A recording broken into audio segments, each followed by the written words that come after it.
Hey everyone, welcome to FanFic Canon. Thanks for hitting play. I'm thrilled to bring this fan-made story to life for you. If you enjoy the ride and want more narrated fanfics, smash, subscribe, and tap the bell so you never miss an episode. And if you want audiobook of a novel of your choice, join my Patreon. Request any title that's freely available online, and I'll produce a full narration just for you. Now, let's dive into today's adventure. Once Romonus ended his call with Rias, he realized he had about 7 hours left before they were supposed to meet. Rather than dive into anything demanding, he sat on his bed and pulled out the soul grimoire. He was close to unlocking his soulscape, a step that would open countless new paths to power. Strength wasn't his ultimate goal, but it was something he took pleasure in. The steady progress, the thrill of growth, it was addictive. With his evil pieces now complete, he was ready to start exploring the world in earnest. Canon events were still years away. 7 until the main story began, 2 until the Slash Dogs prequel. Both would change the world, and he had no plans to stay on the sidelines. In 2 years, Satinel would steal a Rondite from Azazel, and Romonus intended to be there when it happened. Satinel, like all Gregory cadres, was ancient, created by God himself, with millennia of experience. Even the reckless Cocobile was dangerous, which reminded Romonus of another man, Vasco Strata, a mere human who, during the Second World War, forced Cocobile to retreat despite the vast difference in race and experience. Yes, Vasco wielded Durandal, but even then, for a human to surpass a cadre in a few decades spoke volumes. Pathetic, Romonus muttered, pushing those thoughts aside. He turned his full focus back to the grimoire. Its words flowed through his mind like a river of light, pulling him deeper into a trance. The more he read, the clearer his understanding of souls became. Time slipped away until finally, something clicked. A sudden wave of energy washed over him as he connected to his soulscape for the first time. Inside, he saw a reflection of himself, his soul, the same size as his body, glowing in 2 colors. Half crimson, half bright blue. The reason was obvious. One half represented his devil nature, the other his human past. Half devil, half human, he murmured. Andrew and Romonus, both me.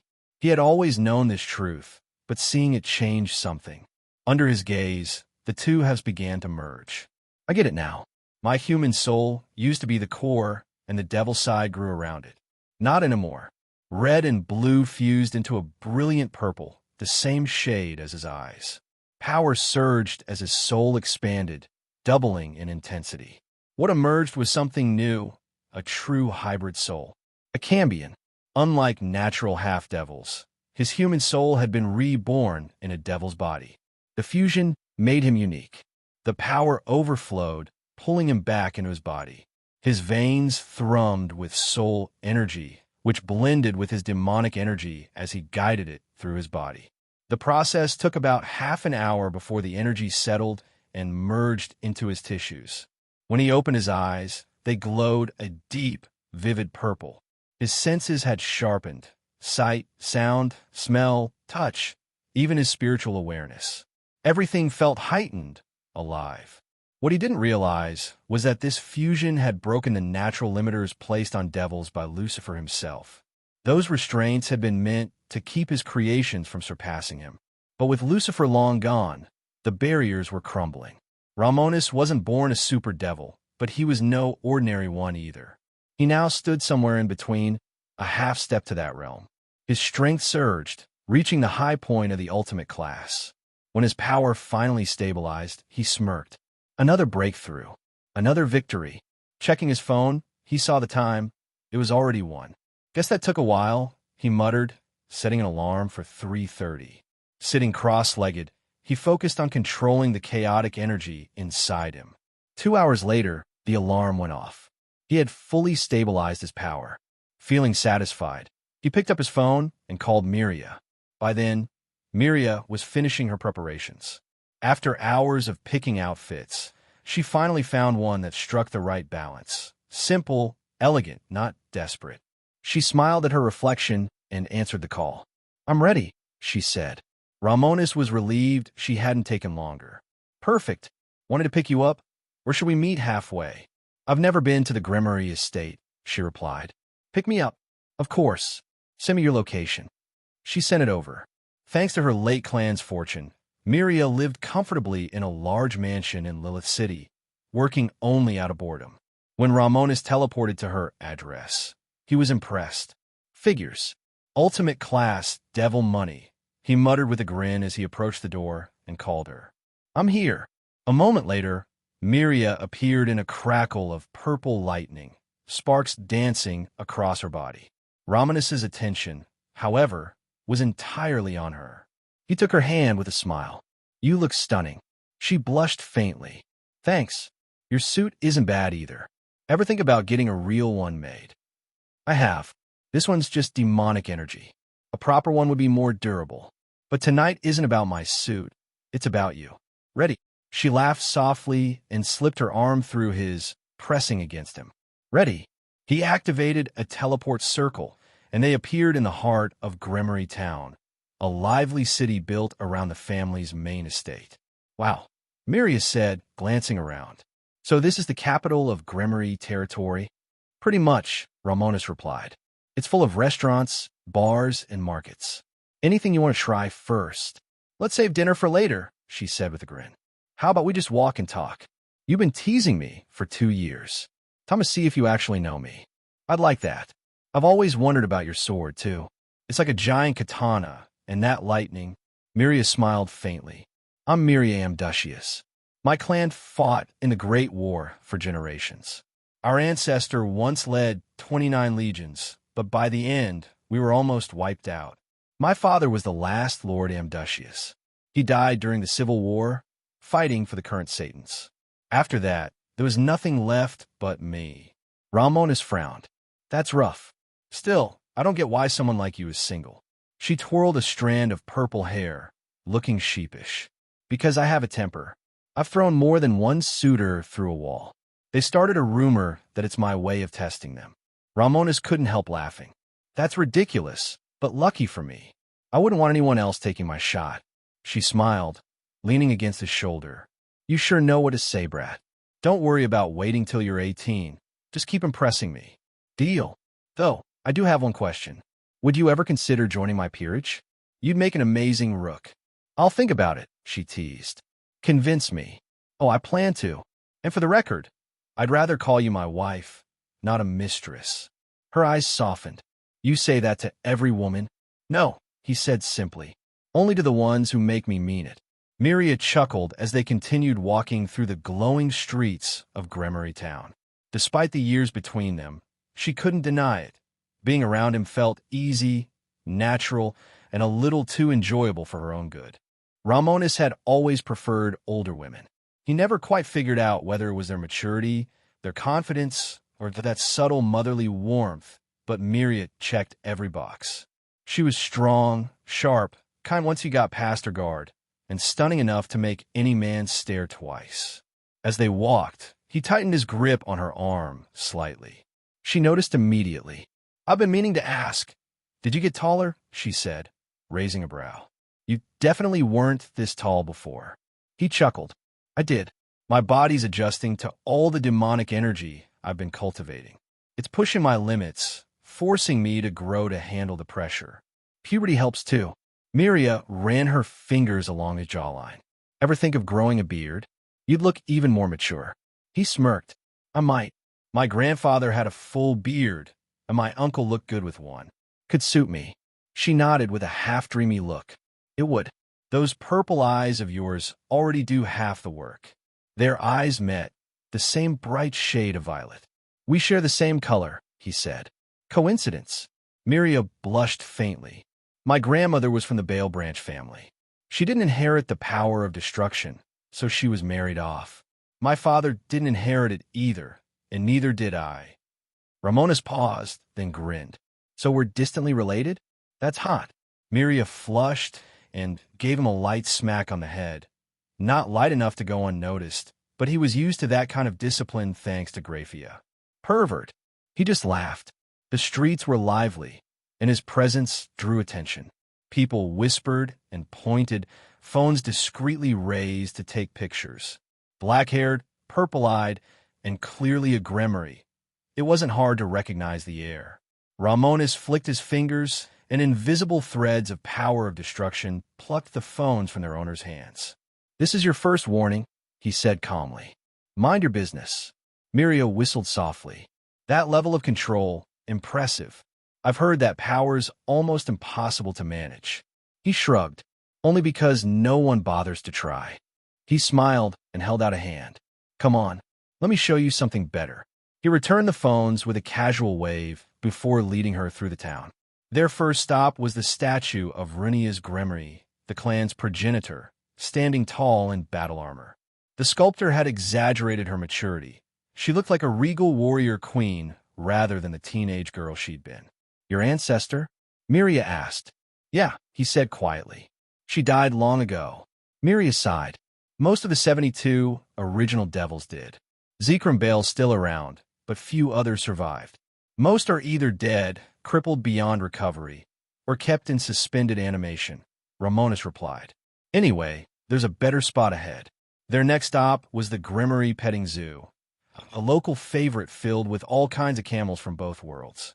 Miria's eyes lit up instantly.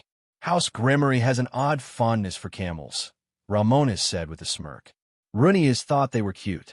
She wasn't wrong, Miria said, petting the muzzle of a massive camel easily the size of a house. Nearby, Romonus hopped over the fence of another pen. Two enormous beasts, red and black with short humps and sharp fangs, turned their heads toward him. "Those don't look friendly," Miria called. "They're flesh-tearer camels," he said, patting one's massive neck. "Mine, actually. Got them when I was 8. Miria smiled. "They seem to love you." "What are their names?" "Jackal and River," he said proudly. "Any meaning behind that?" He shrugged. "None at all. Just felt right." A pudgy devil approached, scratching his balding head nervously. "Young Master Romonus, I didn't expect you today. Your camels have been restless, probably missing you." Romonus glanced at the pair and noticed their low, rumbling noises. "Then I'll have a new pen built near the mansion. They'll be happier close by." The camels bellowed joyfully, startling the rest of the herd into a chorus of roars. Romonus laughed, leaping back over the fence. "Behave, all right." Both nodded, almost human in their understanding. Miria slipped her arm back, through his as they walked off. She was smiling again. "So," she said, "what's next?" "There's a bar with some great drinks," he offered, then paused. "But," she laughed, "you know, you don't want to see me drunk. I get violent. Only you might survive." "Fair enough," he said with a grin. "Then how about dinner instead?" "Dinner sounds perfect." She leaned her head on his shoulder. "Let me enjoy this while it lasts. In a few months, you'll be taller than me." He rested his head lightly against hers. "When's your next day off?" "Tuesday and Wednesday. Then it's a date. Same time next week." She smiled. "If you'll still have this old lady." "Any day, my lady." They ended the night at an elegant restaurant, spending hours laughing, eating, and actually getting to know each other. For all their time together, there was still so much left to learn, and that made it better. When he finally took her home, she was practically glowing. "You're smiling like you won the lottery," he teased. "It's just the first time I didn't throw a date through a wall," she said, hiding her face. He burst out laughing, unable to stop. She pouted, which only made him laugh harder. Sorry, it's just too funny. But I had a great time too." Before he could step away, Miria grabbed his jacket, pulled him in, and kissed him quickly. "Consider that a promise," she said softly. Romonus grinned. "Then consider it returned." He slipped an arm around her waist, another behind her head, and kissed her back before teleporting away. When she stepped back inside, Miria was still smiling to herself. "I won't die alone," she thought. "Maybe there's still a chance of my line after all in time." In the months that followed, Romonus's life settled into a rhythm. Between training and his growing circle of relationships, things were balanced. He now had the numbers of Latia, Seraphol, and Miria, and Rias, though she didn't count since he saw her daily. Unlike most nobles who drowned in indulgence, he split his time evenly, training, studying, and spending time with the women he cared about. It worked. A smaller harem meant more time for each of them, a better balance than his father ever managed. 5 months passed. His body had grown another couple of inches, his frame filling out with new muscle. When Zeodicus summoned him to the office, Romonus could tell something serious was coming. "Father," he greeted, stepping inside. Zeodicus looked more stressed than usual, probably still suffering from Venelana's wrath. Beside him stood Heinrich Cornelius Agrippa, the ancient scholar and vice chief engineer of the Demonic Power Research Institute.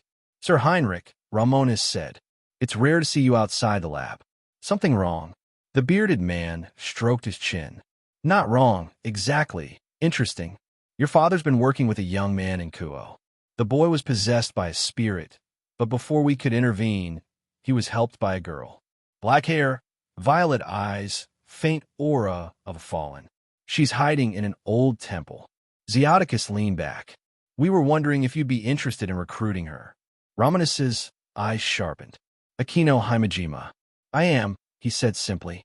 "Good," Zeodicus replied. "Heinrich will accompany you, just in case." Romonus placed a hand on the hilt of Blood Drinker. "Then let's go." With that, he and Heinrich vanished in a flash of crimson light, reappearing near the abandoned temple in Kuo, where destiny waited for them both. When Romonus and Heinrich teleported into Kuo, Romonus took a deep breath as he was reminded that this was the home of Issei Huedu, and while he had no issue with the boy, he had a mission to accomplish. His boss had made one request in exchange for this amazing life he was living: cause as much chaos as he could. What would cause more chaos than ridding the world of its chosen one? Just as he was distracted, Heinrich spoke up. "Young master, are you all right?" Romonus turned to face the man and nodded. "I'm fine. Let's not delay and find the girl before something gets to her. At once." In Kuo, there was an abandoned church because Christianity had long since spread here, but Shinto was still more common. There was also one abandoned Shinto temple, which was where Akino had hidden herself in Canon. Rias, for whatever reason in the novel version, had either not noticed that Akino snuck away or let her go. Thankfully, he was not Rias, and his senses were far greater than Rias was at age 11 in the novel. Regardless, Romonus and Heinrich quickly arrived at the site of the temple. When they arrived at the temple, Romonus began to channel his soul energy into his eyes.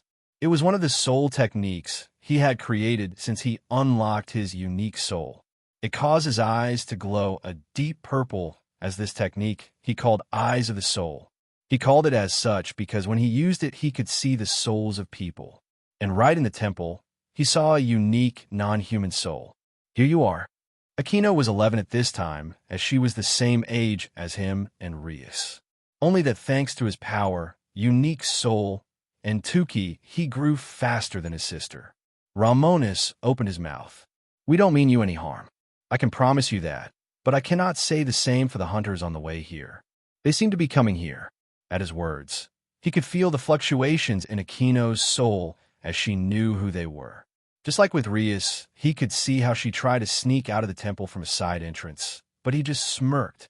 He lightly tapped the ground with his foot and vanished as he used his master Suji's technique, Godspeed, and appeared right behind Akino without her noticing. He reached down and placed a hand on her shoulder. "Oh!" He let go and watched as she fell to the ground in fear. She looked up at him with terror as she looked into his dark, glowing purple eyes. "Ah, seems I scared you." He turned off his Eyes of the Soul and kneeled. He took her hand and helped her back to her feet. "Don't be afraid. If I wanted to harm you, I could have done from the start." Akino took his hand as he helped her to sit up. She did not seem to trust him, but he would not either, as she was raised with devils being the enemy. "You're not." Romonus shook his head. "No, my name is Romonus Gremory, heir to the Gremory clan. You see, you helped a man who had a contract with my father." Akino looked to the ground and asked something. "Did I do something wrong? You did the right thing in helping someone in need. That does not deserve to be punished, but to be rewarded. If you will give me a chance to explain myself, I am sure you will be interested. First, what is your name?" Akino answered in a whisper. "Akino Himejima." He of course knew all this and more than her. "Ah, from the Himejima clan, yes? Are you being hunted for being a fallen angel?" Aquino's eyes instantly shot open as he knew what she was. If he wanted to, he could kill her, and suddenly trusting who was called the enemy this whole time was not easy. No, I am human. He reached out and ruffled her hair. Relax, I don't hate fallen angels. I have no reason to, as I respect them just as I would any other person. Can you stand? She nodded. I can. He stood up and lifted her off the ground. You look gaunt, exhausted, and in pain. How long have you been this way? Aquino was about to answer when from the forest near the temple a familiar sound echoed. The sound of rings ringing together, followed by a light slam. Romonus knew these were the hunters who not only killed Aquino's mother, but also Aquino's granduncle. Heinrich quickly took his place next to Romonus, but it was unneeded as Romonus was stronger. He picked up Aquino with one hand, causing her to look over to him in his large, powerful arms. He gave her a confident smile and reassured her. Just relax, I am the strongest. As the sound came closer, a voice echoed from the forest. There you are. The cursed daughter was born from our bloodline. A shame we must expunge. Another voice echoed with it. The girl born of Barakiel and Shuri. From the forest, several exorcists of the Himejima clan exited in their Miko attire, and one with the staff. Each one wore woven hats. From the look of it, there were quite a few of them. He squinted his eyes at the sight. Not even a challenge. The man with the staff looks up and smiles. It has been a while, Aquino. Aquino began to quiver in his arms, as the man seemed to not be looking at him at all. The man took off his woven hat and looked at Aquino in Romonus's arms with sad eyes. Romonus snorted. You know I am right here, right? Suu Himejima turned to face him with a calm expression. I did see you. I just didn't think you were worth notice, devil. Even if I must get rid of you, I will rid the Himejima clan of its shame today. You understand me, right? Romonus snorted. What can a bunch of humans possibly do? With a thought around Romonus, 15 purple, glowing spears began to form. Suu recoiled in horror. Stay your hand. Harm us, and our gods shall descend upon Y. Before he could finish speaking, the 15 spears lodged themselves in each hunter's gut. However, they did not feel any pain, as those were spears of pure gravity. Instead, each hunter suddenly felt themselves feeling very light. Romonus smiled and waved them goodbye. Be careful coming down. It's very tricky to not go splat. Heinrich and Aquino watched as the 15 hunters began to rapidly rise into the air. They screamed and launched fireballs down, but Romonus merely sidestepped. He waved his hand and caused a powerful gust of wind to blow them far away. That should keep them floating for about 20 minutes. Heinrich did not get what just happened. How did you do that? Inverted gravity spears. They make what they have so little gravity, they just fly away. And when it starts to weaken, they will fall with little threat to their lives. I saved Aquino and took care of the Himejima clan, and they will live another day. War averted, yes. Heinrich rubbed his beard and smiled. I see. I will leave the rest to you, young master. Romonus did not need guarding, as he was a legendary existence, because of his young age. Day by day, he neared the power of the old Satans, and even the new ones. He teleported away, leaving Romonus and Aquino alone. Now that she was safe, Romonus put her down. He patted her head before he turned to the forest with his eyes of the soul activated once more. Azazel, you can come out now. A small chuckle came from the forest as Azazel walked out of the forest dressed in his usual red open-chest coat. Man, you certainly live up to your reputation, kid. But if you mind me asking, are you actually 11? Romonus smiled. I am. I'm just growing fast, possible mutation like my brother. Azazel nodded. Cool. Anyways, you call me out here for something. I was going to keep to myself now that I saw that Aquino was alive. Romonus looked down at Aquino. Why did her father not come?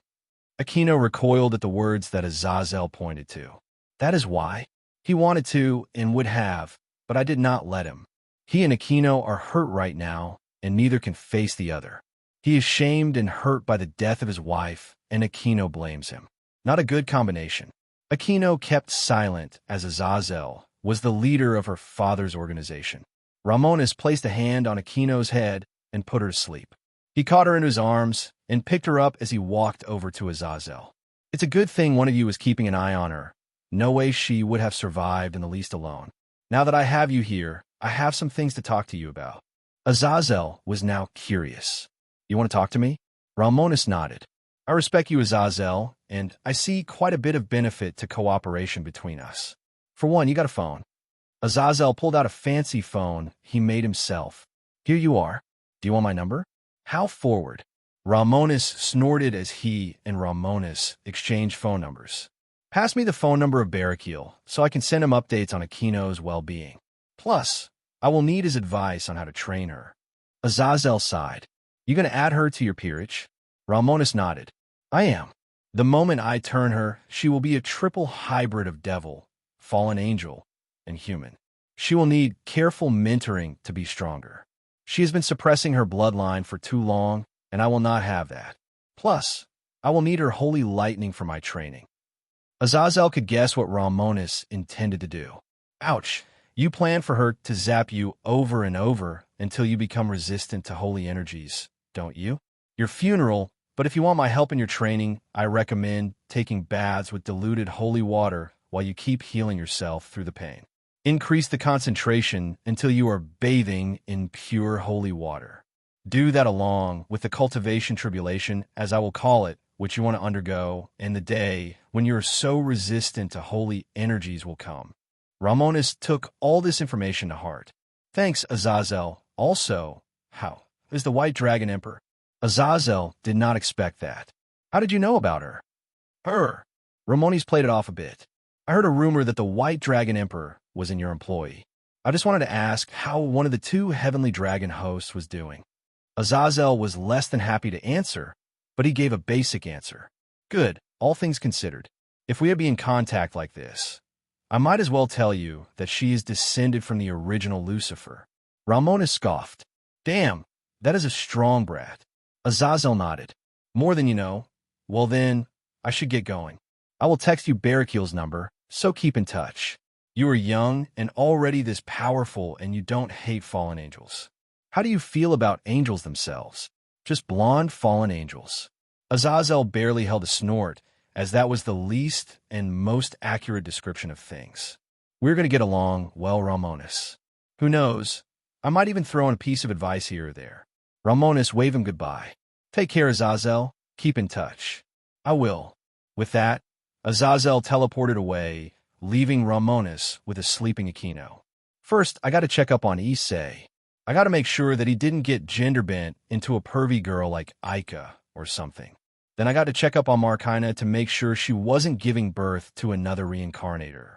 I will not allow a competitor to exist. From his back, his massive demonic wings emerged as he took off into the sky toward Kuo. Once he was high above Kuo, Romonus released his spiritual sense as he searched the entire town for Issei or his parents. Aquino was still in his arms calmly, snoozing away from the sleep spell as he used his superior processing power to search the entire town. After a quick search, Romonus was quick to not only find the house in question, but also Mickey and Guru Hyu. Found you. Romonus flapped his wings down and he landed outside the house. When Romonus searched the house with his spiritual sense, he found what he was looking for. He, of course, saw the two parents of Issei and someone else. Okay, what the hell is going on? Instead of a young boy like what he expected, he instead saw a small brown-haired girl that looked a little tomboyish. She wore a pair of shorts and a red hoodie. Romonus, for a few seconds, did not know how to take this information. Okay, this world is one of those worlds. A female valley and Issei, like in some fanfics I read? Why though? Is my existence enough to change everything so strongly? I mean, change something in the fate of a world and stuff is bound to vary. Just as he was thinking about broken fate and its effects, the small girl sat up and walked into the kitchen. He focused on the conversation that started. Mom, Dad, can I go out? Gora looked up from his paper and nodded. Of course, just be careful of any strange boys out there you hear. Mickey lightly smacked him on the head. Please, Goru, don't scare her. Go on, Itsuki. The small girl hugged her parents both before she ran outside. Romonus, by that time, stepped off the ground and appeared on top of the house as she ran off into the town. As he watched his go, Romonus squinted his eyes as he wondered what would affect fate more. He kills her regardless of her not being Issei, turning her into a servant or leaving her as a free agent. For now, though, he looked at Aquino in his arms and opened a teleport circle in front of him. He placed Aquino down into it and teleported her into his room. The spell he placed on her would keep her asleep for a few hours, so he had time. Now that she was safe, he activated Godspeed once more and appeared in front of Itsuki. She, of course, did not expect him to appear in front of her, causing her to run straight into him. Since she was so small and weak, she, of course, felt like she ran into a steel wall. Ow! She rubbed her nose a little as she looked up to look at him. At first, she did not know what to think as he was dressed in his Bloodborne Hunter outfit and Blood Drinker was on his left side. Her eyes quickly filled with fear as he was not a cosplayer. He activated his Eyes of the Soul, causing them to glow their dark purple as he looked at her soul. He was looking for one thing, and he saw it. Two souls, one stronger than the other. This is the host of Drake. Girl, what is your name? She backed away a little as she answered. Itsuki Huidu. Romonus kept walking, so her backing away was not helping. I see. How old are you? She stood up and turned around to run away as her parents had told her. If you're stopped by strange people, don't wait and run away. Romonus smiled as he extended his hand and with telekinesis caused her to float back to him. While there, don't run just yet. She started to kick and flap her arms in fear as she was in the air. I am flying. He nodded as he started to walk with her floating by his left shoulder. In fear, she reached down and grabbed onto his shoulder. Neat, right? Magic, I mean. She nodded, now a little curious. Magic is real. He nodded as his wings emerged from his back. Hold on. Before she could process what he meant, he tensed his wings and took off into the air. Instantly, she started screaming in fear for her life as he rose high above Kuo once again. Once they were up here, she had grabbed onto his hair and head. Don't let me fall. He smirked as he snapped his fingers and released the telekinesis. She instantly fell slack, with the only thing holding her up was the hold she had on his face. Too bad it was not enough, and she slipped. Ah! He cackled as he flew down and caught her hand, holding her firmly as she dangled in the air. All right, we got a lot to talk about and plenty of time. Are you ready to be honest? She nodded with terror. Yes, please don't drop me, Demon Man. I promised I will pray to Satan and give you a goat. Just don't drop me. He chuckled as her brown eyes were quickly welling up with tears. Okay, Itsuki, answer my questions and I will bring you back safely. First question. Before meeting me, did you know about magic? No, sir. My granny would speak of yokai and gods, though. Romonus nodded as that stayed the same. Have you ever met an old man with a fancy glass monocle and a long beard? He always talks about perverted stuff. She thought about it before she remembered. Oh, Grandpa O.D. He sometimes would be in the street yelling about boobs and stuff.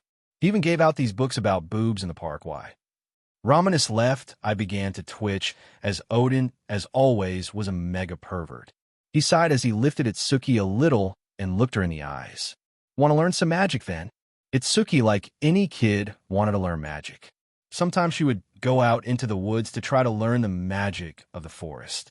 It never worked through, so she was starting to give up. Can I learn magic? He smiled and nodded. Of course, anyone can learn magic. As he started to talk, he began to fly down, so he began to try to shoot his shot. She would make a good pawn, just like the original. He knew she would take several, but not nearly as many as Rias needed. He was much stronger than Rias, and his evil pieces were many times stronger than hers. While we are here in the sky, focus on your left arm. I will help you a little. Imagine all your magic is held there. As she closed her eyes to focus, Romonus placed a hand on her hand and began to channel his demonic energy into the location of Drake's soul. Just like devils could convert mana into demonic energy, humans could in theory do the opposite. Just as he expected, on Itsuki's left arm, the boosted gear gauntlet appeared on her arm. When that happened, they had already landed on the ground. See, you already had magic in you. When she looked at the gauntlet, she did seem excited. Cool. Thanks, Demon Man. Romonus chuckled as he kneeled in front of her. My name is Romonus Gremory, and I am 11. She went silent as she looked him up and down. You're lying? You look old, and Mom said lying is bad. He rolled his eyes. I am 11, it is just that I am being forced to grow fast. Well, more like I am forcing my body to grow. Anyways, want to know more about that gauntlet? Itsuki looked at it and poked it at it. Okay, can I tell Mom and Dad? He thought about it as he started to walk in the direction of her home. Maybe. Tell me, how are your parents' lives? Itsuki looked down a little as she said the truth. Dad is always working and Mom stays home. I wish they would have more time for each other. He quickly patted her hair and messed it up. In that case, you should know that I am rich beyond measure and I have magic. I could easily give your parents enough money so they never have to work in their lives again. I could buy them houses in Hawaii or anywhere they want. Of course, not for free. She looked up at him with innocent eyes. What do you want then? I will give anything. He looked down at her with a worried look on his face. Okay, you have no danger sense at all. I was just dangling you in the air, and now you're saying you will give anything. Pretty suspect if you ask me. Are you a spy? She shook her head and walked in front of him. She placed the boosted gear in front of her heart. No, I am brave. I am not scared anymore. I will give anything so they are happy. Kids. Okay then, let's talk to your parents, as I am sure they will want to know about this. You are lucky I'm a nice guy, because there are others in this world who will not be. She tilted her head as she walked by his side. Why? He looked down at her and explained it. Because this world has two sides. The normal, mostly civilized side and my side. The side of the supernatural. Here, all that matters is power. If you do not have it, you're trash. And if you have a power others want, you are a competitor. And competition is snuffed out by the strong. Itsuki, while young, did understand what he meant. Am I in danger? He nodded as he pointed at the boosted gear. More than you realize. By that point, they had arrived at her house. Itsuki walked to the door and opened it. M.O.M. Dad, someone wants to talk to you. When Romonus walked in after her, Mickey and Goru both looked shocked at the sight of him. He rapidly activated the magic taught to every devil to trick the minds of humans. He only used it a little to lower their fear and to make them more trusting of him. Goru cleared his voice once his fear was magically weakened. It was not gone, though, but he did feel a strange impulse to trust Romonus. Romonus knew how to use this magic best, as the more they talked, the more he was going to increase the effect. Itsuki, who is this young man? Itsuki instantly told the truth. He is a demon named Romonus. I bumped into him while running, and he showed me this. Look, she raised her left hand and showed off the gauntlet. Mickey walked over and began to touch her arm all over, trying to see if she could remove it. However, it could not be removed as it was her hand. What is this? She turned to gaze at Romonus, who placed a hand on his heart and bowed. I am Romonus Gremory, a noble aristocrat of the underworld of the Gremory clan. We own Kuo, something not known by the people here. A pleasure. By this point, he had already increased their trust in him to a higher degree, but still they did not know it. Goru looked Romonus over at his hunter outfit and blood drinker at his side. You're an aristocrat? Rich. Romonus nodded as he waved a hand and pulled a chair over to sit in. The use of magic instantly caused both of Itsuki's parents to stare in astonishment. Of course, he was still in control, as instead of fear, they felt admiration. Goru even said as such. Incredible. Magic is real. He nodded. Exactly, which is why I need to talk about your daughter Itsuki. She is in danger, and she is a danger to you. Well, the red gauntlet is. Romonus instantly noticed how Mickey and Goru's fear began to rise. Mickey hugged her daughter and questioned about it. How? He pointed at the boosted gear. If I am a demon, that stands to reason that angels are real, which means God is real as well. He still felt the sting, but not strong enough to stop him. Ow! God long ago, to protect humans from the creatures in the dark, created something. As part of his miracles on Earth, he gifted mankind with his sacred gears. Each one has different magical abilities, and they give their users powers. Your daughter has one such gift. Have you two read the Bible? Goru nodded. I have. My mother is a practitioner of Shinto, but I converted to Christianity. Romonus was glad that was easier. That makes my job easier. Saint Longinus, when he stabbed Jesus with his spear, created a weapon of legend. The holiest object in existence, while at the same time having the power to slay gods. the true Longinus. God created another 12 to go along with it, and your daughter Itsuki just so happens to have been born with one. The fifth Longinus, the boosted gear. The prison of the heavenly dragon Drake. Goru looked at his young daughter in fear. A prison. Yes, for one of the strongest creatures to have ever walked this earth before or since. A being that at the peak of his power could have destroyed this world if he was not slayed by a great alliance of heaven, hell, and Gregory. Following his death god, sealed him away in the boosted gear which your daughter is now the wielder. That is why I am here. The sacred gear holders never have good lives as they are drawn into my world. The supernatural, and if left alone, they will draw attention to themselves. Kuo is managed by my clan, the Great Gremory clan, and I felt the presence of sacred gear while checking up on this, which led to me Itsuki and therefore you. Any inquiries? Mickey instantly asked the dreaded question. Can it be removed? Romonus gave her the truthful answer. Yes. She instantly perked up. Can you do it? Spare her from this side of the world. Itsuki tried to speak up, as she didn't want to give up her gauntlet. She just got it. Wait, I don't W-dash. Her father quieted her down. Shush now. You're too young for this. Romonus nodded. I can remove it here and now, but I'll let you come up with the answer. Each sacred gear is also called equipment of the soul, meaning it is linked to the soul. If I remove it, it will cause severe soul damage, if not straight-up destruction. I can still do it if you want. Your choice. Instantly, Goru and Mickey recoiled in horror and hugged their daughter tight. They refused that instantly. Goru, as the father, spoke up. What do we do? Here is the thing. Drake, the dragon of the gauntlet, will wake up soon.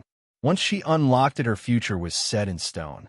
When he wakes up, she will begin to grow in power, which will draw supernatural foes toward her. I felt it because of the power I have, but once Drake is awake, hiding won't be an option. Instead, you can leave her in my mentorship. I can teach her to use her powers and how to survive in this world. In exchange, I can give you a comfortable, stress-free life wherever you choose. Your daughter will grow to be someone of legend who will stand above others. Someone who will know no pain. He once again slightly increased their positive feelings for him, but they still had the final choice slightly. Just as both of them were about to answer, Itsuki answered for them. Cool. I want to be strong. Mickey and Goru looked from their daughter to Romonus. Goru stood up and began to ask different questions. Why are you doing this? Romonus stood up as well and explained. My people, demons, or devils, whichever you prefer, desire to gather the strong for our peerages, also known as our teams. I desire to mentor your daughter in hopes that she will join my team, so to speak. Of course, she can say no, and I will still teach her if you choose. Mickey and Goru looked down at their daughter's hopeful eyes. Since they were under his spell, as totally normal humans, they were not as cautious as they would be otherwise. They turned to him and agreed to his request. Goru walked toward him and lowered his head. Please, just make sure she is safe. If her fate is set in stone, then at least her being able to protect herself will make us happy. Romonus placed a hand on the man's shoulder and made him look up. Of course, any father wants the best for his child. I will give you my word that your daughter shall face no harm. I will need to take her with me to get her mastery of her powers, as they can be dangerous. It should be no longer than 2 weeks. Will you believe in me? Goru nodded. I will trust you. If you wanted to harm us, you could have. Mickey hugged Itsuki tightly. Be careful and listen to him, okay? Romonus decided to calm him down. Relax. I won't be taking her with me forever. In just 2 weeks. I will even send you updates daily. I will send a servant of my clan to speak to you about your new living arrangements. Itsuki, gather your things. Consider this a 2-week vacation to the underworld. Cool. She ran off to collect some clothes, as she thought of this as a field trip. In that time, he would convince her to join his peerage as a pawn. Thankfully, he knew that he would need fewer pieces than Rias did, as he used higher quality pieces than her. Akino for the bishop and Itsuki a pawn. Now I just need Tobio the knight, and we are golden. Then, I will need to rescue Valerie and Gasper. With them, my future raiding games will be smooth sailing until the king pieces are revealed. Romonus did not have to wait long for Itsuki to come out of her room with a small suitcase. He did wonder why she was not afraid as he dangled her in the air. In her mind, Now that she was on the ground, it was more fun than scary. She even wondered if she too could get some wings like Romonus one day. Flying, after all, was one of the dreams most children thought about. When she came out of her room, she looked rather excited to travel. Plus, she would be getting out of school, so that was a win in her opinion. I am ready. Once she had ready, her parents, who were still affected by just a slight amount of his spell, focused on her. Goru patted her head and wished her luck. Make sure to listen to Romonus, okay? Itsuki nodded with a smile. Yes, Dad. Mickey hugged her tight and kissed her cheek. Even if it is only 2 weeks, take care and make sure to behave. Watching the sight made him smile. Magic could be used for good or evil, and if he was honest, Rias in the anime had brainwashed them way worse than he did, and Issei did not care. At least he only affected them a tiny bit to make them listen to him without freaking out. I'm not a bad person. Keep telling myself that long enough, and I will start believing it. Once they said their goodbyes, Romonus stood up and walked over to the girl. He placed his hand on her shoulder. Ready to go? She looked up at him and nodded. Yes, sir. He opened a teleport circle under them and turned to Goru and Mickey. As I said, you will get daily reports on her progress, and in 2 weeks she will be returned to you. While she is training with me, a servant of my clan shall talk to you to rehome you or renovate your home. Goru nodded. I will trust you. Take care of my daughter. Mickey hugged her husband's arm in sadness. Yes, stay strong, Itsuki. Itsuki waved them goodbye as Romonus teleported back to his room. When they arrived, Itsuki instantly started to look in every direction. Wow, your room is 10 times bigger than mine. It's almost as big as my house. He smiled as he ruffled her hair a little. I am rich and an aristocrat. If this surprises you, just wait until you see the bathroom. Give me a second. He walked over to the bed, where Akino had landed perfectly on the pillow. She was exhausted from her 1.5 years on the run, so even if he did put her to sleep, she was recovering nicely. He placed a hand on her head and removed his spell, allowing her to wake up. Itsuki was curious about her and set down her suitcase to walk over. Your sister? He shook his head. No, she is someone like you, except she is half fallen angel. I talked about them a little with your parents. Itsuki started to think back to his lecture while Akino opened her eyes. Still a little groggy, she grabbed his arm. Father.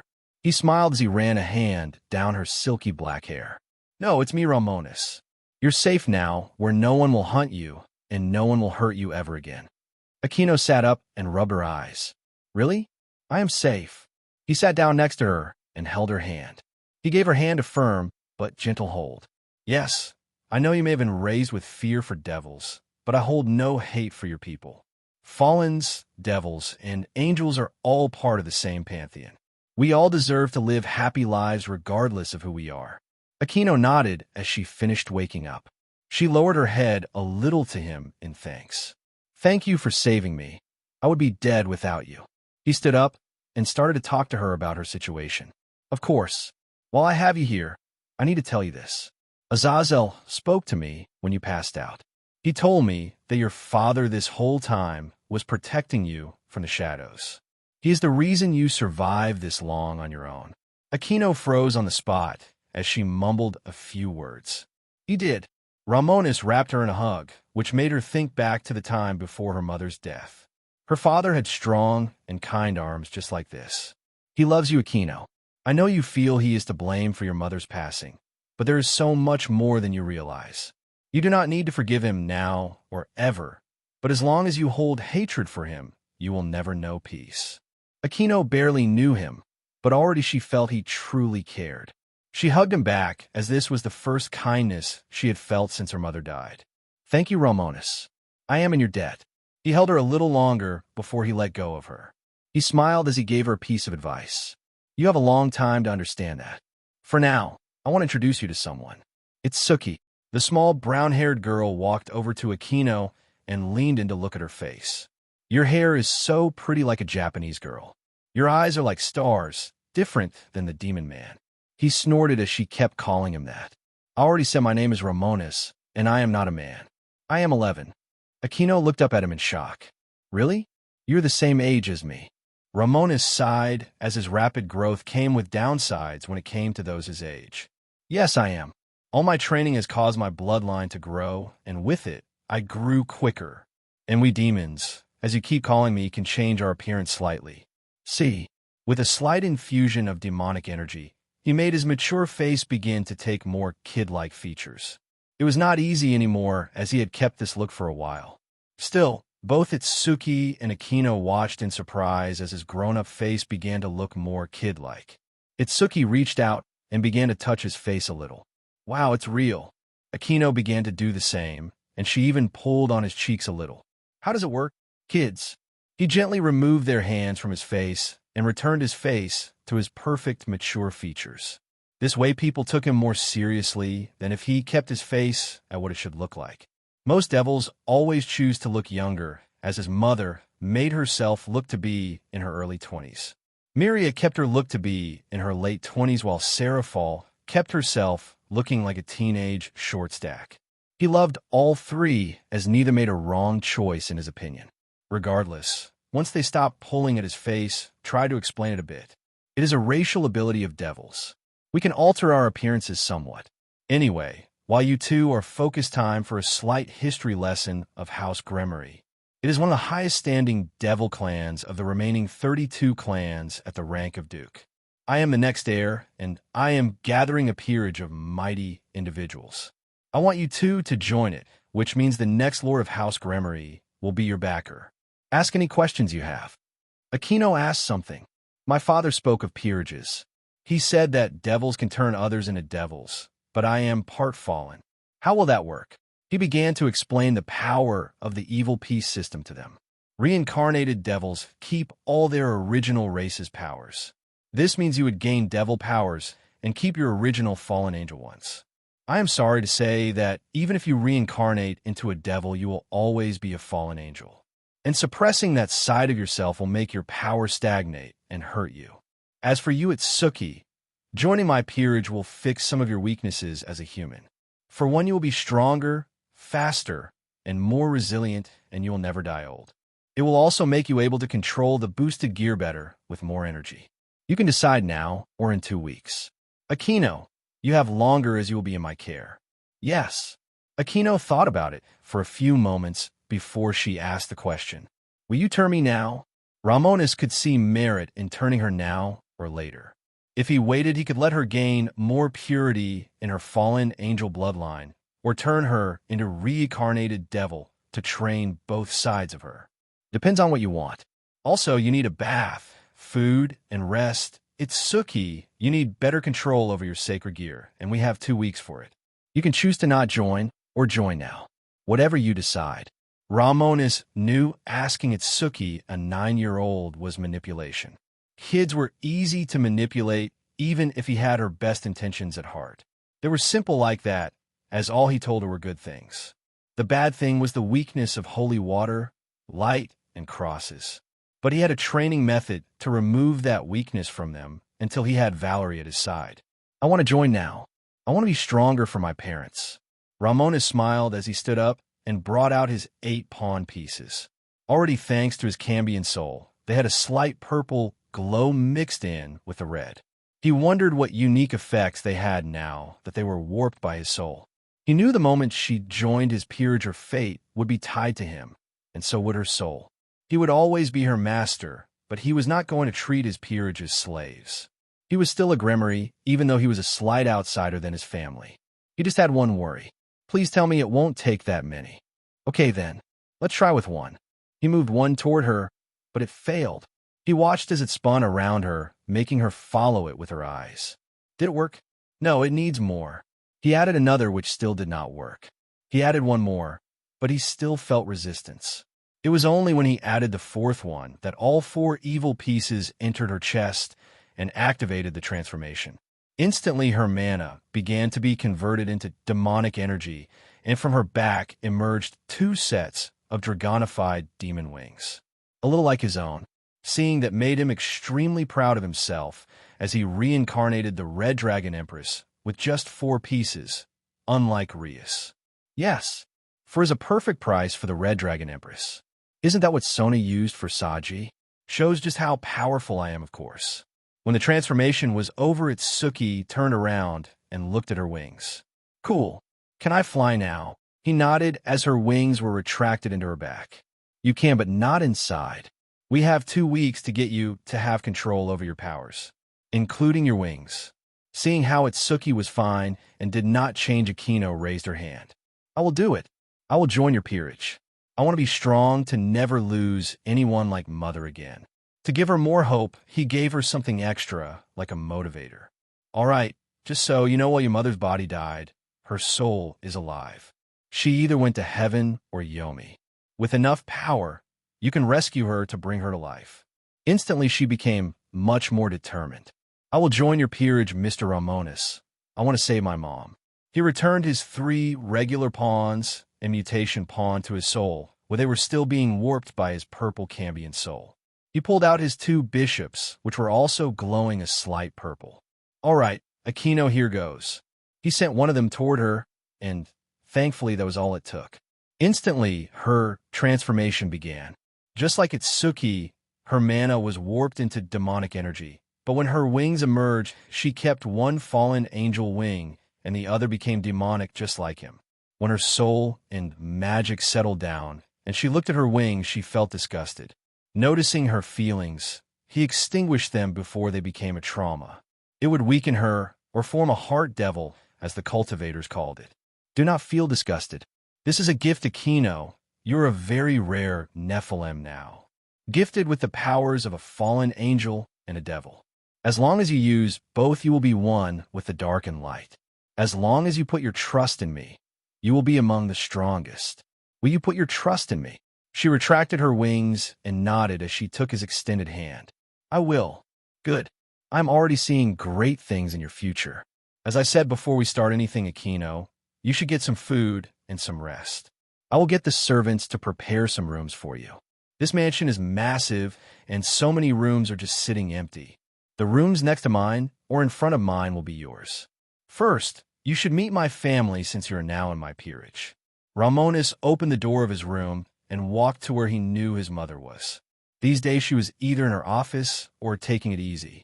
As for Rias, she continued her training, and compared to when she started, she was growing incredibly. As they walked, he began to give a slight explanation. This is the main mansion of the Gremory clan, home to my family and several hundreds of servants. Itsuki, you can think of this as a second home away from home, and Akino, this will be your new home. Itsuki frowned at hearing that, a little disappointed. Oh, I thought I could stay. He chuckled as he patted her head. Your parents will worry about you, silly girl, though you will be coming here very often for training. I will begin to teach you what we devils do in the human world. Long ago, we used to deal in human souls, but that rarely happens anymore. Itsuki tilted her head. What? Simply put, devils used to be more evil before Lucifer died. Akino knew that, as her father told her, but Itsuki as a regular human before this did not. He is dead. He nodded. Yup, my brother Surzex took over after his death. You're going to hear a lot of truths by being around me this whole time. Any more things you want to know? Itsuki thought about it and asked something. You said the boosted gear is the 5th Longinus. What's the 6th? He grinned as he turned to face her. The divine dividing the prison of the white dragon Emperor Albion. Your fated rival. Itsuki froze in her steps as she looked at her left hand. Huh, a rival?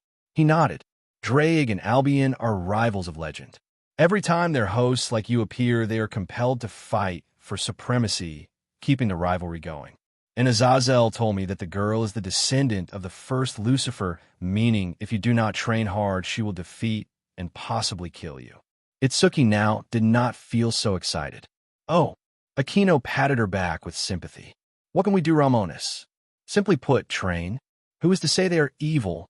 They might be a nice person, ready to face your new lives. Both girls nodded firmly as he planned to turn these two into legends. Of course, weaker than him, so he would have to keep pushing himself to surpass even Drake and Albion. As he walked, he smiled. I will not allow myself to be weaker than my own peerage, sacred gears or not. After all, I'm going to surpass a super devil and become a devil god, the heavenly demon. Once Romonus got his ambition into control, he, of course, first visited his mother, who was not at her office today. Instead, She was spending her free time in a large room she converted to be her relaxation room. She had a TV, an enchanted bed to remove stress, and several fancy liqueurs to pass the time. His mother, despite her noble heritage, did not like to wallow in luxury, but he sometimes felt she was too selfless. He shook his head as they arrived at her relaxation room. When he knocked on the door, he did not have to wait long until his mother in a cozy pajama set opened the door. She perked up when she saw him, as these days it seemed he was the only one who paid attention to her. A part of her felt guilty that she even thought of using her son to remove her loneliness, so she had given her husband a long chance. Even after the impotence curse, he still did not pay attention to her. Now all he was doing was working and leaving her alone, just like always. If Zeodicus did not step up, she might do something she could not take back. Venelana pulled back, as now they were the same height. She was about to speak more to him, but when she saw Aquino and Itsuki with him, she was confused. And who are these girls? You're not one to kidnap people. Romonus crossed his arms. I didn't kidnap anyone. Anyways, this is Aquino Himejima, a half-fallen angel who I turned into my bishop. And this is Itsuki Hayudu, who I turned into my pawn.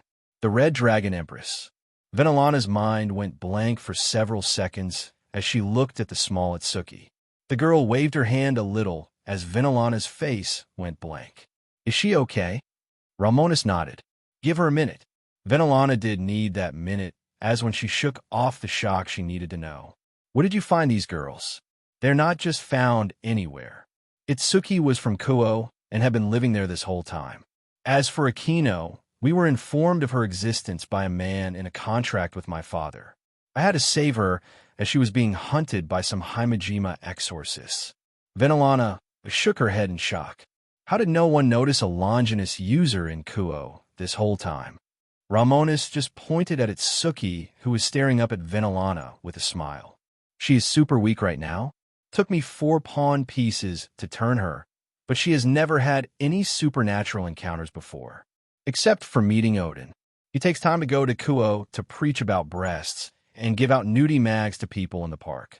Venelana did not believe him at all. Are you seriously telling me Odin, King of the North, the chief god of the Norse pantheon, goes to Japan just to preach about breasts and hand out pornos? You can see why I don't believe you. Itsuki frowned as it was all true. It's true. He is a little old man with a fancy monocle thing with a big white beard. He always has this cane, and he will give the kids at the park those books. Venelana covered her face with her hand, as while Odin was known as a big pervert, he could not be that much of a pervert. Surely, even he knew better than to give those to children. Okay, let's say I believe you, but why does he go to Kuo? Itsuki crossed her arms and shrugged. I don't know. He goes there every 2 weeks. The kids in the neighborhood find him funny, so we all go see him. We promised not to tell, though. Aquino looked up at Romonus. What's she talking about? Romonus did not know if she was that sheltered or not, but he explained it. An old god who shows kids things he should not be. Odin, the god-king of the Norse gods. Itsuki, please tell me when he shows up. The brown-haired girl thought about it before she remembered. Every second Wednesday of the month. He goes there for a few hours. Romonus felt this was a great way to meet the king of the Norse gods. Once he got Valerie, he would need her to bring back either Ku Chulin or Skathak. Preferably Skathak, and if all mythologies were real Celtic, was as well. If he could find the skull of the Caruid which Gaelbald was made from, he could create his legendary weapon. All right then, I will be going with you to see what Odin has been up to. You're quite lucky that Odin is now an old man, as in his youth he was much more violent. Itsuki started to sweat a little as she thanked her star's grandpa. OD was nice now. Regardless, Romonus turned to his mother. Mom, I hate to spring this on you, but can you send a servant to speak to Itsuki's parents in Kuo? They let me take her with me for a 2-week introduction to the supernatural world once they heard about the fate of sacred gear users. I also would like you to get some servants to set up some rooms for Aquino and Itsuki. Venelana smiled as she did not mind. It's fine, I was bored anyway. Let me list this first. Send a servant to Itsuki's parents' home and set rooms up and food for Aquino, I presume. He nodded. Yes. Thank you, mother. In the meantime, I need to speak to father. That killed Venelana's smile, as her marriage was crumbling year by year. She should have said something centuries ago, but it was too late now. All right then. If you got time, Arcana wants to talk to you about the baby. Your father has kept it under wraps, but it is impossible now, and some people are asking questions. Romonus nodded. Got it. Be back soon. He started to walk toward his father's office as he needed better materials. Meanwhile, Venelana smiled as she hugged both girls tight, as she loved cute girls. You two are so adorable. Come on, let's get you set up. You two can consider me a second mother. If you want, think of me as a friendly big sister. Aquino and Itsuki looked at each other, feeling that Romonus' mother was a nice person. Meanwhile, Romonus lightly stepped on the ground, and with a quick use of Godspeed, he appeared in front of his father's office. Before he entered, he smiled as he loved the movement technique Godspeed, as it was so versatile. He knocked on the door before speaking. Father, it's me, Romonus. Oh, come in. He reached down and opened the door to enter. When he walked in, his father had black bags under his eyes, and his hair was disheveled. His beard was turning patchy, and he seemed very irritated as he worked through the paperwork. Dad, something wrong? Zeoticus mentally screamed at the world, wanting to air out all his grievances, but he did not. No, nothing at all. I just have been overwhelmed with work. I see. Take it easy, father.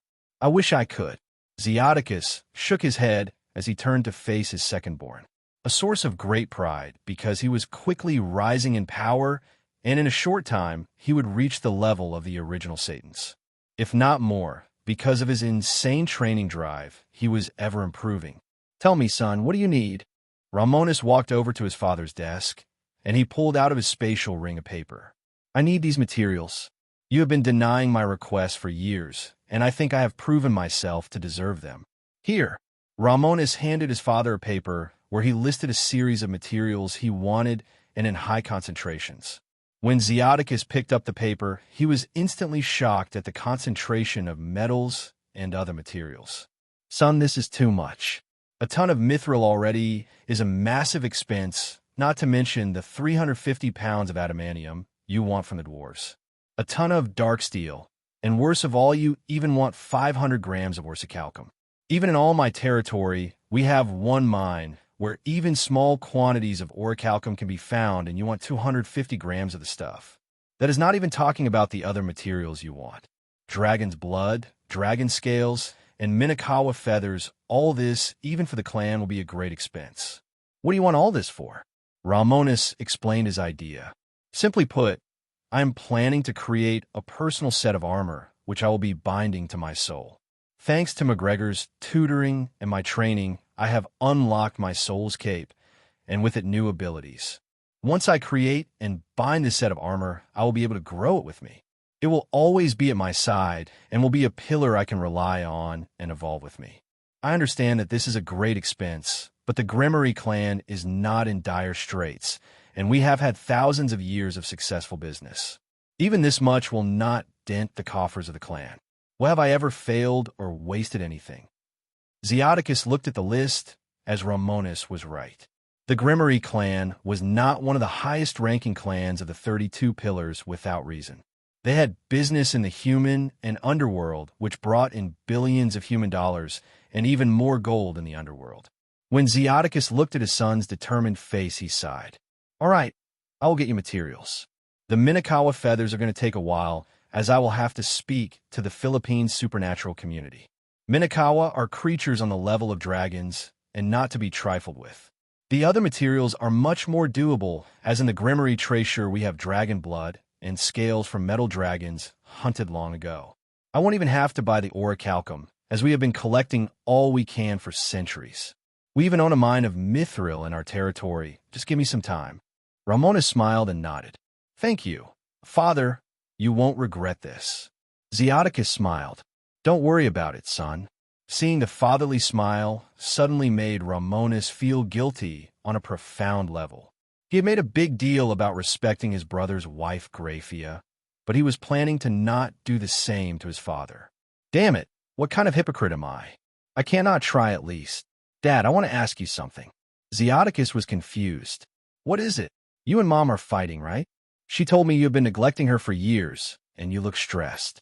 What happened? Zeodicus cleared his voice, not willing to say the true reason he was stressed, but he did acknowledge the issue. Ah, yes. Markina has been in my harem for centuries, and I didn't think your mother would mind so much. I was wrong, and she is unrelenting in her fury. Romonus decided to try to mend things between his parents before he did anything he would regret. Have you tried apologizing or finding the root of the issue? Zeodicus' face turned bitter as he damn well knew what the issue was. He neglected his wife for too many years, and his getting his mistress pregnant was the last straw. This curse she put on him was unrelenting, and she was much stronger than him, so he couldn't remove it himself.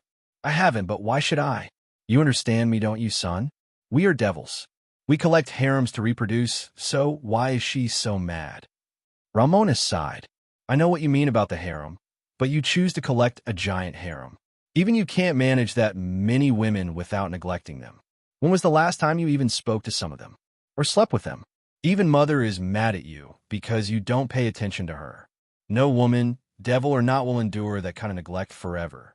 I know about your troubles because she told me when she did it. If you want to remove the curse, you better get back on her good side. Zeodicus covered his face in shame as his cursed fate was the result of his actions. Can't you talk to her? Romonus pointed at his father. No, I'm talking to you. You are the man, so man up and apologize. Or are you too prideful to do that, father? Because I am torn between you two. I love both of you as my parents, but I'm not blind to see who is at fault. You are, and mind me being disrespectful, but you need to change if you want Mother to love you again. Zeodicus began to chuckle as he knew everything his son said was all truths. Was he ready to give up his pride and admit that he was wrong? I will need to think about it. What is there to think about, father? Do as you will. You're the lord of House Gremory, after all. Romonus turned around and left his father's office. Once Zeodicus was alone, he opened his drawer and pulled out an old picture. It was black and white and showed when he got married to Venelana in a grand ceremony. When he looked at his wife's beaming smile in this picture from centuries ago, he realized something. He had never seen his wife this happy since. His getting Markina pregnant was just the straw that broke the camel's back. I fucked up badly. What can I do to fix things? Now that Romonus was going to get the materials for his armor, and he even gave his parents a chance for reconciliation, he felt better. If in the end they could not forgive each other, then he would have no moral dilemma about getting with Venelana. Oh well, it's up to him now. Now then, what did Markina want? Romonus released his spiritual sense through the mansion as he began to search for the maid. Ever since her pregnancy got this far along, she had been relieved of her duties for the time to prevent harm to the child. She was currently staying in a large room where she would be giving birth. Romonus once again used his movement technique and traveled through the mansion until he was in front of the room. He did not knock as he knew she was not doing anything right now. When he stepped inside, he saw Markina sitting in a chair while holding her growing belly. When she saw him, she smiled and stood up to give him a bow.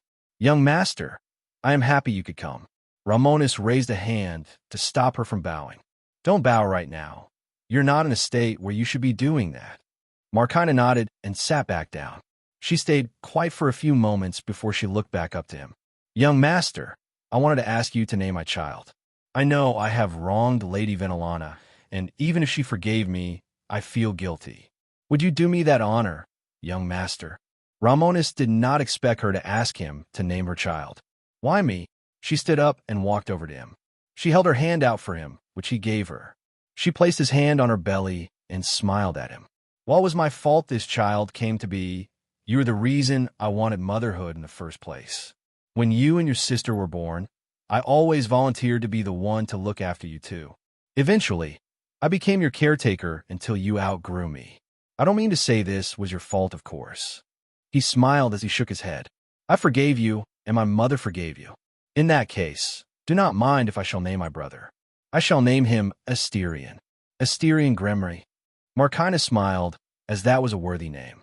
I swear to ensure that your brother shall never challenge you for your position as heir. No one is more worthy to lead the clan than you. Romonus pulled his hand away gently and nodded. Once he is born and he grows a little, I shall take him under my wing. If he has the clan trait or not. That was a subject of worry, as if her child did not have the Gremory clan trait, he would always be shunned among their society as a waste. A noble not born with their clan trait would always be looked down upon as weak. Even if he doesn't have it, he still has me as a brother. Romonus did not delay much longer, and he left Markina alone.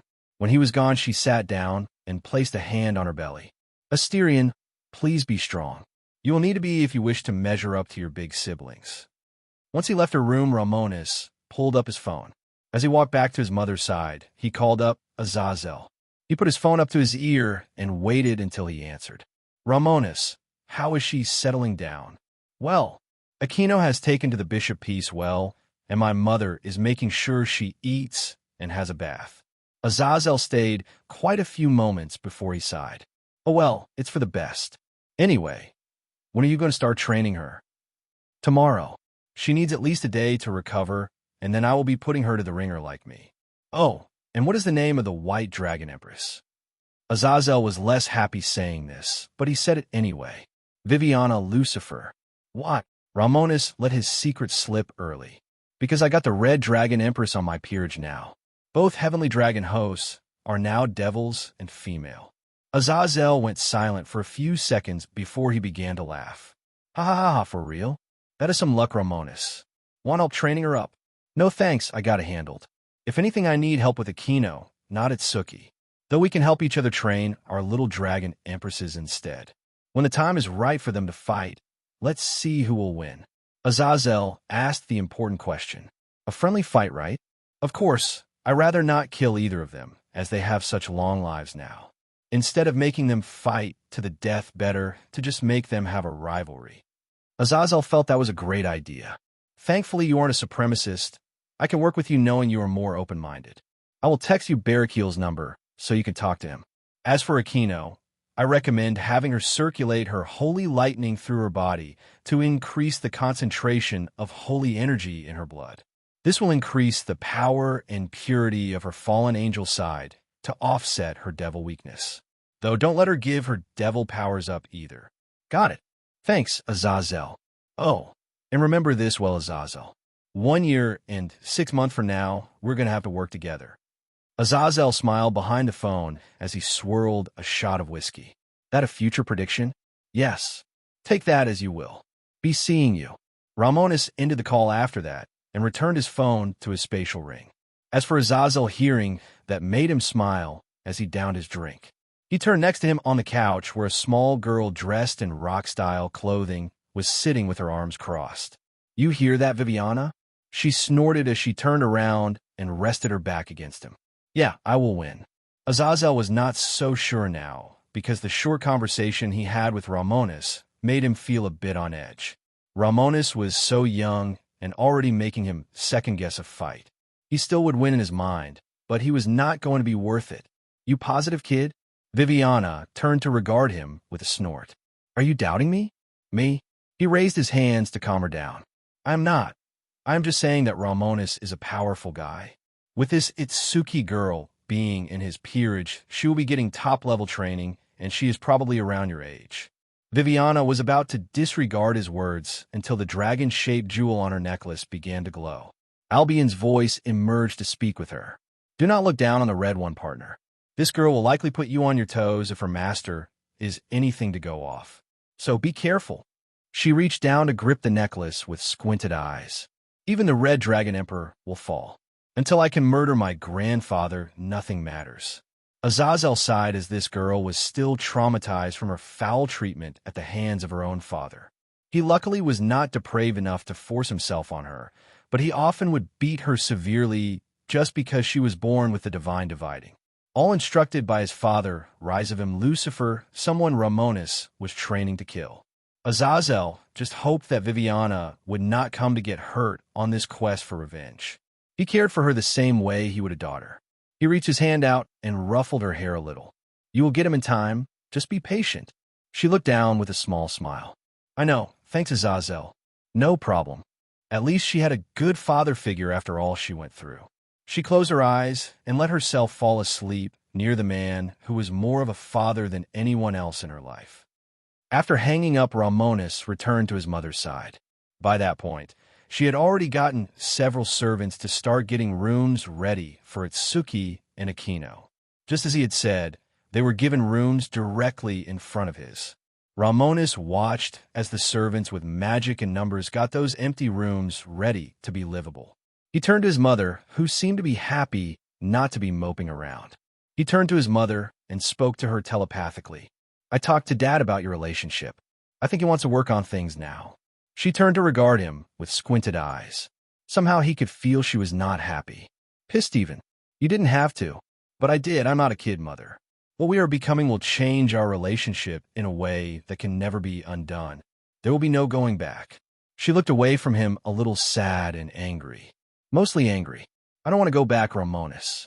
I felt you understood me more than he ever will. Is that so wrong, Romonus? To want a man who appreciates you and doesn't ignore you for years at a time. Even if he is your son, because I know what I want and it is not him. Even if he changes his act now, what will be the point? Just because he wants his cock to work again, he will change? Pathetic. For how long? A decade, 2, 3, 4, or even a century. Eventually, things will return to normal as people do not change that fast. She looked down at the ground, and the last things he said made his heart clench. I just thought you knew me more than that, Romonus. Guess I was wrong. She turned around to avoid looking at him, which made her feel awful. Meanwhile, the servants quickly got the rooms furnished and ready, so the head butler gave a bow. Lady Venelana, young Master Romonus, the rooms are ready.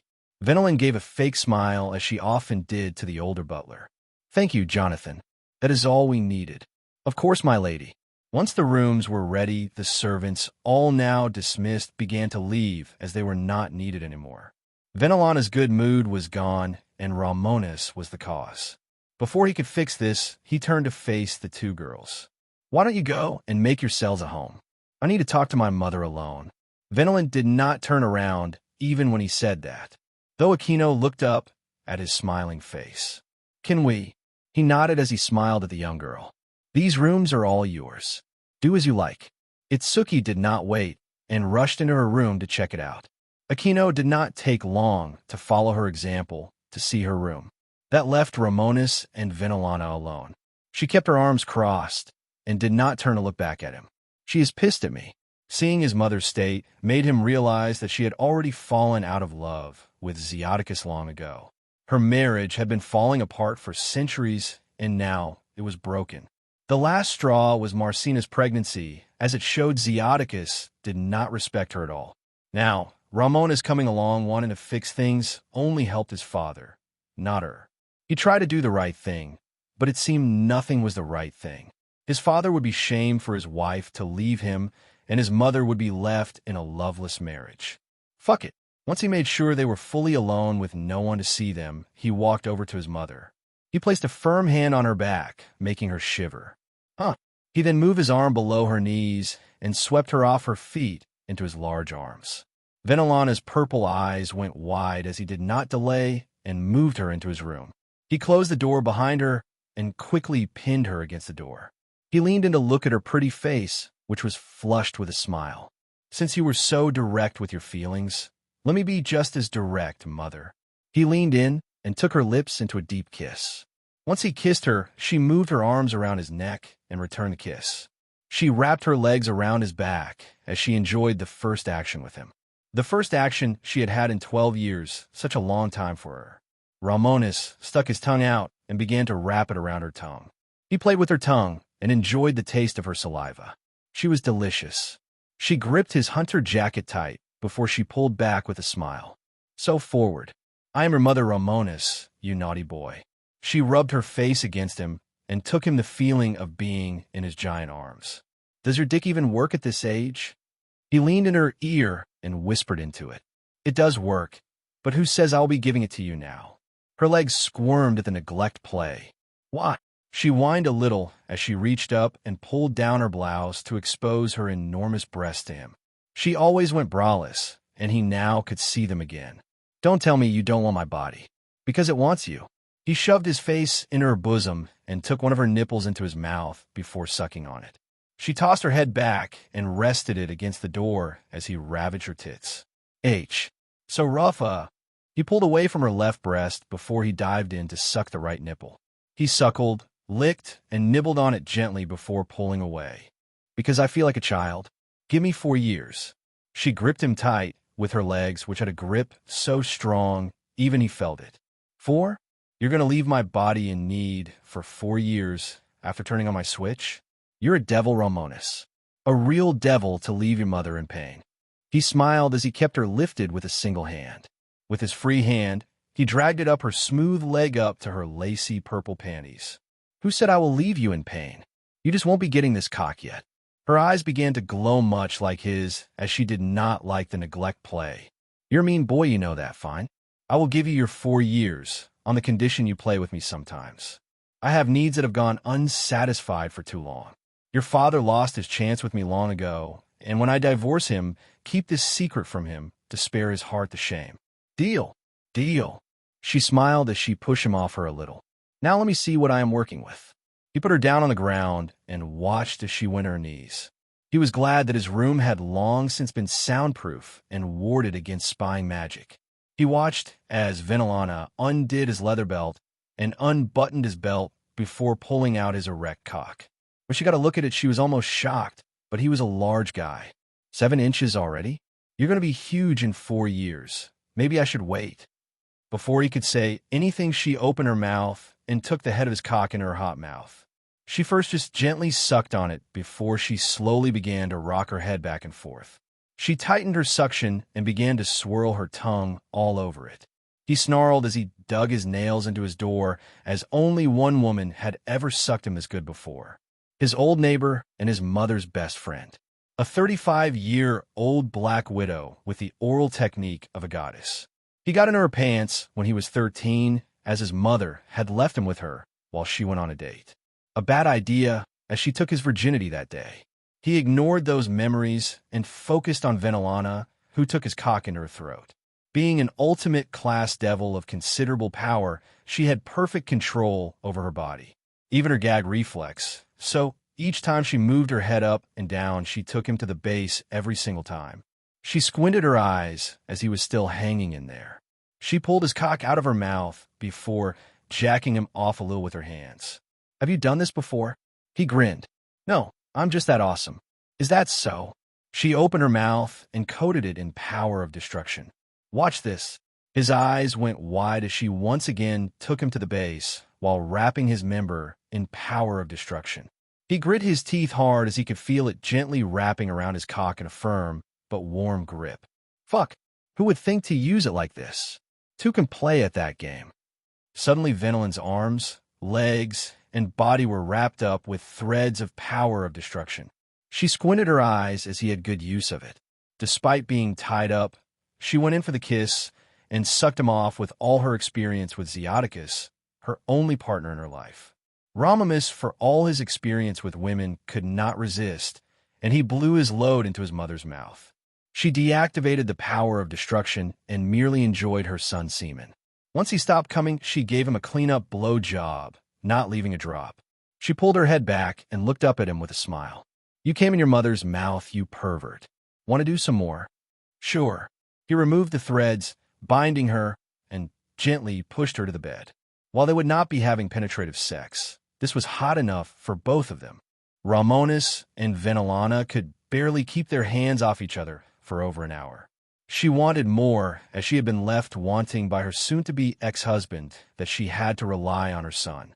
Saying it like that did make her feel a little ashamed, but not enough to stop. And while she had more needs to be met, she understood Romonus' position. He still loved his father, and what he was doing with her felt wrong. Still, since she made it clear she was not planning on staying married, he seemed to respect that more. However, when they finally stopped messing around with each other, Venelana cuddled up with him fully naked. She wrapped her arm around his chest, as she could not stop smiling. You certainly are dominating. These muscles are cut like stone.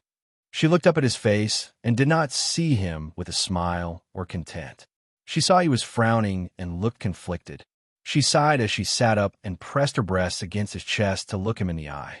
What's wrong? You don't look happy. He brought a hand up and rubbed his forehead. I don't like having effectively cucked my father. I feel like an asshole more than you realize. Venelana sighed as she wrapped her arms around him and gently kissed him. How do you think I felt? While a harem is not getting cucked, I had to go to bed knowing he was getting down with tens of women without me. I tried to join a few times, but I was always unwanted in those times. I couldn't do it, and the intercourse I had with your father to give birth to you and Rias was pure luck. After that, he once again started to ignore me. Would you rather me get with one of the butlers or servants? He wrapped his arms around her and shook his head. No, I guess keeping in the family was for the best. She smiled as she rubbed her large breasts against his chest. Oh, it sure was. For years will be like such a long time, but I won't be married to your father for that time.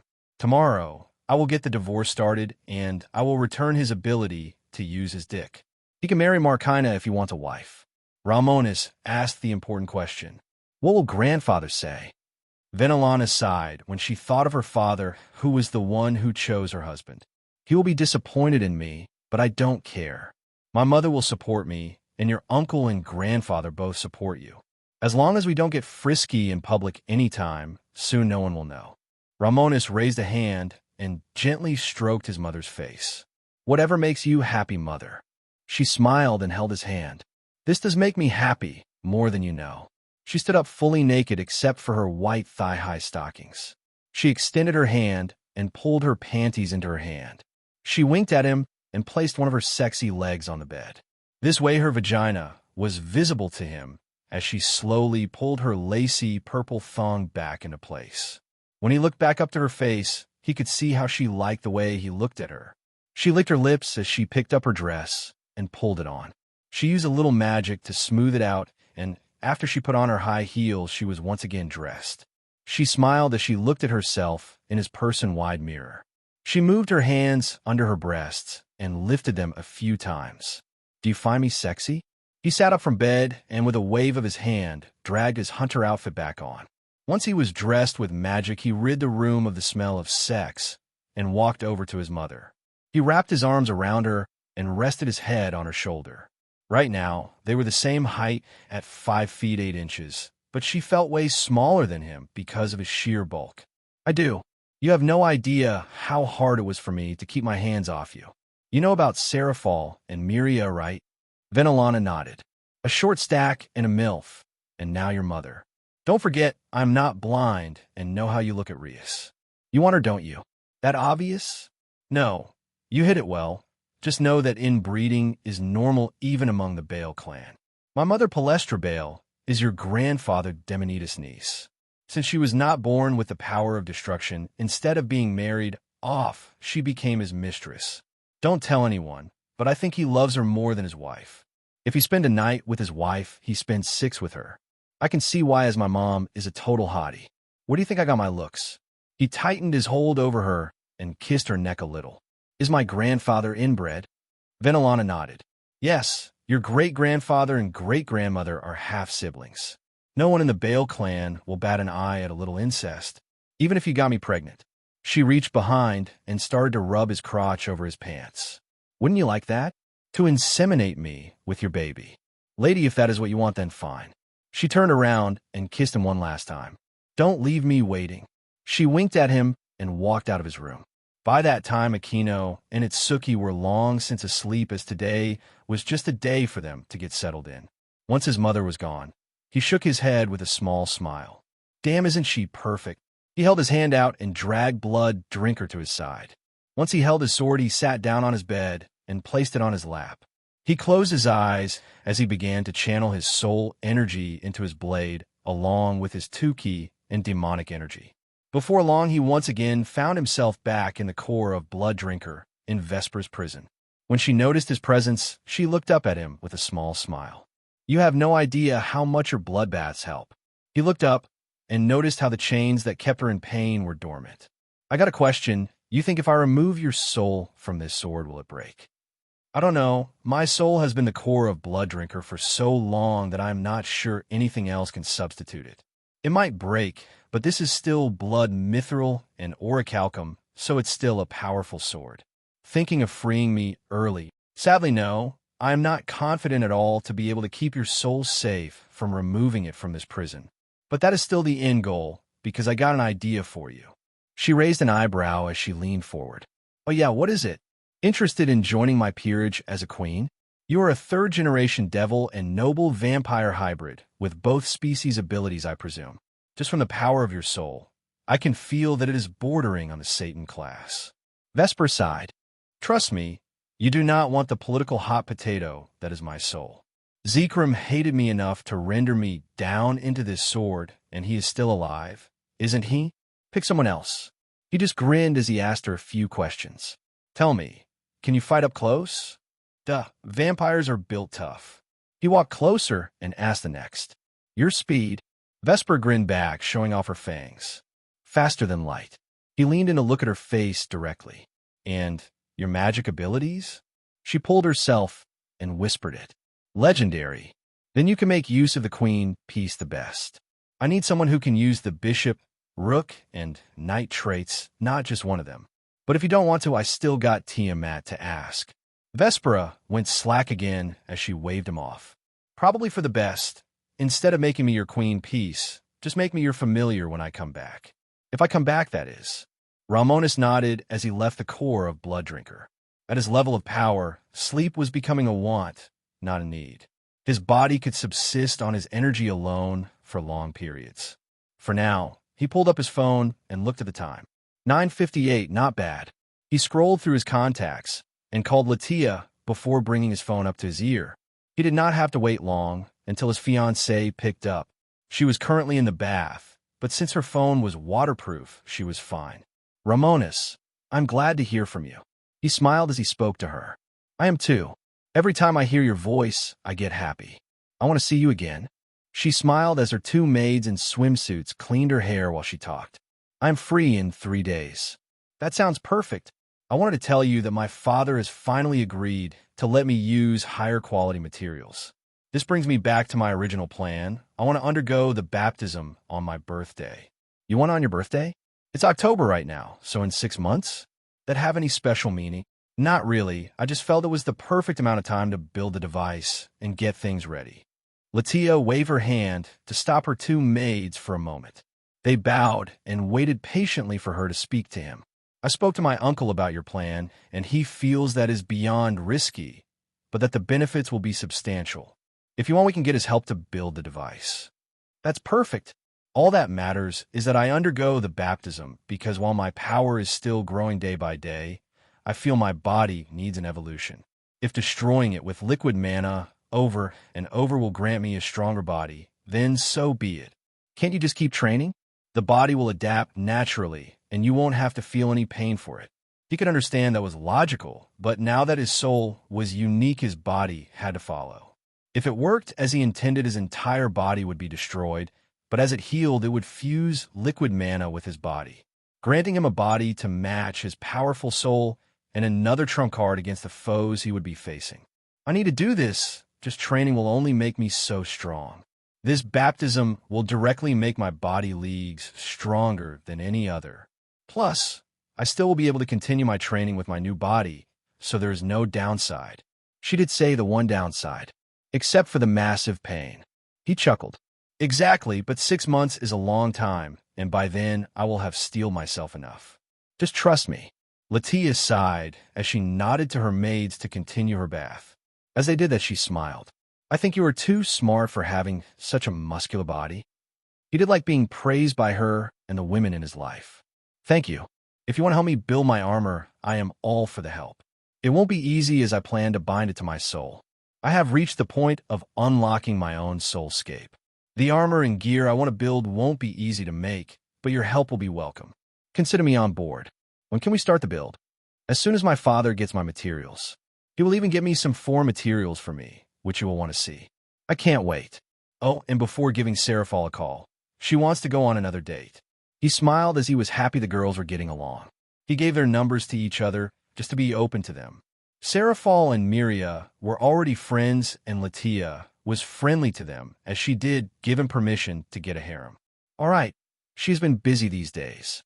See you soon, Latia. Of course. Take care, Romonus.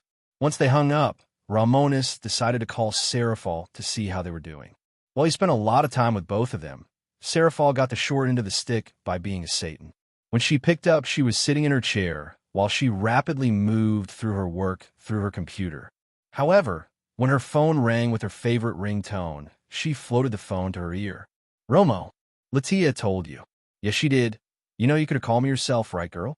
She just stuck her tongue out. "I could have, but I wanted you to call. The girl likes to be chased. I can see that you short stack."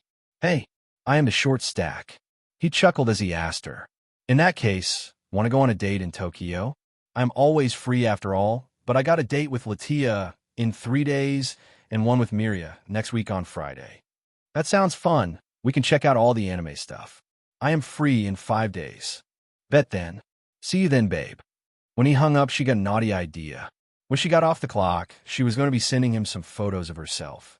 He deserved them after all, since he had been nothing but a good boyfriend this whole time. Romonus had always preferred older women.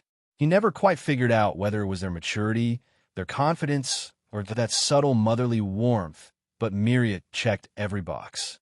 She was strong, sharp, kind once he got past her guard, and stunning enough to make any man stare twice. As they walked, he tightened his grip on her arm slightly. She noticed immediately. "I've been meaning to ask. Did you get taller?" she said, raising a brow. "You definitely weren't this tall before." He chuckled. "I did. My body's adjusting to all the demonic energy I've been cultivating.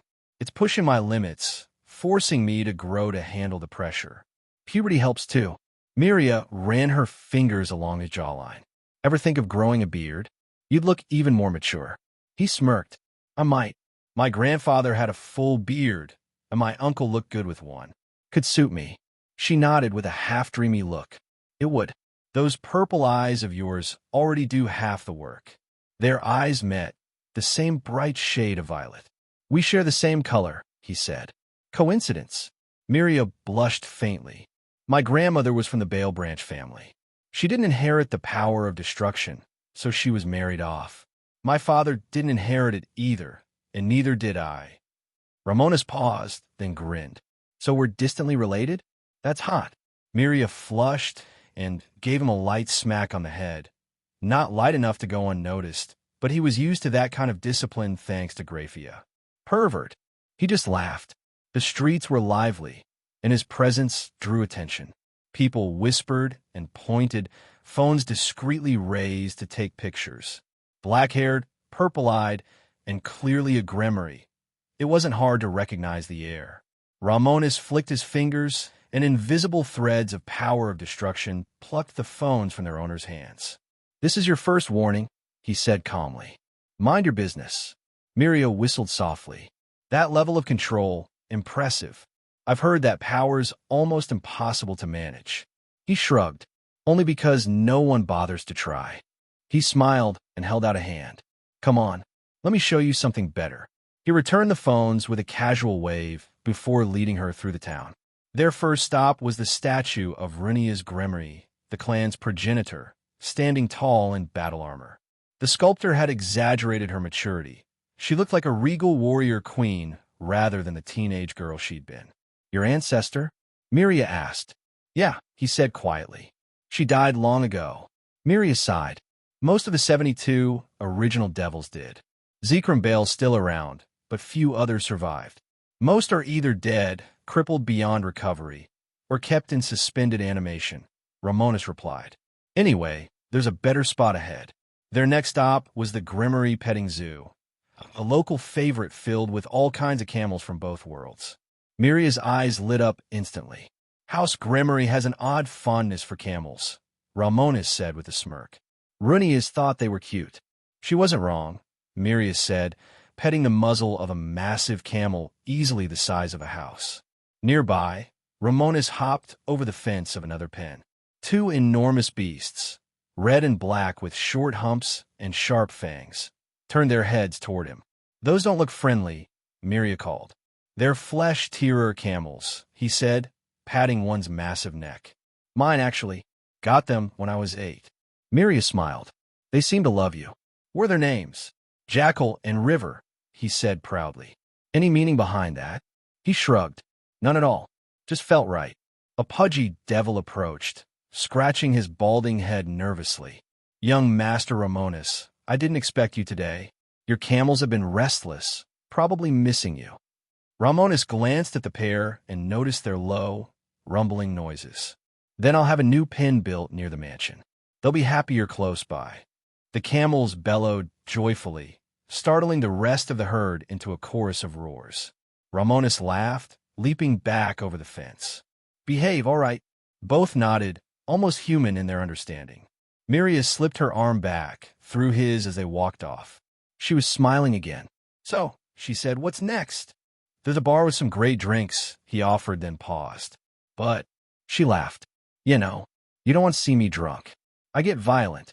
Only you might survive. Fair enough, he said with a grin. Then how about dinner instead? Dinner sounds perfect. She leaned her head on his shoulder. Let me enjoy this while it lasts. In a few months, you'll be taller than me. He rested his head lightly against hers. When's your next day off? Tuesday and Wednesday. Then it's a date. Same time next week. She smiled. If you'll still have this old lady. Any day, my lady. They ended the night at an elegant restaurant, spending hours laughing, eating, and actually getting to know each other. For all their time together, there was still so much left to learn, and that made it better. When he finally took her home, she was practically glowing. You're smiling like you won the lottery, he teased. It's just the first time I didn't throw a date through a wall, she said, hiding her face. He burst out laughing, unable to stop. She pouted, which only made him laugh harder. Sorry, it's just too funny. But I had a great time too. Before he could step away, Rias grabbed his jacket, pulled him in, and kissed him quickly. Consider that a promise, she said softly. Romonus grinned. Then consider it returned. He slipped an arm around her waist, another behind her head, and kissed her back before teleporting away. When she stepped back inside, Rias was still smiling to herself. I won't die alone, she thought. Maybe there's still a chance of my line after all in time. In the months that followed, Romonus's life settled into a rhythm. Between training and his growing circle of relationships, things were balanced. He now had the numbers of Latia, Seraphol, and Rias, and Rias, though she didn't count since he saw her daily. Unlike most nobles who drowned in indulgence, he split his time evenly, training, studying, and spending time with the women he cared about. It worked. A smaller harem meant more time for each of them, a better balance than his father ever managed. 5 months passed. His body had grown another couple of inches, his frame filling out with new muscle. When Zeodicus summoned him to the office, Romonus could tell something serious was coming. Father, he greeted, stepping inside. Zeodicus looked more stressed than usual, probably still suffering from Venelana's wrath. Beside him stood Heinrich Cornelius Agrippa, the ancient scholar and vice chief engineer of the Demonic Power Research Institute. Sir Heinrich, Romonus said, it's rare to see you outside the lab. Something wrong? The bearded man stroked his chin. Not wrong, exactly. Interesting. Your father's been working with a young man in Kuo. The boy was possessed by a spirit, but before we could intervene, he was helped by a girl. Black hair, violet eyes, faint aura of a fallen. She's hiding in an old temple. Zeodicus leaned back. We were wondering if you'd be interested in recruiting her. Romonus's eyes sharpened. Akino Himejima. I am, he said simply. Good, Zeodicus replied. Heinrich will accompany you. Just in case. Romonus placed a hand on the hilt of Blood Drinker. Then let's go. With that, he and Heinrich vanished in a flash of crimson light, reappearing near the abandoned temple in Kuo, where destiny waited for them both. Romonus shook his head. Not really. He knows the Harvester was used to kill Diodora, and I'd rather not be involved with him much. I have no idea what he will do if he knows we did it, and even worse, I have no clue what my brother will do. Will he choose me, his brother, or the friend he considers a brother? He has known me for 11 years. He has known Ajuka for nearly 600. Pretty easy to see who he should pick now. McGregor shook his head with a sigh. Kid, don't be so cynical. I get your position, but he is still your big brother. Surzex will go to war for you and Rias against anyone. Did something happen for you to start doubting him? Romonus opened his mouth to speak, but nothing came out. No, he hasn't. McGregor smiled. In that case, trust him. I haven't told him what we did, but maybe we should. Let's hold off on anything like that for a time, Master. McGregor did not push the issue. Fine then, this is our crime, but your idea, so you should pick when it gets revealed. You also seem to be dealing with some shit, but that is your can of worms to go through. I am just a mad mage who teaches you stuff I probably shouldn't be. Romonus snorted. Hasn't it created me into a powerful being? McGregor gave him that. And you proved me wrong. I thought focusing on the path of the mage, fighter, and swordman was wrong, but you have not crumbled under the pressure. You have grown under it and become someone of renown. You already have a nickname in the noble circle, you know. If your mother won her youth and was called the flaxen-haired Madam of Ruin, you are being called the Knight of Ruin. Romonus tilted his head. Why? I'm more than just a knight. McGregor pointed at his side at Blood Drinker. You are the one always carrying a sword around, kid.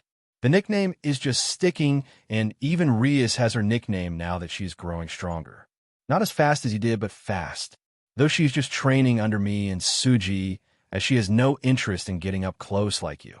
Romonus felt that was a shame. If you focused on just one of the paths to power, you would be defeated by an all-rounder. Well, that is her choice, I guess. I should check up on her training one of these days. McGregor felt that was a good idea, and before he forgot, he remembered something. Hey, you interested in learning under an old friend of mine? Well, more my old mentor, but he is a friend. Romonus frowned. You have friends? McGregor snorted. More than you, that is for sure. He is a lich, as in life. He had been a power-death mage who discarded his humanity. He mentored me when I was young and helped me start the Golden Dawn. When I told him about you, he was interested in mentoring you. So, want to learn under a lich? Romonus had nothing against learning under one. Sure, what's his name? Dormuteth. Long ago they called him the Abyss King. He is ancient, and on top of his death magic, he is skilled in more magic types than me, including spurt magic as he was human during the time of the Persian Empire. Romonus was impressed, as that was over 2,000 years ago. And he mentored you why? Why didn't he just turn you into an undead slave? McGregor scoffed. You are cynical. Just because he is a lich doesn't mean he is evil or desires to have a world of undead. He just didn't want to die, and he saw potential within me. We at the Golden Dawn do not shame any magic except if it affects the Order or gets too dark. Now that I think about it, I really should take you over to learn from my fellow mages one day. Romonus nodded. It would be my honor. McGregor walked over to Romonus and patted him on the shoulder. You're going to be taller than me any day now. I remember when you were barely at my knees, and you're almost 6 feet at age 11. I wonder what is causing it. Romonus wondered if this was caused by his stronger soul, because he had been 6 feet 3 inches in his past life. Maybe the fact that his human side had been older that was causing it. Thinking back to those days was tricky. He remembered all of it, but they were not all good memories. He had no father in his life, as his mother got pregnant from a one-night stand in college. According to her words, it was a football player forcing her to drop out because her parents disowned her. Throughout his childhood, he always saw her with a new man to the house nearly every week.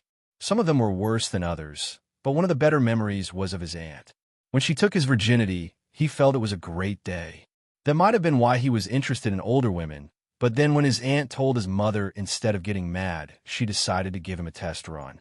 When she found out how gifted he was at sex, she used him when she was left unsatisfied by her boyfriends. He shook his head, thinking back to those times as they were a sore subject with him.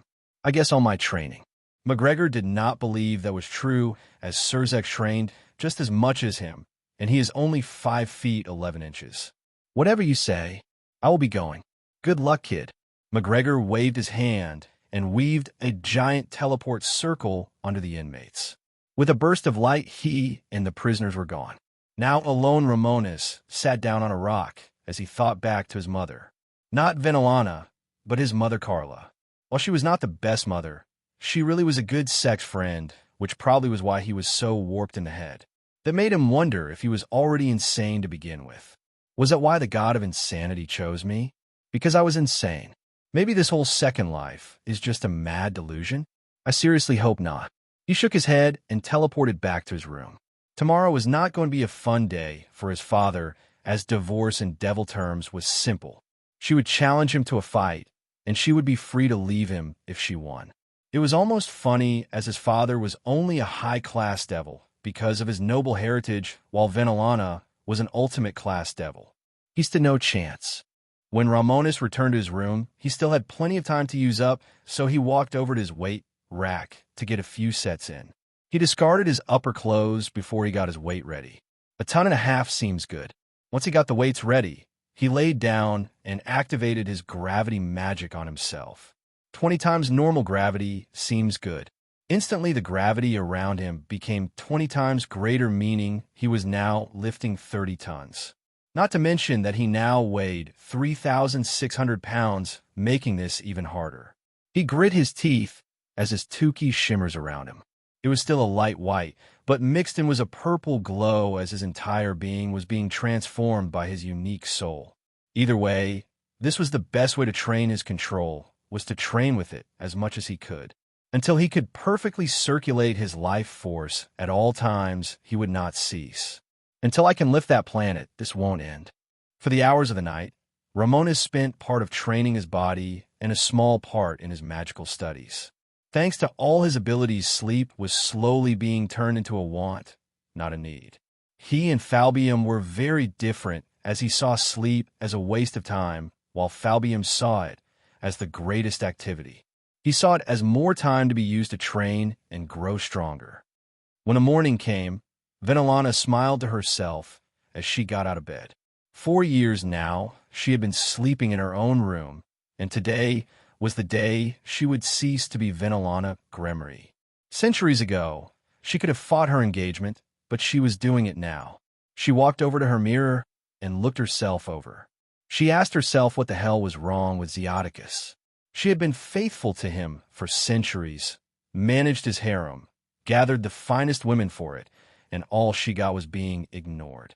Now she was not the most prideful of people, but even then she knew she was hotter than any woman in his harem. If her son's reaction to her body was to go by, she was certainly not ugly. Was there just something wrong with him? Maybe he got off on feeling like he was cucking me? Is that it? Realizing that thinking about her failed marriage would not change anything, she instead thought of how to dress for this day. While this was going to be a duel, Zeoticus was not her match at all. He had never been a powerful fighter, as he was still only a high-class devil after all his centuries alive. Romonus had been stronger than him at age 6, and Surzex had been stronger than him at birth. Honestly, the only thing he passed on to those boys was his clan trait and his hair in Surzex's case. In Romonus, he looks more like my father than he does Zeoticus. Thinking of her younger son, she remembered the Victorian suit he sometimes wore. He called it the hunter's suit, right? She smiled as she removed her nightgown and tossed it onto the bed. From her body, dense demonic power began to surge all over her body like liquid. From her feet, a suit similar to Romonus's began to form. Rather quickly, she had formed a female version of her son's favorite outfit. She spun around, checking herself out before touching her breasts a bit. She still could not think of why Zeoticus ignored her so much. Romonus certainly loved her breasts. Image here. Wonder what he will think. Now that she had time to think it over and what she did with her son last night, she still did not care. As long as he did not find an issue with it, she didn't either. Right then, let's get this over with. By this time, Romonus was already up and about, as he had not slept at all. Divorces in devil culture were beyond rare, as it was usually a source of shame to be divorced. Instead of drawing out the process, the spouse who wanted a divorce would challenge their spouse to a duel. Being the challenger meant they were unhappy and would cause the challenge party shame in the case they lost. Even if they win, the shame of their spouse hating them enough to challenge them for a divorce would last centuries. Zeoticus and Venelana outwardly shared a loving marriage to the outside, but that was beyond true. Maybe that was the case long ago, but that certainly was not the case today. Romonus sighed as he got out of his walk-in shower and bath. He evaporated the water on his skin with demonic energy and quickly got dressed in his hunter outfit. He drew Blood Drinker to his side and, as usual, strapped it to his side. When he walked out of his room, he ran into his mother, who took this route on purpose. She smiled in his direction as she saw his eyes run through her body. "So, what do you think?" She spun around a bit before leaning forward to look him in the eyes. Her posture caused her breasts to push on her suit. "It looks good on you, mother." Of course, nothing bears the original. She smiled at his joke and praise. "Oh, of course, my lord. How could this lowly one think of surpassing you? Joking aside, I did wear it because I thought you might like it." "I can see you do." Romonus sighed as he asked the question he wanted to ask. "So, you off to challenge him to a duel?" She nodded. "I am. I already know I will win, even if I'm a bit rusty. And so is he. He hasn't fought in centuries, and neither have I, but my edge is still there. While I do this, console Rias for me. She won't understand." Before anything else happened, he needed to know, was this my fault? She could see he was conflicted, so she walked toward him and placed her hand on his chest to feel his heart. She could feel it slightly elevated, as he did not want to be why his family broke apart. "No, this was not your fault, and never blame yourself for this. This was going to happen this century, or maybe the next. You just gave me the courage I needed. I do wonder how long we will keep this secret. What will my father say when he realizes what we will become? What will Cerzex think?" She snorted. "Let me handle Cerzex, you handle Zeoticus. Just know he is still your father, so go easy on him." "I will." Romonus released his senses to make sure no servants were around. He lifted his mother's chin with his fingers. He leaned in and gave her a small kiss. She closed her eyes and enjoyed the kiss. "Good luck, then." She smiled and returned the kiss, but went deeper with her tongue to wrap it around his. She enjoyed the immoral nature of this relationship, which seemed to turn her on because of her devil side. Devils love to sin, and this was a terrible sin. She pulled back and winked at him. "I love you. I love you too, mother." She let go of him and walked off with a bit of a hop in his step. As she did that, he took in the gaze of her ass in the leather pants. She is perfect, hotter, kinder, more caring than her. He shook his head, thinking back to Carla. They were nothing alike, but he had no hatred for her. She just gave him some fetishes that were accepted by him being a devil. "Thank you, boss, once again." He focused back on the situation and saw that Aquino and Itsuki were still snoozing. He would need to wake them up soon, but first, he had something to do. He did not delay and teleported directly into Rias' room. The burst of light from the teleportation woke her up instantly. She shot up in bed about and launched a giant, almost lightning bolt of pot at him. He reached out and caught the attack with his gloved hand with ease. Rias was stuck staring as he dissipated her attack instantly. When Romonus turned to look at Rias, he was almost shocked. She was naked and uncovered, but she did not look embarrassed to be seen like that. She didn't cover herself at all, but since she was 11, there was barely anything to see. Though due to her being a devil, she was filling out faster than normal human girls. She rubbed her eyes a bit as wondered what he wanted. "Brother, what is it?" Romonus's face palmed a little as he remembered that Rias in the anime never cared to undress in front of Issei or even Kiba. She even said she could only sleep if she was naked. He thought that was not going to happen, but it seemed it started when she went through puberty. "Why are you naked?" "You always slept in a nightgown before this, so I thought you would be dressed." Rias reached down and began to pull on her clothes, starting with her panties. "My body is hurting, and it's more comfy this way. You normally knock. What is it?" Romonus waved his hand and pulled a nightgown onto his sister's uncovered body. She was far too young to get his interest yet, and he was no pedophile. He knew what that did to a person one just had to look at him. "Rias, sit down as I got news to tell you." She sat down on her bed as he sat next to her. He had to move his sword onto his lap first to get it out of the way. Once they were seated, he reached out and wrapped an arm around her to pull her into a hug. She reached up with a hand to pat his arm, a little confused. "Brother, what happened?" He looked down at her and hugged her tight. Mother just went to challenge father into a duel for the right to divorce him. Instantly, Rias' blue eyes became wide like saucers. "What?" She tried to struggle out of his hold, but she was far too weak to fight him in strength. He did not let her out of it, as this was serious. "Brother, we have to stop her." "She can't. She just can't." She reached up and tried to pry his arm off of her. He did not let go. "I know it's not ideal, but do you think Mom is happy being married to father?" Rias looked up to look at him, with tears starting to stream down her eyes. "She told me she was. She always said so. She said their love was beautiful." "Rias, She was lying to you for your sake. She wanted you to find happiness instead of being married off like she was. Do you want to hear the full story? She nodded. Yes, I want to know. Simply put, our father's harem. I know harems are normal for our people, but he went about it the wrong way.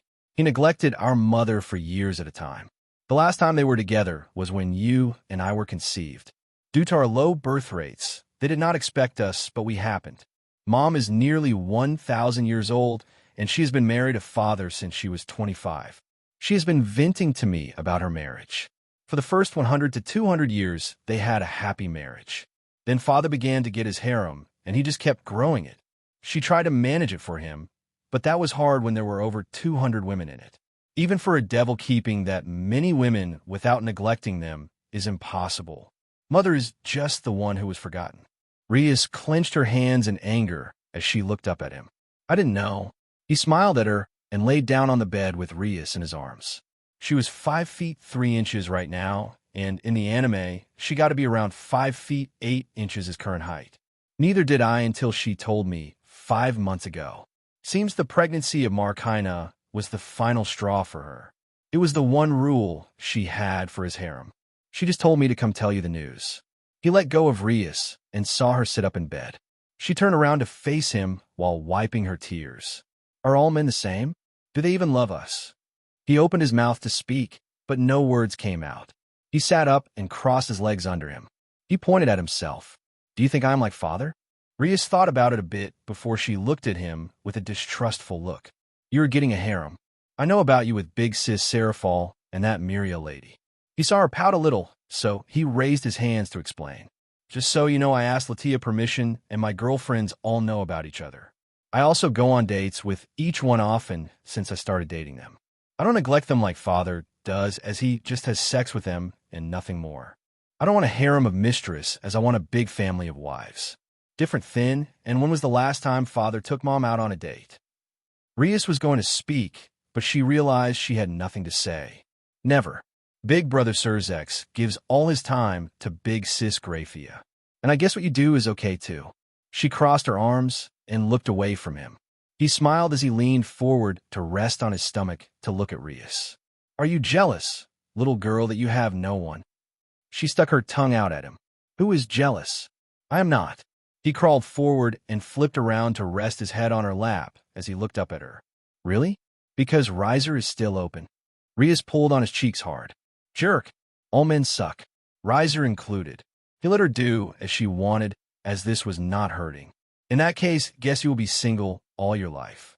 You will be like a human grandma with 100 cats, then, while I will have a big family with plenty of children. She looked down at him with a smile. That sounds nice. He nodded. Yeah. You know, if you don't find anyone, you can have me. Rias looked down at him as he was on her lap. Really? He nodded. I learned something from Mom. Our great-grandparents are half-siblings of House Bale, and Mother is the child of our grandfather and his niece. Rias reached down and began to stroke his hair. I guess that won't be too bad then. I already know everything about you, so I don't mind. He smiled as he poked her on her nose. My heart will always be open to you, Rias. Just grow up a little, you little brat. You're barely taller than Serafal and so immature.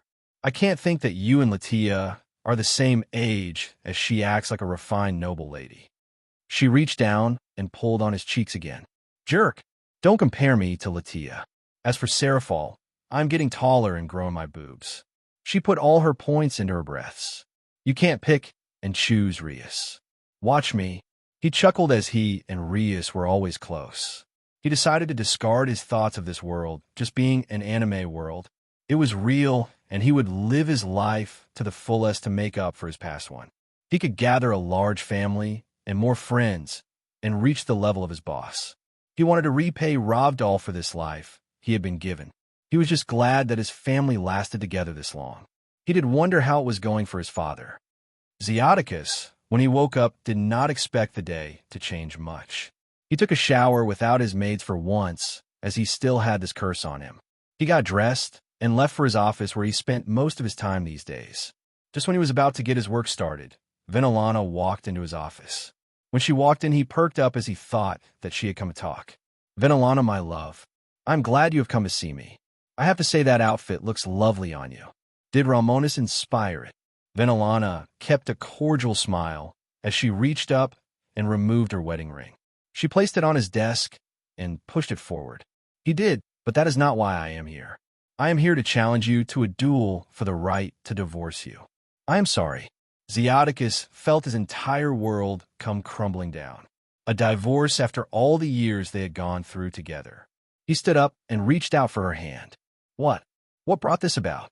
I know I broke our agreement with the baby, but a divorce. Venelana shook her head. That is just a part of the issue, Zeoticus. When we married, I felt we had a marriage to be envied. You gave me your love, and I gave you mine, but when you brought your harem, I thought it would stay small. Now, you have over 200 women to satisfy all your needs and your attention. Before we conceived Romonus and Rias, we were intimate 9 times in a century. That was not normal, and I was loyal to you that whole time while you were off enjoying yourself. Marcina's pregnancy was just the final nail. Now, Zeoticus, I, Venelana Bale, officially challenge you to a duel. We can fight here or in the arena. Your pick. Oh, and win or lose, I will be returning your ability to use your cock in 6 months. Marry Markina or any of your ladies because I am through. Zeoticus looked down at his table before he stood up. He looked up both heartbroken and angry because this was his fault. He should have known this would happen, he just thought it wouldn't. If that is what you want. He brought up his right hand where his wedding ring was placed. He activated the gem placed on it and teleported them down below the mansion to an ancient arena that was used long ago for gladiator battles. Once they arrived, Zeoticus looked across the field at his soon-to-be ex-wife. He could barely accept that fact, but he would fight with everything for even a chance to show how much he cared. Venelana took a deep breath before her body, a massive aura of power of destruction formed around her. Her hair began to float as she looked across at Zeoticus. I loved you, Zeoticus. You killed that love, now fight me. Zeoticus' face went rigid as he released his demonic power at all his power. He would show everything just to show he did not want their marriage to end. Sadly, it was over already. Zeoticus knew he stood no chance, but he needed to show he was willing to change. However, to Venelana, his willingness to change was just too late. He should have thought of that before forgetting her for a bunch of maids. Zeoticus' wings emerged from his back as he took to the sky. Around him, hundreds of magic circles opened, showing his almost forgotten expertise in magic. His potent demonic power activated the circles as he launched giant searing blasts of fire, lightning, and lava at Venelana. She glanced up at the attacks coming at her and smiled sadly at him. I'm sorry.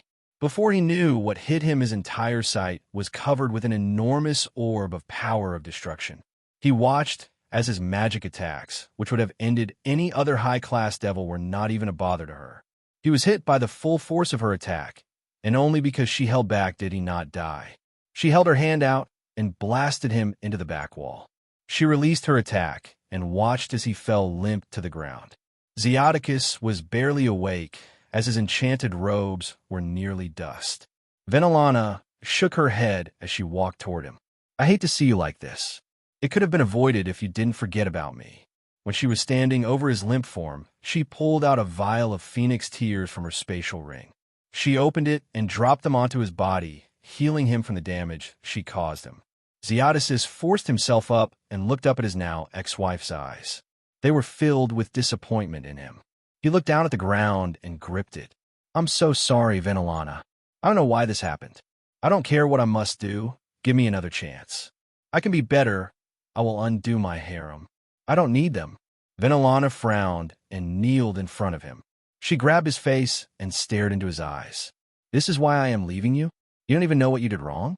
What is the point of leaving your harem when they are all you care about? I am no longer Lady Gremory, just Venelana Bale. The children will still be Gremory, but my clan might try to pull Romonus over to them. They do call him the Bale-born of the Gremory for a reason. She helped Zeoticus to his feet and gave him a small hug. I did truly love you, Zeoticus, but that was centuries ago. Be happy. Zeoticus lowered his head and hugged her back. Will you ever give me a chance? She shook her head. Zeoticus, this is for the best. She released him and walked away from him. I hope you find happiness with Markina as your wife." She teleported away, leaving Zeoticus to his misery. The next 3 days were rough for Zeoticus as Venelana returned to House Bael and informed her family of her divorce. This spread to the rest of the noble circle along with the pregnancy of Markina. That revealed the existence of the not yet born Asterion, which started a whole set of discussions. Since the child was male and Romonus was already the heir, it caused the noble circle to discuss who to engage the child with. This was considered the only worth a bastard had, especially since he was conceived by a rather weak lord like Zeoticus, and a commoner, so not much hope was placed on the child. This caused a meeting to form among the 32 current clan lords because events like this were not common. In the 3 days leading up to the meeting, Romonus began to teach Aquino and Itsuki, who were making great progress. He needed Itsuki to get a good grasp over her power, because she was going to be important to his forging. Aquino needed better use of her holy lightning, because he fully planned to do what Azazel suggested to him. However, he had to stop on the 3rd day to go on his date with Latia, leaving them at home. At the same time, Zeoticus was seated at the massive circular table of the 32 lords of the pillars. Lord Bael was here, but he was not alone, as his father Demonidas Bael was here along with Zekrom Bael and Venelana as well. She was still dressed in the hunter attire copied from Romonus, as it made her look more serious and imposing. Just in case, for the past 3 days since her divorce, she had returned to her old training to remove the rust if she needed it. At the same time, Graphia, Surzex, Falbium, Ajuka, and Seraphol were here as well, as this was considered a big event that rarely happened. No one was speaking, as Surzex had a frown on his face as his parents had split up. It came out of left field for him, and he hadn't even gotten a chance to speak to his mother to find out why. He sighed as Zekrom stood up to start the meeting. Zekrom looked to be a middle-aged man with dark black hair and peaceful violet eyes. If Surzex had to say so, Romonus looked much like their ancestor. Only Romonus' eyes were dark purple rather than violet. As for Zekrom, he and Romonus both liked to dress sharply, with the former being dressed in an ancient nobleman attire with a dark beard covering his face. He was also an imposing figure carrying a heavy aura for being a non-super devil. Welcome, devil lords, to a rare event in our society. A divorce among us is a rarity, and along with it a new child of Romonus Gremory is to be born. It is quite rare for a devil to sire so many children, and 3 of your children came from your marriage to my descendant here. I heard events from Venelana herself of the reason for the divorce, but let us hear events from your side. Why did your marriage end? Zeoticus grit his teeth, but he kept his noble appearance for now. It was a long series of events started by my harem. Things were handled wrong, resulting in the end of my marriage. That is all I will say. Murmurs began among the gathered lords, as that was not a true explanation. Surzex stood up and came to his father's aid to keep his honor. Let's all give him his privacy. Relationships are complicated and stuff happens. Zekrom looked across the table to gaze at Surzex with a calm look on his face. You are right. He deserves that much respect. On another note, let us discuss why we all gathered. The child. He is to be named Asterion, yes. Zeoticus nodded. Yes. My son Romonus was the one to name him. The instant that his second-born son was named, more whispers and murmurs were started. Romonus was an anomaly among their race because of his pure dedication to training. It was rare that a noble lowered themselves to training, but because of that, Romonus was the strongest devil of his generation by far. No other devil born around his age, noble or not, could compare to him. His true power was not truly understood, but rumors were stated near the original Satans. Zekrom turned to Venelana, who glanced up at her ancestor with a proud smile. He was her source of pride and her secret lover now. No one knew that second part, but Zekrom looked away before speaking. I have not had the pleasure, but I hear he has made great use of his birthday gift. The demonic sword blood drinker killed all its previous wielders, and he has tamed the blade. You are blessed to have him as your heir. My blood runs strong in him. Zeoticus clenched his fists, as this was what he was dreading. Already Clan Bael was plotting to bring Romonus over to their side. They did not consider him a Gremory, but a Baal because of his personality and appearance. Zeodicus spoke up to move attention somewhere else. The traits of House Gremory and Baal do work together perfectly. It granted my son Surzek's power and is doing the same for my son Romonus. When Demonitis stood, everyone quieted down as he was the father of Venelana and Lord Baal. His might was legendary, as during the Great War he slayed 3 cadre of heaven and the fallen angel of Gregory Spheres. He even wounded Raphael severely in a duel. Demonitis looked to be about 80 with a long braided beard reaching his belly. He dressed just as sharply as his son Lord Baal and his ancestor Zekrom. Despite his aged appearance, his back was straight as an arrow and he was a towering figure. 6 feet 4 inches and covered in dense muscles, showing he was no long-range fighter. Zeodicus. No one is denying that House Gremory's trait acts as an amplifier for the mighty power of destruction. However, Romonus would not be nearly as powerful if he was not born of House Baal, and since you caused the divorce, I think you should compensate my daughter. When I engaged her to you, I thought you would treasure her, but that did not happen. Zeodicus turned to his former father-in-law, who was in no way mad at Venelana. If anything, he saw her choice as the right one. You are no longer my father-in-law, but we were family, Demonitis. In your words, how should I offer compensation? Demonitis revealed his plot with a small smile. Since Rias was born of your union with Venelana, she should instead be the new heir. This child, Asterion, can be a replacement for your and Venelana's marriage. However, as he is a bastard of commoner blood, the best we can offer is a member of the branch family. As for Romonus, I say you should return him to his family. His true family, House Baal. Surzek was about to rise to his feet, but Graphia reached out and held his hand. Ajuka grabbed his arm as he could not act the way he wanted. Surzek grit his teeth and waited for his father to speak. You are asking me to give up my heir. For 11 years, I have mentored him to take over House Gremory, and his name is Romonus Gremory, because Venelana was married to me during his birth. I would have to disown him from House Gremory, and that is a shame I won't place on him. Demonitis smiled behind his beard, but when he introduces himself, he calls himself Romonus B. Gremory. He did not have to do this, but he chose Baal as his middle name to show his care for his family. Magdaran is the current heir, but he has no interest in the title. As for my other grandson, Sarorg, he was born with no demonic power or power of destruction. From what I heard, he is quite a formidable brawler, but neither of them are good fit for the next Lord Baal. Romonus fits all the criteria. Instead of reigning over the Gremory clan, which is ranked Duke, he will rule House Baal as a great king. Wouldn't that be the best future for him? Think of what is best for Romonus and Devilkind in general. Zeodicus sent a pleading gaze at Venelana, who decided to speak up. Father, wouldn't it be better to speak to Romonus himself? What will also happen to his engagement with Latia Astaroth? Demonitis nodded, as this was true. His daughter had the right to choose because of her power. He engaged her to Zeodicus because her mother persuaded him to choose a good groom for her. Their engagement, of course, will remain intact. I would not break them up, but since this was started when he is still the heir House Gremory, and Astaroth shall remain binded, I won't remove a long, thought-out agreement. Seraphal cleared her voice and brought attention to herself. I normally wouldn't be exposing my business like this, but Romonus and I are close. Intimate, even as despite his young age, he is mature beyond his years. What will that mean for our relationship if he is to become the next Lord Baal, if he agrees at all?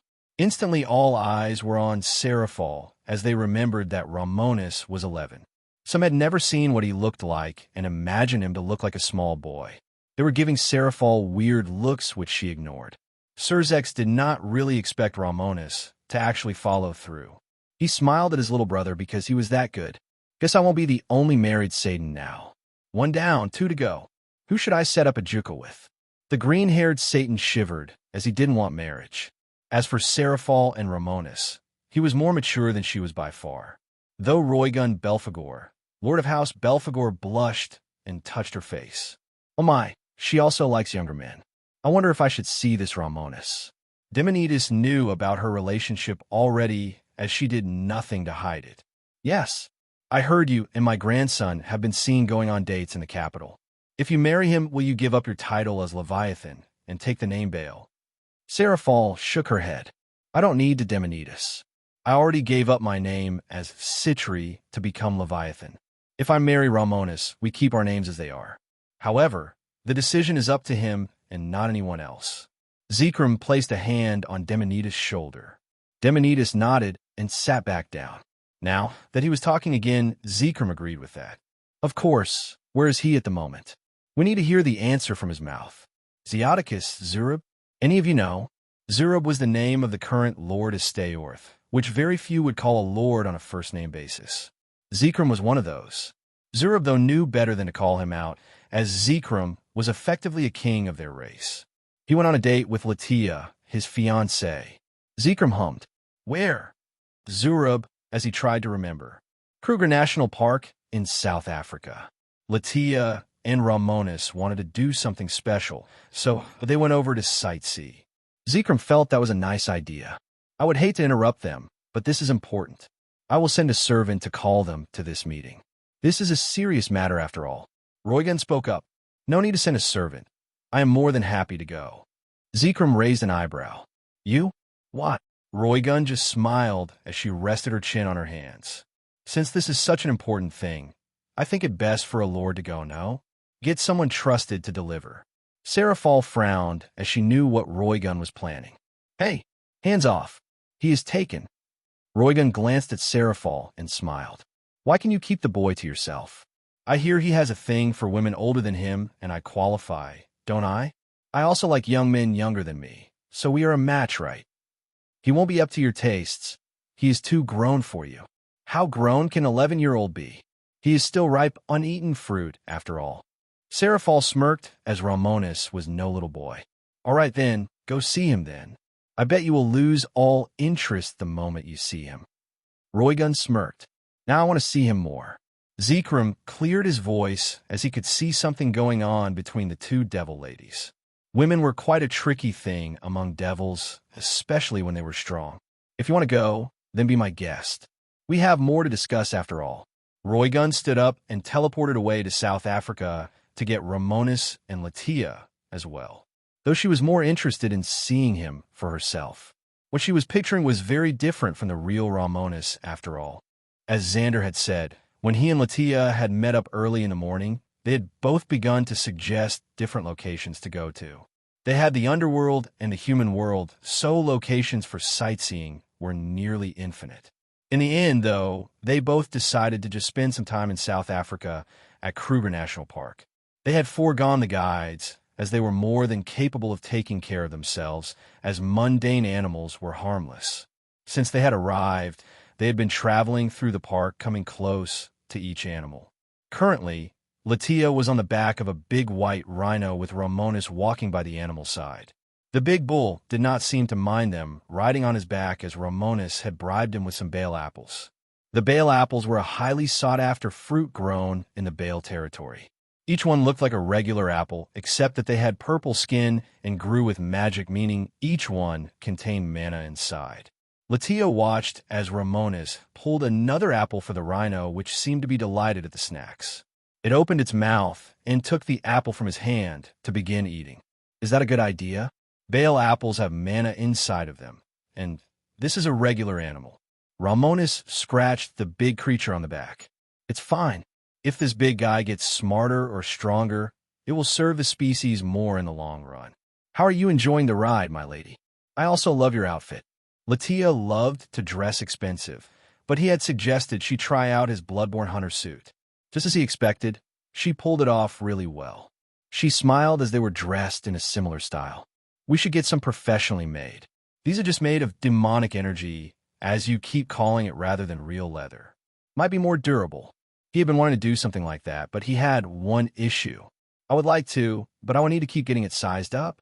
It seems I am growing 2.5 inches every 6 months. Latia understood the reason. That is because you are a Baal. The men of House Baal are all extremely tall. I can see why everyone in the noble circle who knows you calls you the Baal-born of the Gremory. Rias and Surzex are both Gremory without a doubt, but people don't think so about you. He knew that all this time. I know. Despite the Gremory crimson hair being a dominant trait, my Bale genes run strong. It is what gives me my proud temperament. She quite liked his temperament as he was proud, not arrogant. With how much he trained, he had the right to be proud. However, Latia did not expect what was about to cross their path. As Romonus continued to walk by Rhino, his favorite animal crossed their path. From the tall grass, a small black and white creature emerged. Latia squinted her eyes at the sight as it was already starting to hiss at them. The rhino she was riding backed away a little as no creature wanted to lose their nuts, and this animal went for the nuts. Isn't that a dash? Honey badger. Suddenly Romonus ran forward and leaped forward, landing on the weasel. He gripped its nape and picked up the thrashing and hissing honey badger. He turned to Latia and picked up his ill-gotten prisoner. Look, it's Honey Badger, my favorite animal. His face looked really happy, but just as Latia was going to check it out, her nose began to pick up on a foul odor. She recoiled as, thanks to being a devil, her senses were much more sensitive than a human's. She started to retch and covered her mouth. Romonus coughed at the odor because, like their relative the skunk, honey badgers could spray too. Romonus waved his hand to collect and incinerate the foul odor. He walked back to Latia and the rhino while holding up the thrashing weasel. Latia was curious about honey badgers now. You are holding him quite tight? Is he okay? He nodded. Oh, he's fine. Honey badgers have really loose, thick skin. It's thicker than buffalo skin, and they can take serious wounds without a care. They can turn around and bite their foes, and these claws are no joke. No animal, unless desperate, tries to find trouble with these crazy things. Latia could already see the gears turning in his head. You want to keep him? He made the dumbest face he could as he looked up at her. Can I? Pretty please, babe. She rolled her eyes at him before quickly snapping a picture of him. Keeping that one for the photo album and do whatever you want. No one is going to care. He chuckled as he looked at the badger who looked ready to tear his face off. Sweet. Now what to name you? He thought about it for a few seconds before he had one. Karn. That is your name. Romonus was going to keep him as his pet and see if he couldn't strengthen him with magic. This is a fun day. Just as Latia and Romonus were having a good time, Roygun arrived at the park. She just appeared at the random location, which just so happened to be surrounded by a pride of lions. She looked around her and merely waved a smile. Pardon the intrusion, kitties. I will get out of your hair. She flew into the sky, and since she was currently using her king piece, she was brimming with power. She closed her eyes and spread her senses throughout the park, searching for a signature of demonic power. That was easy, as Romonus might as well have been a son in her senses.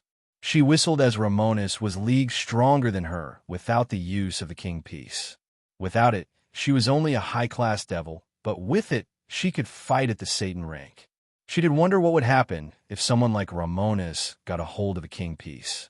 She shuddered to imagine it, because he was nearing the Satan rank on his efforts alone. She was already excited to see what this Romonus looked like. When she teleported to his and Latia's location, what he saw was not what she was expecting.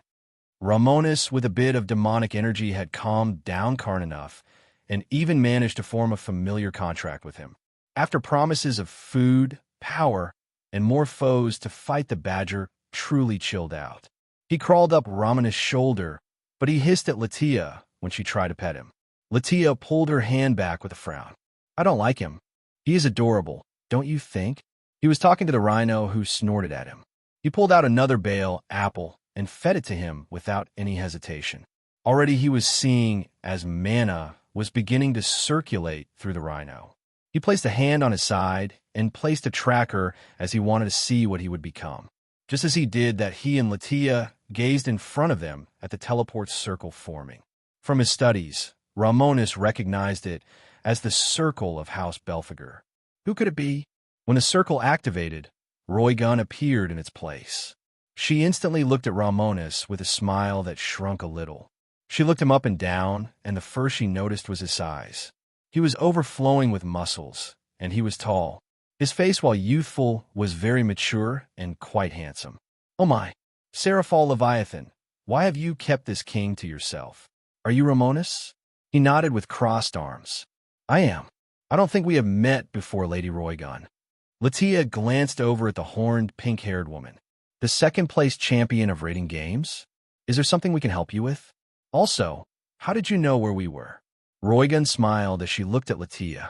She looked a bit more like her age, as she was a girl, and did not train her body nearly as much as Romonus. Regardless, she was already starting to become a beautiful young lady. I didn't mean to interrupt your date, but this is important. Are you aware that the divorce of Zeoticus and Venelana has the noble circle in a spat? They want Romonus and you as well to present yourselves.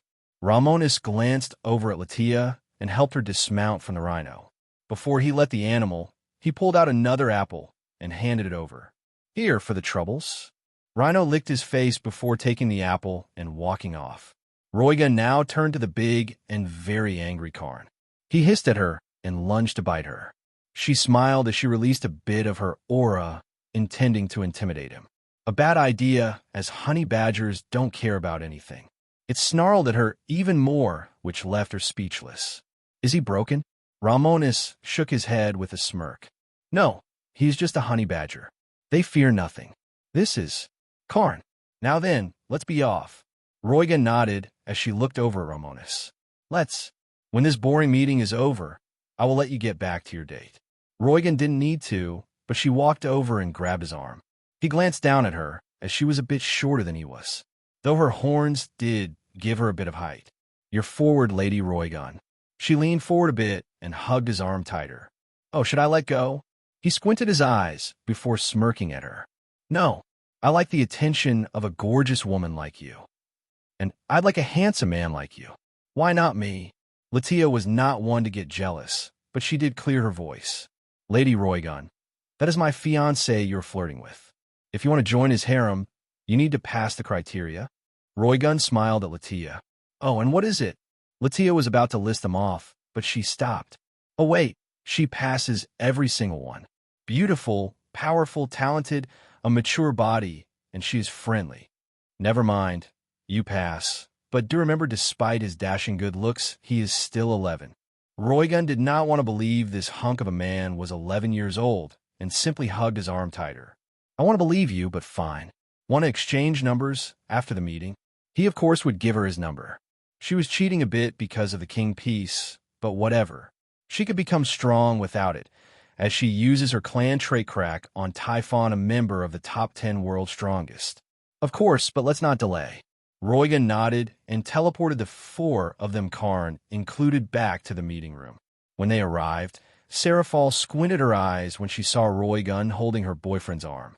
Roygon looked over at her and smiled at her. He likes me, Seraphal. Latia said, I passed his criteria. Seraphal sighed as she knew that would have been the case. Whatever, you do need a husband anyway. If Latia is fine with it, so am I. I just got to inform Miria, his other girlfriend. Please do, I might as well meet you all. This whole conversation happened in moments, so Roygon let go of his arm and stepped back. Romonus Gremory and Latia Astaroth are here now. Instantly, all attention was placed on the 2 of them, as Romonus and Latia had been engaged at his party. The Zeoticus and Venelana had invited all of the pillars, but not all had been able to go. Sometimes Romonus skipped, or never tried to stand out, so this was the first time a few were seeing him. They had to say they knew what Zekrom meant when his blood ran strong in him. Despite his father being a Gremory, he did not get their crimson hair or blue eyes. His eyes were a deep dark purple, and his hair was pitch black. Not to mention with Zekrom Demonidas and Lord Bale, he looked like he fit in among them. Venelana, though, gave him a wave which he returned with a smile. Seeing how he was here, Zekrom stood up once more. I'm glad you can make it, Romonus. I am sorry we had to interrupt your time with your lovely fiancé. Romonus dismissed it. It is quite all right. Though, it is an honor to meet you, ancestor. Zekrom smiled. The feeling is mutual. I see my gift has been treating you well. Romonus placed a hand on the handle of Blood Drinker, as through the link he shared with Vespera, he felt her terror. She was deeply afraid of Zekrom, and he would too if he had been forced to endure what she had. Relax, I am here for you. Her voice, barely a whisper, entered his mind, and it hurt him. Don't let him take me again. I promise I won't. While he consoled Vespera, he spoke to Zekrom. Yes, the sword is magnificent, cuts through flesh like butter, and is immune to the power of destruction. That was why I sent it your way. I won't delay. Come and sit with us. We have much to discuss. Ajukasena looked down at Latia. You can sit with me. She nodded at her uncle before looking in Romonus' direction. Before he started to walk, Zeoticus spoke up first. Zekrom, with all due respect, he is my heir and son. As the next Lord Gremory, he should sit with me at this meeting. Zekrom smiled in his direction. Zeoticus, the boy's going to sit with his mother. Nothing wrong with that. Romonus sent a look at his father before walking to sit next to his mother. She smiled in his direction before she reached out and held his hand. Zeoticus sighed as he knew his son was closer to his wife than him. She looked at Karn, who seemed itching for a fight. Is that a honey badger? Romonus nodded. Yes, I decided to take him along with me. Demonidas looked at Karn, who hissed in his direction. Mean little shits, ain't they? Romonus held his right hand out and shook his grandfather's hand. They certainly are. That is exactly why I choose one as a pet. Demonidas looked forward after that. Make sure you train it properly.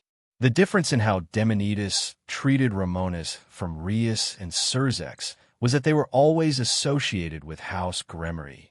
Their crimson hair was a constant reminder they were Gremorys. As for Romonus, his appearance was perfectly pale, though he was better than his uncle, who outright hated Surzex. He saw Rias as nothing but a spoiled rich girl, as he had not heard of how hard she had been training for the past 5 months under Romonus. His uncle was more accepting of Romonus because of how much he seemed to be one of House Bale. Black hair, purple eyes, power of destruction, proud temperament, and potent demonic power. Everything one needed to rule House Bale. Zekrom cleared his voice as Roygun sat down. Now that Romonus himself is here, we will continue with the delegation. Romonus, you were born from the now-broken marriage of Venelana Bale and Zeoticus Gremory. With the divorce happening, you are now in a unique position. I, progenitor of House Bale, ask if you would become the next heir of House Bale, following the end of your uncle Azalin's end of term. Romonus certainly did not expect to ever be considered for the position. He knew that Saror would be soon coming to challenge Magdragon for the title, but he would get in the way if that happened. Romonus glanced over at his mother, who gripped his hand a bit. This is your choice. His grandfather Demonidas also agreed. Think about this carefully, Romonus. An opportunity like this comes once. Rule House Gremory as Duke, or rule House Bale as a great king. Even his uncle said something to him. My term as Lord Bale will end with the end of this century. Until then, you can mentor under me. I will teach you the ropes of being a proper Lord of House Bale. Zekrom had no fancy words and merely waited for his answer. Romonus looked at his brother Surzex first. Brother, I think I should take this offer. With you as Lucifer, I will be able to make more progress for devils. We both can together. Surzex thought out and felt that would be a good idea. If you choose this, it could be what we need to get out of this stagnation. However, if you step down as heir, will Rias be the next heir? Most likely. I do not think Asterion will be considered because of his commoner blood, and she's getting stronger from all the training I am putting her through. Not as fast as me, but she will be ultimate class by the time she is 14 by my estimations. More than enough to defeat Riser. She hasn't even talked to him since. Surzex nodded with a chuckle. If you do choose to do this, I will support you. Serafal and Ajuka will support you as well. Maybe we can end the split factions of Great King and Satan. But what about Father? Mother left him, and he will feel you left him as well. Mother did what she had to do. He is still my father, so I will talk to him. On another note, thank you, brother, for supporting me. Surzex smiled at him with a proud look. Hey, you got Serafal to fall in love with you. You did what I told you, so do what you think is right. Venelana let go of his hand as Romonus stood up and boosted his voice with a bit of demonic energy. I will accept the offer to become the next heir. Zeoticus felt his world come tumbling down. For the first 11 years of his twins' lives, he felt he was ruling the world, but 5 months ago, everything changed. Just impregnating Markina had caused so much chaos. His wife cursed him to not be able to have sex. She then divorced him, and now his son had been drawn to house bail. Everything is going wrong. Romonus glanced at his father and communicated with him. Dad, this is for the best. Not just for me, but for devils as a species. I can make more changes along with Surzex. Make Rias the next heir, and in a few years you will see this was the right choice. Zeodicus looked at his son, barely holding it together. I understand. No matter what, you are still my father. I won't be cutting contact, and I will help Rias out once she becomes the next lord. Just keep a head up. I can't wait to see the wedding with you and Markina. You think I should marry her? You don't have a lot of options. He cut communication as Zekrom addressed all devils. I, Zekrom Baal, progenitor of House Baal, nominate Romonus G. Baal the next heir of House Baal. In 6 months, there shall be a celebration at House Baal, and all clans are invited. Since Latia Astaroth is joining House Gremory and House Estaorth together, you need another engagement for your new position. Romonus had some things to say. My standards are quite high, and no regular noble lady will suffice. If she meets my criteria, then fine. Zekrom, through spies, knew about his relationships, except with Venelana. His relationship with Rias was still budding as well, and he just met Roygun as well. Lady Leviathan, an ultimate class devil of an extinct house, and the niece of Satan. Very high standards, but I'm sure we can match them. Is there anything else anyone wants to bring up? No one said a word, so the meeting was dismissed. Zekrom turned to Romonus personally. When do you think will you be moving to the main Baal castle? By the end of the month. And I have to say that I might not be available on my 12th birthday. I have plans that day, but we could talk about them later. Zekrom nodded. We will talk more once you move. One by one, the many lords began to teleport in mass. Demonidas patted his back firmly before he also left. His uncle didn't say anything and left as well, leaving him and Venelana. I respect your choice, son. I told my mom about us. He did not know how to take that. And how did she take it? She didn't mind and said I was a naughty girl. As for my father, he just said he didn't want to know what we do. I had to remind him of the fact his parents are half-siblings, which shut him up. You have to tell me that story. Zeodicus, seeing how Venelana and Romonus got along, was thinking something very different from the truth. I should have spent more time with them. He teleported home to see Markina, who might be the last person who could comfort him now. Venelana now looked at her oldest son Surzex, who was looking a bit confused. You go on, I need to talk to him. Romonus nodded as Roygun and Seraphol walked over to him. Latia also came over as they wanted to talk about a few more things. Roygun was a new addition, but he was just going to get her number, so nothing was set in stone. Though, he did have to say he liked the pink hair. When Venelana reached Surzek's side, he simply sighed and hugged her. Venelana smiled happily and returned the hug. Are you mad at me, son? Surzex pulled away and shook his head. No, I'm sure you had your reasons. I just wanted to ask you if you need help. Are the Baals forcing you to do stuff against your will? If they are, I don't care what I need to do. I will be there for your mother. Venelana shook her head. Force me? They sure can try, but don't worry. My father, mother, and grandparents are on my side. I will also have Romonus by my side. Surzex looked up and saw how Romonus was with Seraphol, Latia, and Roygun. He smiled as his younger brother was a source of pride for him. If he had more time, he would have trained him personally, but he knew Romonus was in good hands. Suji, Surtur, and McGregor only had good things to say about him. He picked up whatever they taught him quickly. Seeing the look Surzex sent Romonus, she did hope he would take the news in a few years well. Lucifer knows he will need to when the news breaks. Surzex held his hand out for Graphia, who took his arm. I better be off. I have work to do, and the computer only reduces the workload. Graphia nodded. That is true. Instead of taking 16 hours on something, you only need 8. Maybe you should get an assistant. Surzex was going to be looking as he was sick of spending so much time as Lucifer. He wanted Romonus to take his title, but little did he know Romonus had no intention of being an office worker. With a flash of light, Surzex and Graphia left the meeting. Ajuka glanced over at his niece for a bit before he too left. Falbium was long since gone, leaving Seraphol the only Satan to remain. Venelana walked over to Romonus' side, specifically over to Latia. Latia, darling, You look dashing in that. Did my son get you into the style? Latia smiled that the mother of her fiancé liked her.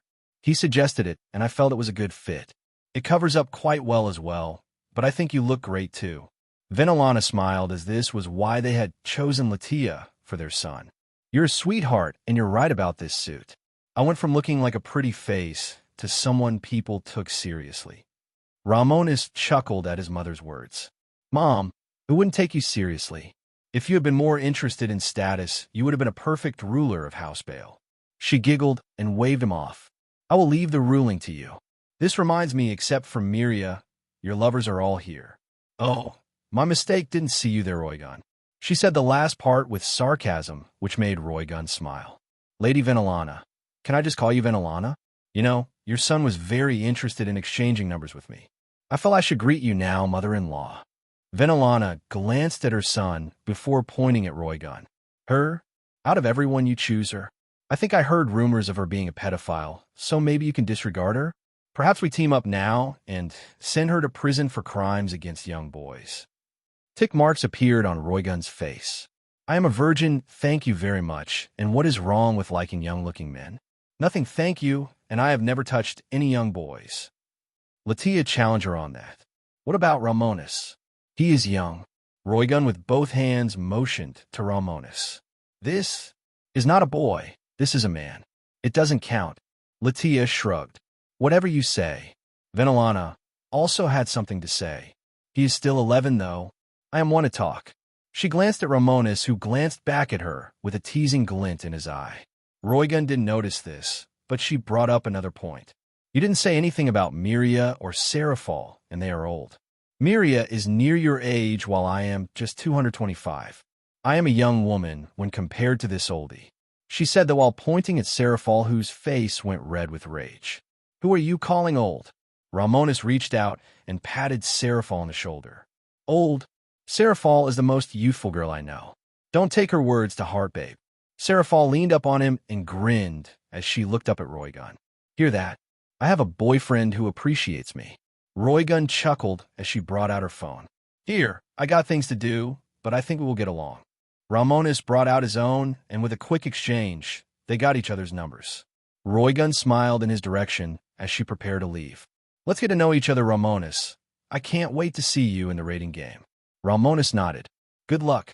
Romonus planned to take her king piece for himself. It was a crutch that was limiting her, as it was the only reason she was strong. However, if someone like him or Surzex used it, things would get very different. If he and Roygun became a thing, she of course would become stronger without the piece. Without it, she could grow, while to him, he only wanted a life-saving treasure. It would be a good trump card to have when faced with a life or death situation. Once he had his armor, he would be much more confident, but even then 10 to 100 times more power was hard to pass up. And it did not come from God, so it was all the better. Roygun teleported away, leaving Seraphal, Latia, and Venelana. Venelana decided to leave as well. I will be stopping by the Gremory mansion to break the news myself to Rias. I just want to tell you to be careful, as the Gremory and Bale clans are as different as the day and night. You will need to be powerful, proud, and enduring. So, keep being yourself. I will. Venelana teleported in a flash, leaving just Seraphal and Latia. Karn was here as well, but he was just happy to hiss at anyone from his shoulder. Romonus turned to Seraphal, who he knew had work to do. Keep in touch, all right. He had to bend down a bit as he gave her a quick kiss. She returned the kiss before giving him a wink. Of course, we got a date in 2 days, so don't forget. I haven't. Once Seraphal was gone, he turned back to Latia. So, ready to go back to Kruger? She smiled as she took his arm. Yes. The next few days were very hectic for Romonus' entire family, as Rias, out of nowhere, was declared the next head of the clan. Venelana explained to her that Romonus was being promoted to be the heir of the Bale clan. This was going to be the best for the Devil race, with Surzex as Lucifer and Romonus as Lord Bale would create the most change. At first, Rias was not happy, but when Romonus himself explained it, she calmed down and accepted it. Of course, Romonus also continued to mentor Itsuki and Aquino, who were making great progress. Aquino, now that she had him to push her, unlike Rias, who let her wallow in depression, was improving rapidly. She was making good use of the bishop piece, but he was not allowing her to neglect her body. Fallen angels were blessed with powerful bodies, and she needed to use hers. His plan for her was to become able to use fallen and devil powers perfectly together. He was still waiting until she got more control over her holy lightning before he started his resistance training. As for Itsuki, she was quite talented at magic and was making good use of the boosted gear. Drake woke up quite quickly because of the 4 powerful pawn pieces and her using his power. The boosted gear was going to be important for Romonus armor, which he was planning day by day. His father was still going to grant him the materials he promised, so that was still bored. As for Itsuki's use of the pawn piece, he wanted her to master the queen, knight, bishop, and rook. Besides training his 2 peerage members, he went on the date he promised Serafal at the Tokyo Anime Center. There she bought a bunch of magical girl Milky Spiral 7. As for Romonus, he ended up buying a few mechas for Latia and for him to build together. They might even build one in real life together, but he of course did not forget Miria. Even though their date was on Wednesday, he took time to visit her as she decided to quit being a guard. Serafal didn't mind it, as she didn't even need to work. She was just paying Serafal back for saving her life from Sufame Leviathan. As for Roygun, they texted a bit back and forth getting to know each other, but it was all still new. Romonus always preferred to get to know them personally, as they were not just characters in a novel anymore. This was his life, and Romonus was still living his best while causing as much chaos as he promised. Even more than his boss expected, which was progressing the gods' plans closer and closer. Ravdal was currently seated at his desk as he twitched from time to time. All of the changes Romonus had made to the fate of the world so wide-reaching that he was having a feast. His body was surging with pure chaos energy caused by so many changes to fate. All part of his plan, as he was powerful, but his position in the company he was at was low. He was new here, and unlike other gods, he had only one reincarnator in Romonus. Reincarnating someone and granting them wishes was costly and could severe losses. Some gods had lost all their reincarnations, and it cost them everything. That was why Ravdal had chosen Romonus. He had more than made up the energy he used to reincarnate him 5 times over. Breaking the fate of a world was dangerous for a god, but not for a mortal. When Ravdal opened his eyes, they were glowing brighter gold than ever. He had enough energy to pick another reincarnator for another world. However, he had no such intentions, as he was an all-or-nothing kind of god. He promised to give Romonus a gift which was against the rules, but he did not care. He was sick of being just one of many gods of insanity. Even at this company, there were over 100 from different worlds and realms. Picking Romonus specifically was part of his long-thought-out plan to consume all of them, and to do so he needed more power. He needed to be stronger, but to do that he needed Romonus to be stronger as well. Part of this energy would grow his own, but another would be used to grant Romonus his gift. He had an idea of what Romonus would like. Just as he was deep in thought, his office door opened, and in walked an ethereal-looking woman. She had white hair and eyes of the same color. She had a lust-provoking body despite being fully dressed in a concealing business suit. Though, when Ravdal saw her, he felt only loathing. "What, do you want her here? I am busy." She scowled at the words he said. "Is that any way to speak to your sister Ravdal? May I remind you that I have 10 reincarnators while you have just 1. I outrank you by far, so show some respect." He glanced up at her, not falling for her provocations. "You sent your reincarnators to easy, safe worlds. All 10 of them barely match up to mine in personality or power. I will repeat, what do you want?" She frowned, as despite his divinity as insanity, Ravdal was not easy to make mad. He had been plotting to destroy this company and all other gods of insanity to own the divinity of insanity for himself. A truly insane plan, but one thought from insanity. "I can feel all the energy you are harvesting from the breaking of fate. Give me some." "No, get your own. Now get the fuck out of my office." She clenched her hands. "I'm telling Mother." Ravdal grinned as he loved to push this bitch's buttons. Tell the bitch, she doesn't mean shit to me. Fuck you. She turned around and stormed out of his office. While Ravdal was the god of insanity, his sister was the goddess of jealousy. Ever since they were children, she wanted everything of his. He was always stronger, but their mother favored her because she was a girl. He wanted her dead here and now. No, not yet. He calmed the dark thoughts brewing in his mind and watched her leave. I should get Romonus to murder her reincarnators. They're all in soft, weak worlds, barely generating any changes to fate. Maybe in the future, for price. While Ravdal continued to plot the end of the company, Romonus continued to live. While he was living to enjoy himself, he still had a job to do. He did not know what happened to this world, as Valley and Issei did not exist really. It was such a weird thing that he could not understand, as he had been planning everything with those two in mind. He did not think his boss would do something like that for shits and giggles. That just left the fact that he was dropped into an alternative reality where this was normal. Unless there was another plot that he was not getting and it was irking him. What does that mean for their fate? What does my being here change? Would Itsuki have gone to Rias as normal or what? So many unanswered questions, and they all pull at my mind. Romonus did not consider himself paranoid, but it was hard not to be. While Ophis and Great Red were mostly chill, that left Trihexa, which was certainly not. Not to mention the Eevee with Regalziva, the fierce god, Melvazoa, the malevolent god, and Saraselbes, the wicked god. All beings with the power to effectively one-shot Great Red and wipe out all organic life in their universe. However, he was not one to run from a fight, as he most certainly wanted to be the one to defeat the Eevee. As for the Atolled, they were spiritual gods, with one of them being the god of breast, Chimyin Chapati. He shook his head. He was honestly more partial to the Eevee, in all honesty. Just as he was going to keep thinking, Itsuki walked up to him and pulled on his sleeve. Romonus, you have been staring off into space the whole time. He shook his head as he focused back on the whole reason he was here. My bad, just thinking of the future. Itsuki looked around at the open wilderness of the Gremory domain. So what are we going to do here? Romonus smiled as he looked from Aquino to Itsuki. I will tell you, I am here to give you a test. I want to see how much you two have learned.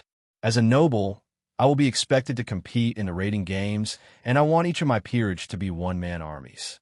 If you cannot fight through scores of people, you aren't training hard enough. If you have trouble getting stronger, give more effort. Talent is just part of the answer, as I would not be this strong if not for my sheer dedication to training. Understand? Aquino and Itsuki looked at each other before nodding. If Romonus said it was possible, then it must be so. Though, for Aquino, she raised a shaky hand. She was still getting used to using her fallen angel powers now. I thought you said the bishop is a mage? Can I still become a one-man army? He pointed at her face. Aquino, you are the daughter of a powerful cadre, and your mother was a Himejima. The god Akitsuikon, the fourth-born son of Amaterasu, is your ancestor. Every single one of the principal clans was sired by one of Amaterasu's sons, meaning you got some god blood in you. My goal for you is to draw out all the power you can from your bloodlines and build on it. I'm doing the same, but I am of course searching for new ways to get stronger. It's all about getting creative, as our power runs on imagination. As for you, Itsuki, you are a reincarnated devil, so use the most of your sacred gear, the devil powers. Make some techniques or spells you want. That even was going to apply to Karn the Badger, who was staying with Rias for now. She was trying to teach him to feel magic, which was going great. Because of his contract with Romonus, he was feeding off his demonic energy and excess soul energy. He would be one crazy creature with proper guidance. Now today, your test. You will be fighting me. I will hold back, as I just want to see how good you are, but expect to get hurt, as I won't make it easy for you. Aquino shivered a little. Hurt? How bad? Romonus smiled in her direction. I might break a bone or two, but don't worry. I brewed some healing potions. They are not as fast as Phoenix Tears, but they are better than nothing. Aquino was not looking forward to that, but Itsuki was itching to show off. She raised her left arm as she summoned the boosted gear. Do we get anything if we land a hit? Romonus chuckled as he thought about it. Tell you what, land one hit on me, and I will take you to Disney World. Instantly, that made Itsuki incredibly happy. Really? He nodded. Sure, if you land a hit on me, that is. Drake, what do you think? From a boosted gear, Drake spoke up. Go easy on her. I'd rather you not break her. Ramonus frowned. What is with girls getting preferential treatment all the time? They are cuter. Itsuki smiled as she heard that. Thank you, Drake. You're welcome. Ramonus shook his head as he backed away. Akino, be ready for your turn. Aiken shook her head and focused on things. She promised to be strong to save her mother, so she could not be weak. Yes, sir. Good girl. Akino smiled at the praise as it meant she was doing well. She just wanted to know that her efforts meant something. Romonus, with a thought, opened a giant bounded field to keep destruction to a minimum. Akino brought her wings out, which were still of fallen and demon. Thanks to his own mutated bloodline and soul, all his peerage had this effect. She flew into the sky to get out of the way as Itsuki started to circulate her demonic energy through her body. Let's do this, Drake. Right boost. When her power doubled, she felt the power circulate through her body, but Romonus was not playing nice. He rushed at her without using his 2-key or demonic energy. Just his body alone, and he was holding back. He clenched his fists and threw a punch at her face. In a panic, she raised the boosted gear and used it to block. While the boosted gear was indestructible, it was attached to her arm. Instantly, all the power of his punch went through her left arm and sent her spinning through the air. It even removed her boosted state, which was part of his lesson. See, if you boosted just 5 times, you would be 32 times stronger, but that is if they let you. In a fight, at my level, a second is a very long time. 10 might as well be an eternity. You will be dead before you even get to the second boost. Itsuki picked herself up from the ground, holding her arm. Tears were in her eyes, but she grit her teeth and wiped them away. That hurt, but I get it. What do I do instead? Ramonus walked over to her and checked her arm out. It was not broken, but sprained. He pulled on a little, making her wince, but it didn't hurt anymore. He simply used his own 2-key to control her life force to reduce the pain. My bad, I thought I held back more. The answer is that you need to get a stronger body and magic. The boosted gear is an amplifier for what you are already. You got a good grasp on it, and the pawn pieces I use to turn you into a devil. However, they're just amplifiers. You need to use them to power you. A good analogy at the moment would be that you are a beetle. Even with the boosted gear, doubling or quadrupling your power won't mean shit. You need to be strong enough to fight until you can boost up. That will be how I will train you. I will not let you boost up to make it easy for you. You need to endure until then, got it? Itsuki nodded. Yes. Good. Now, take 5 minutes. He then looked up at Akino in the sky. I will fight you with lightning, so show me how well you do. Akino nodded as both her hands were coated in white holy lightning. Ramonus channeled his demonic energy toward his arms as red lightning began to thunder. While it was not Miria's demonic lightning, it was still something she taught him. Akino pointed her finger down at Ramonus and launched a bolt of holy lightning down. Ramonus struck back with his own red lightning and saw them clash. His, of course, had more power behind it, as he was almost a Satan-class being. Akino and Itsuki were low-class beings, so her lightning broke apart under the power. Increase the concentration, add more light magic, and if you could try to fuse demonic power into it. It lacked power or weight. She was confused about how to do it. How? I can't get them to mix it all. He shrugged. You're the Nephilim Akino. You have to find your way. I can't give all the answers. Use that brain. Akino began to ponder on things. Ramonus followed Azazel's instruction and had her circulate her holy lightning through her blood. It was increasing the concentration of fallen angel blood in her body, causing her to grow stronger quickly. Just then she realized something. Ramonus had already given her the answer. She looked at the red lightning thundering on his arms with open eyes. Of course, demonic energy can take any form of magic, but it can still be controlled. I need to mix holy and demonic lightning and use that in my blood. I got it. Good. You have plenty of time, and power will come. But you need to always be ready to improve. Both Itsuki and Akino were glad that while he was firm, he also gave good advice. For the next 4 hours, he continued to train both of them as they needed it. By the end, they were tired and battered as he was not gentle at all. When they returned to the mansion, they took warm baths before falling asleep in their rooms after a big meal. Romonus wanted to get them as strong as possible before they moved to Castle Bale. The servants of House Bale would not be as kind as the ones of the Gremory were, but they had him as a master. He would not tolerate them being disrespected by weaklings. He probably respected power more than any other being. He despised those who could become strong, but chose to stay weak and respected the strong. They also would have his mother to rely on, so they were not going to be alone. He shook his head as once they were back, he went back to his training. Until they could match his level, they were going to have to rely on him for a time. While he was not dreading going to Castle Bale, he wasn't lying when he said he felt like he was going into a den full of lions. Though, following this analogy, he was the young male that would dethrone the old. The next month was a constant set of changes for all involved. One thing that annoyed Romonus was Itsuki's parents. She was 9, so she couldn't stay away from her parents for too long. Whenever her 2-week training camp ended and she returned home, he left her with a training method his old teacher taught him. He did not want her to slack off and always strive to be better. As for her parents, their old house had been converted into a luxury home of jealousy.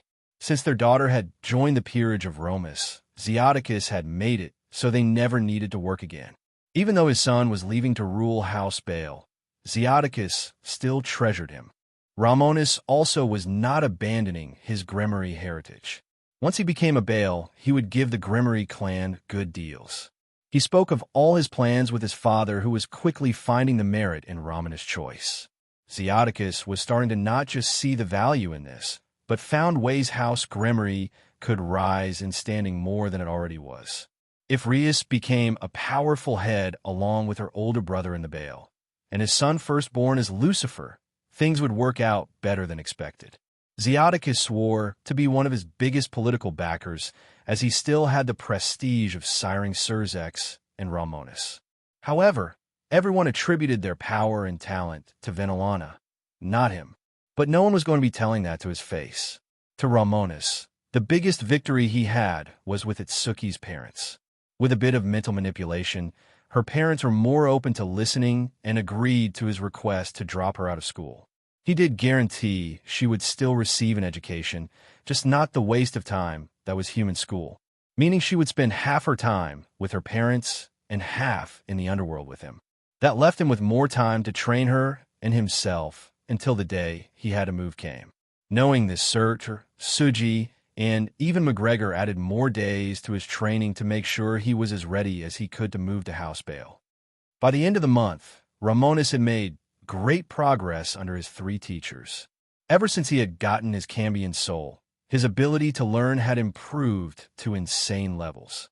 Everything they taught him, he was learning in a matter of hours.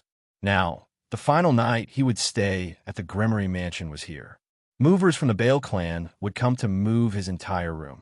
He had made it apparent that he wanted his room as he had it set up, so they were going to move the whole thing. Once he moved, he would have to make sure there was no surveillance in his room, as he did not want to be spied on. Regardless, he decided to sleep the night away, as he had not slept a wink over the last month. However, as soon as his head touched his pillow, he vanished once more. He was back in front of Ravdal, but just as he was going to greet the god happily, he was left shocked. Ravdal, someone he saw as unbeatable, was missing his right arm and an eye, and his suit was all torn and bloody. He was also leaning a bit off, as he had also lost his right leg and a whole heap of more damage. "Boss, what happened to you?" Ravdal chuckled, as even for him getting this was not easy, as this was something tricky to get. He could have never gotten this through legal means through his company. He was too low level, but he got it anyway. "Aren't you going to say thank you? I had to descend into a higher level world to get this thing for you. Consider it a gift and a major investment. This is what happens when a god like me descends. And stop calling me boss. Just call me Ravdal. We're on the same side, I hope you know that." Romonus stood up and walked around the desk to look at the damage. He reached out and touched the now empty shoulder. He felt sorrow at the state of the god he respected. This was all for him. "Why did you do this? I could have gotten by without you needing to get hurt. What can I do to help you? Do you need more chaos?" Am I not doing enough? The god side as no one respected him other than Romonus. Not a single person, god or mortal, ever since he was a child born to the goddess of emotions.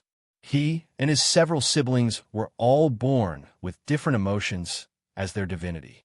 His just happened to be insanity, so he was scorned by all his family. Even when he grew up, no one wanted to worship him. Those that did only saw him as a source of power and nothing more. His few worshippers were hunted by his siblings, leaving him a near-forgotten god. This company was his last line, and so was Romonus. But his reincarnator was different. From time to time, he would Ravdal a prayer. Each time he got one, it was a bit of hope to someone like him who had none. That was why he knew it was worth it.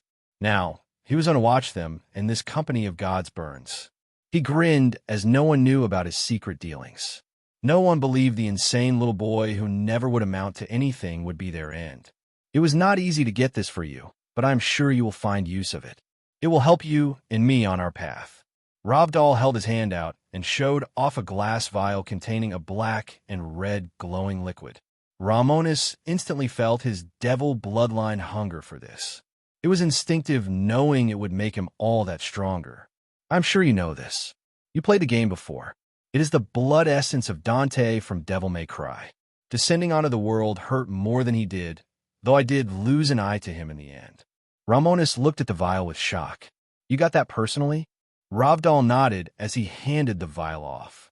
Yes, I had to, as I have no one to trust, no one to work for me. You're my last hope. This damage will heal, just survive and grow stronger. Though I could do with a bit more chaos if you don't mind. Romonus took the vial before placing a hand over his chest. Count on me. Ravdal smiled proudly. I am.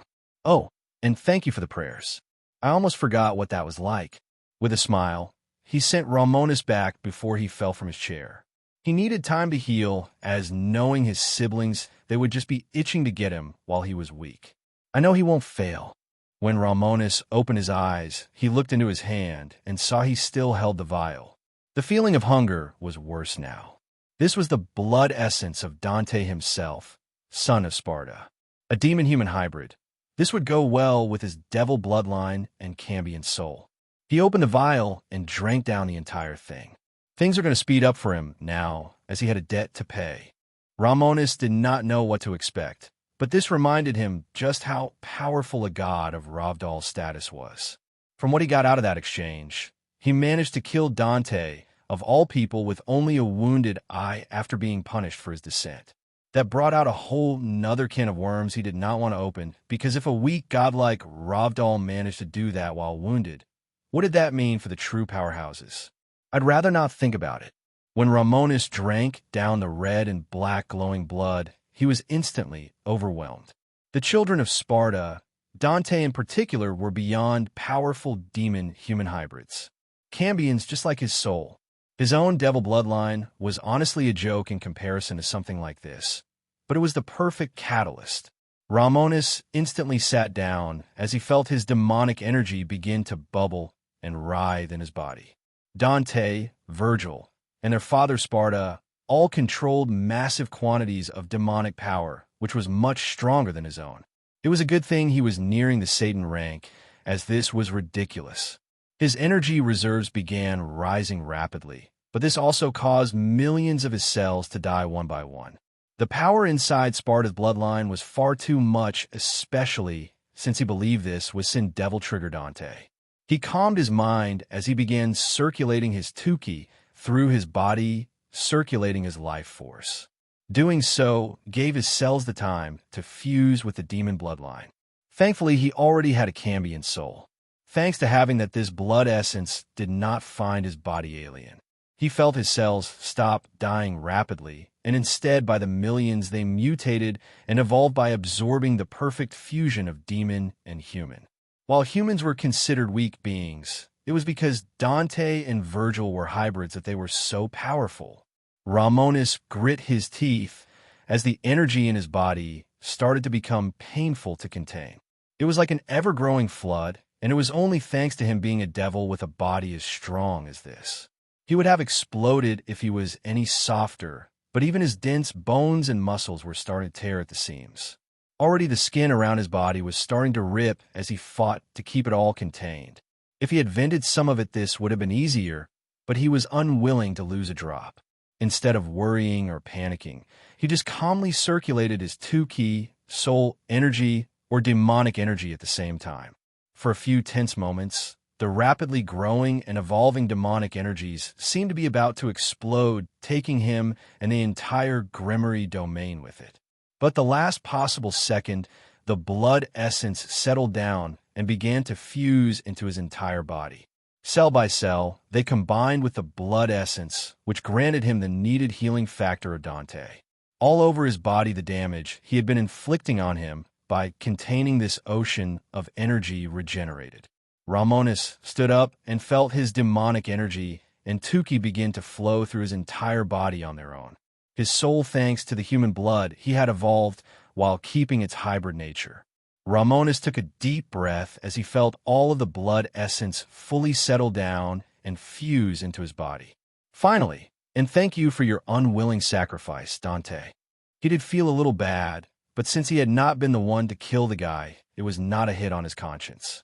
However, now that everything had settled down, he was feeling limitless energy and strength flowing through his body.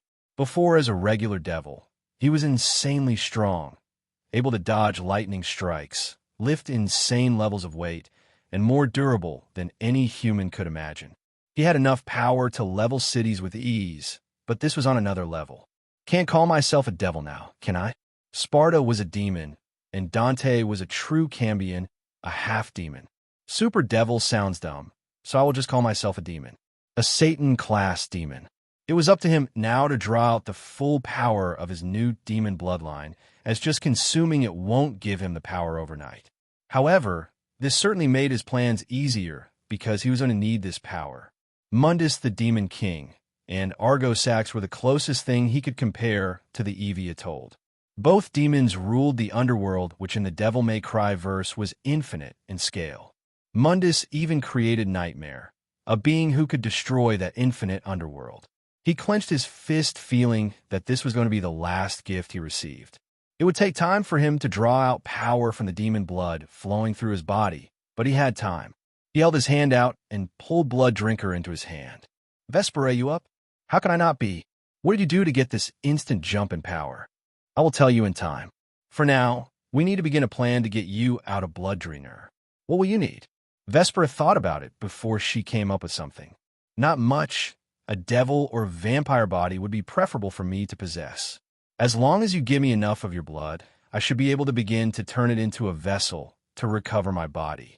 Because may I remind you, most of my body was rendered down to make Blood Drinker. Why? Because I want to use Blood Drinker as material to forge a new sword. As you know, I have always planned to invade the vampire realm to get a Longinus user and a future Longinus user. While we are there, let's find some noble to use. That'd be the best bet, right? It will. And since you are my distant relative, your blood will work even more. Especially after whatever the fuck you just did. Even the sheer power of your demonic energy is overwhelming. I might be able to use it to weaken these binds to make your work easier. How long will you need? Don't know, a couple months, maybe a year. All right then. Once they cut the link, Romonus kept Blood Drinker by his side as he officially no longer needed sleep. His constant regeneration thanks to his demon blood had effectively made his stamina near infinite, meaning he could use all 24 hours in a day. Instead of wasting the night sleeping, it was time to train more. For the next couple of hours in the night, he merely focused on stabilizing his body, which he did so with Tuki training. His life force was overflowing right now, thanks to his new demon bloodline. Though he might as well call it a Cambion devil bloodline, since that was what made it up. For the next 8 hours, he stayed still as a statue, only circulating his demonic energy and Tuki to stabilize his power. Now that he had reached beyond the level of the original Satans, he was in a much better spot politically. Normally, he was not one to hide his power, but sometimes it was better to play it off. He would hide his new Satan-class rank for a while before unleashing it when needed. The young lion had just gotten a new set of weapons. In the morning, a small delegation sent from House Bale had arrived at the Gremory mansion. They had done so quickly as they wanted to get this done right away. At the time, Zeodicus was in his office, as he had not slept a wink that night. He kept Markina by his side, as he did not blame her for what happened. Just himself, because Vinalana would not have cared as much if not for how he neglected her. Zeodicus was twirling Vinalana's wedding ring in his hand, but he had another ring in the same one. It was a spatial ring which he had gotten for his son, a going-away gift. He had gone through the Gremory treasury and gotten what his son asked for.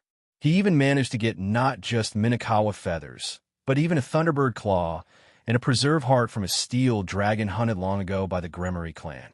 Markina, with her bulging belly, stood up and wrapped his arms around him. "Do you hate me now?" Zeodicus sighed. "No, just myself. You won't replace her. Nothing will. I don't want to replace her. I wronged both of you." Zeodicus did not find comfort in her words. "Lies. I was the one who agreed to your request. The child growing in your womb is mine. A part of me, and I am responsible for his existence. Just know that I will treasure him just as I have any of my other children. Maybe more now that both my sons have left the nest." Surzex, who was the heir, became Lucifer, and Romonus became the Baal heir, leaving Rias as the new heir. While she was training now, because of her older brothers, she could not compare to either of his sons. They would have led the Gremory clan to greatness. While he did not think she couldn't do the same, the evidence spoke louder than words. Just then, a blonde maid with a similar body to Markina entered. "Sir, the Baal delegation is here." "Ah, Axana, how many?" "Only 12. They were here to move Romonus and his room." This was a request that Romonus had made. He had made his room just how he liked it. He enchanted it himself, and he wanted it to go with him.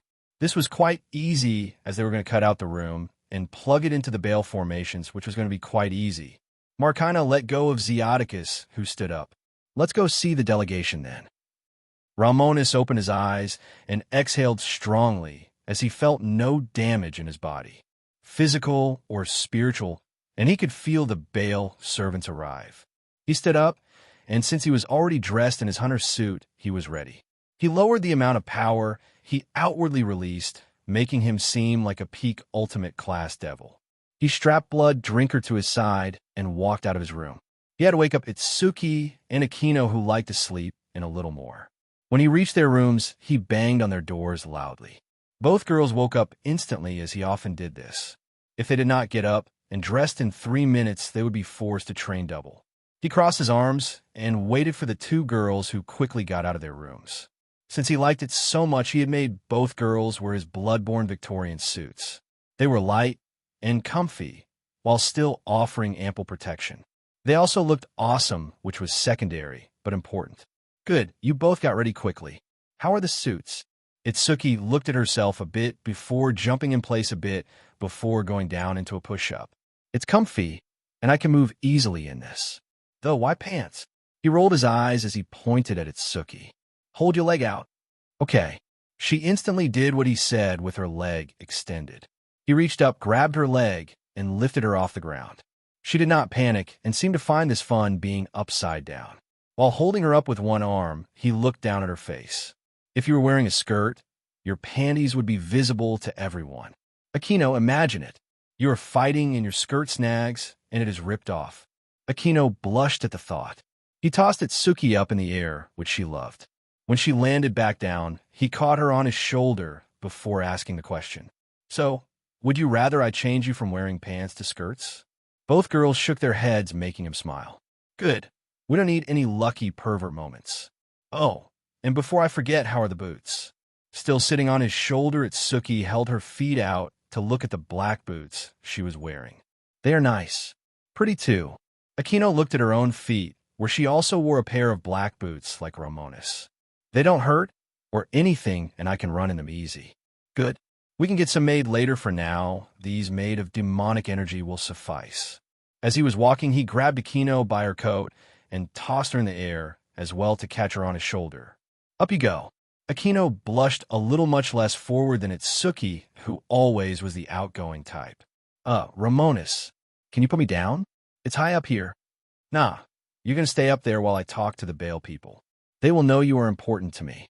When we move to the Baal castle, Tell me if anyone throws a sly remark, insults you, or anything of the sort. I will sort them out and tell my mother as well. We're going to be surrounded by a den of lions, so we need to be lions as well. Clear. Itsuki nodded with a firm look on her face. Yes, sir. Akino closed her eyes and saluted. Yes, sir. I can't hear you. Both Itsuki and Akino yelled with all their hearts. Sir, yes, sir. Rias popped around the corner with a frown. Stop yelling. Romonus walked over to Rias with both girls still on his shoulders. Rias, I didn't expect you to wake up early. She yawned as she looked up at him. I have to, now that I am the heir, because you and Big Brother got higher positions. You better visit every day, got it? I will try. I don't plan to stay in the Bale Mansion forever, as I got things to do. She tilted her head. What things? Complete my peerage. I have a few people in mind, but I gotta find them first.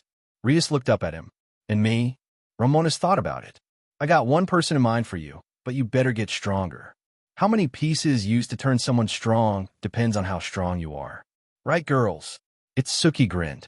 I took 4. Akino pointed at herself. I took a bishop. Rias got determined. I got it. Take care, brother. Don't let them turn you, okay? I won't. Itsuki and Akino jumped off his shoulders as he and Rias shared a hug. They released the hug when Romonus saw his father Zodicus leading the Bale servants down the hall.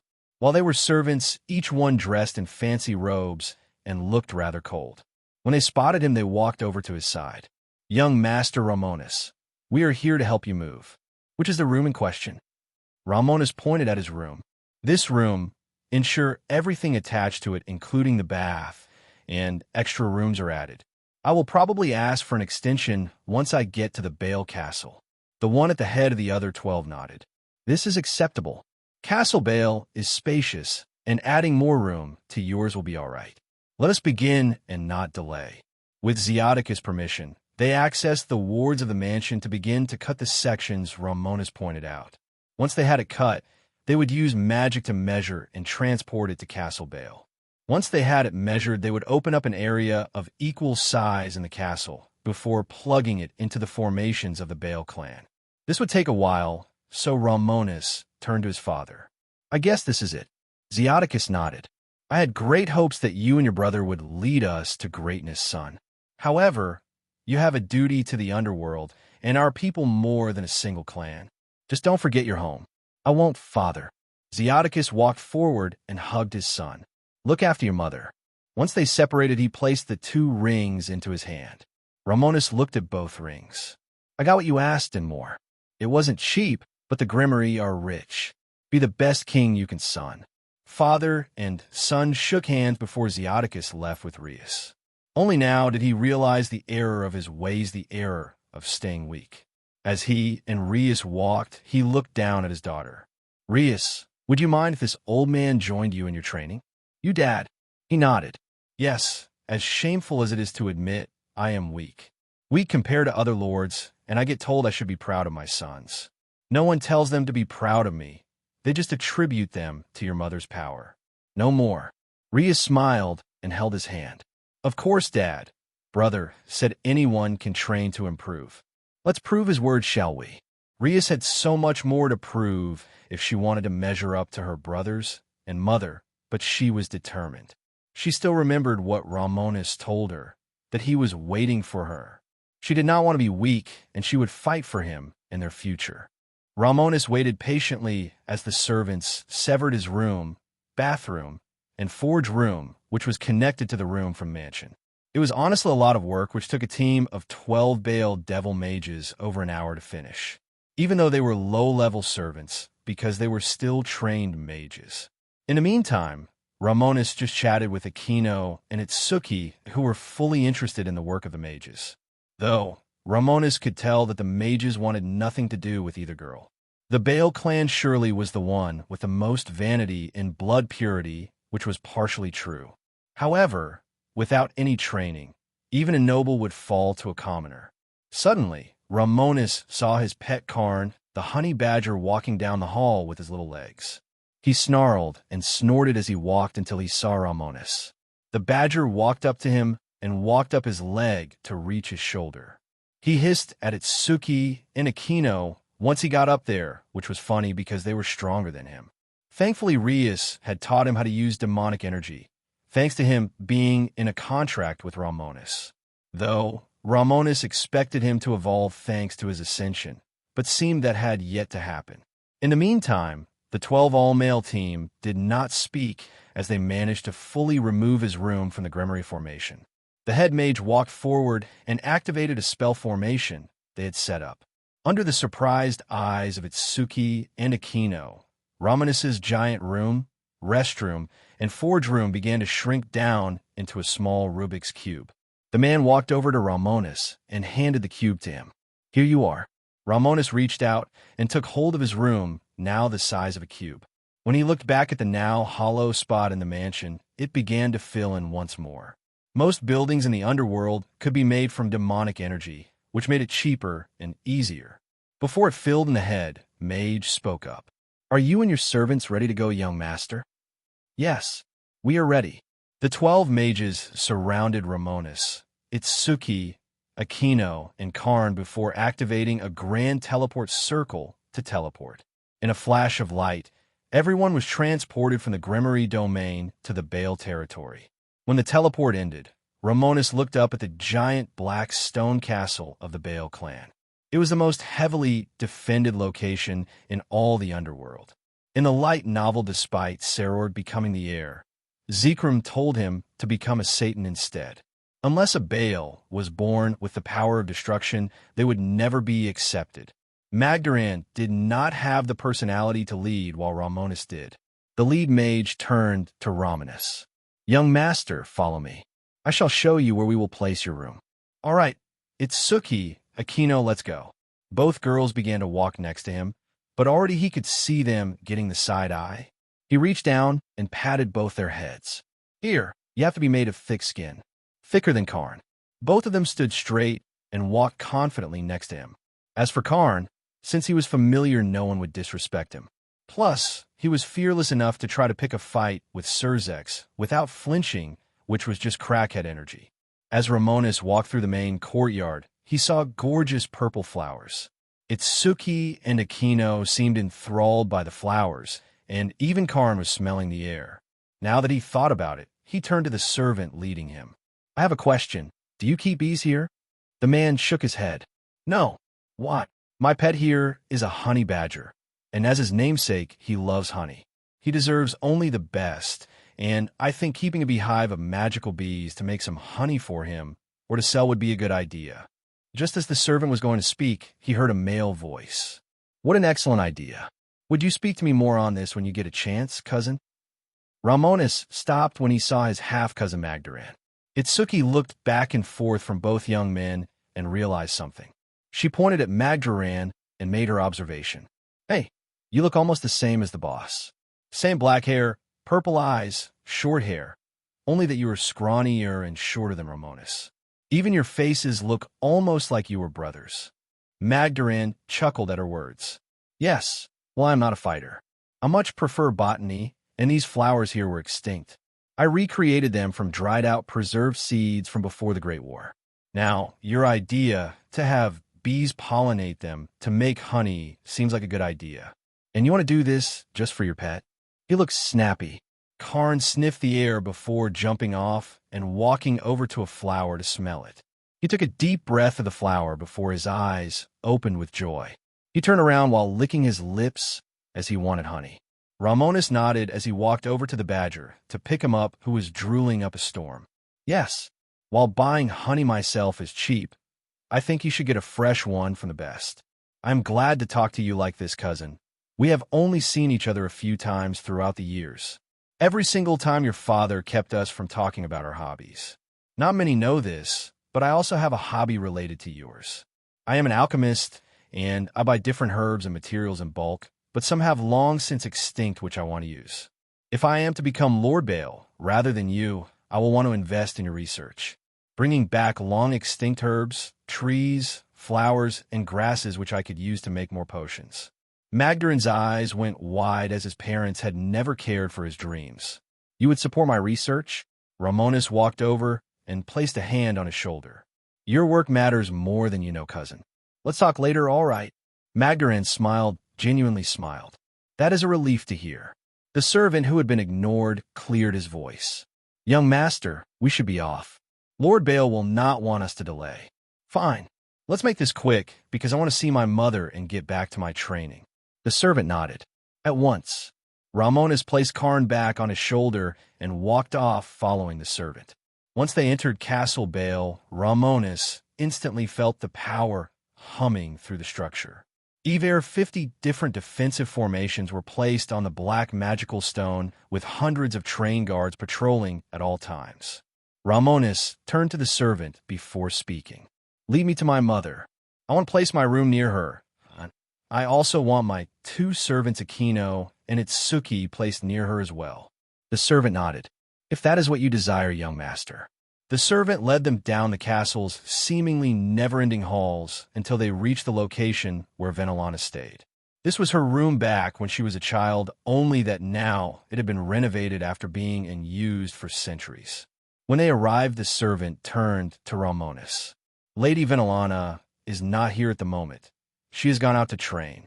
He said the last part with a bit of disbelief. In the mind of his servant, no noble should lower themselves to something like that. Romonus decided to impart some wisdom on this old fool. I can feel the disrespect in your words. Is there something wrong with training? If one does nothing for centuries at a time and stagnates, then they are worthless. How old are you? The servant answered, 1,300 years old. And you are not even an ultimate class devil, just a high-class servant. Sent out to do errands. Itsuki here, a reborn devil, could wipe the floor with you. You had over a millennia to train, and you did not.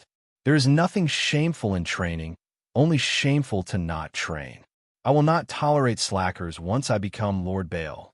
He released a portion of his aura, which weighed down on this old devil. The man could feel pride in Romonus' gaze, pride in his training, pride in his power, pride in his superiority. He did not know what to say as he felt shame at the words. He only felt pride in the aura, which was the sin Romonus embodied. Every devil had a sin they embodied with pride, being Romonus. You speak the truth, I feel it. Good. Accepting that is the first part of improving. The servant walked over to the room across from Venelana and looked inside. The cube. Romonus handed the cube over and saw the man place it down in the middle of the room. Using some spells he had not seen before, he saw the cube sucked down into the floor. The man left the room, and under the surprised gaze of Romonus, he saw his room begin to cannibalize that section of the castle. If you want an extension to your room, you may do so. While this finishes setting up, I will speak now of what will happen. Tomorrow, you'll be allowed to select up to 10 maids to look after your quarters and 5 servants to do menial tasks for you. After that, when Lord Bale has the time, you shall learn of ruling House Bale in the future. Romonus made it known straight off the bat.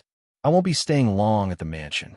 I will begin to go out through the world as I have goals to accomplish. How long? Maybe months or longer at a time. The world is vast, and I am not going to be stuck in the castle this whole time. I have enough power to start moving around. When will you leave? I will wait until the ball you will have for my 12th birthday. However, it cannot be on the same day as I have a previous appointment. Where I will go, I do not know. For now, let us not delay. By this point, his room had finished being set up and was part of the Bale formations.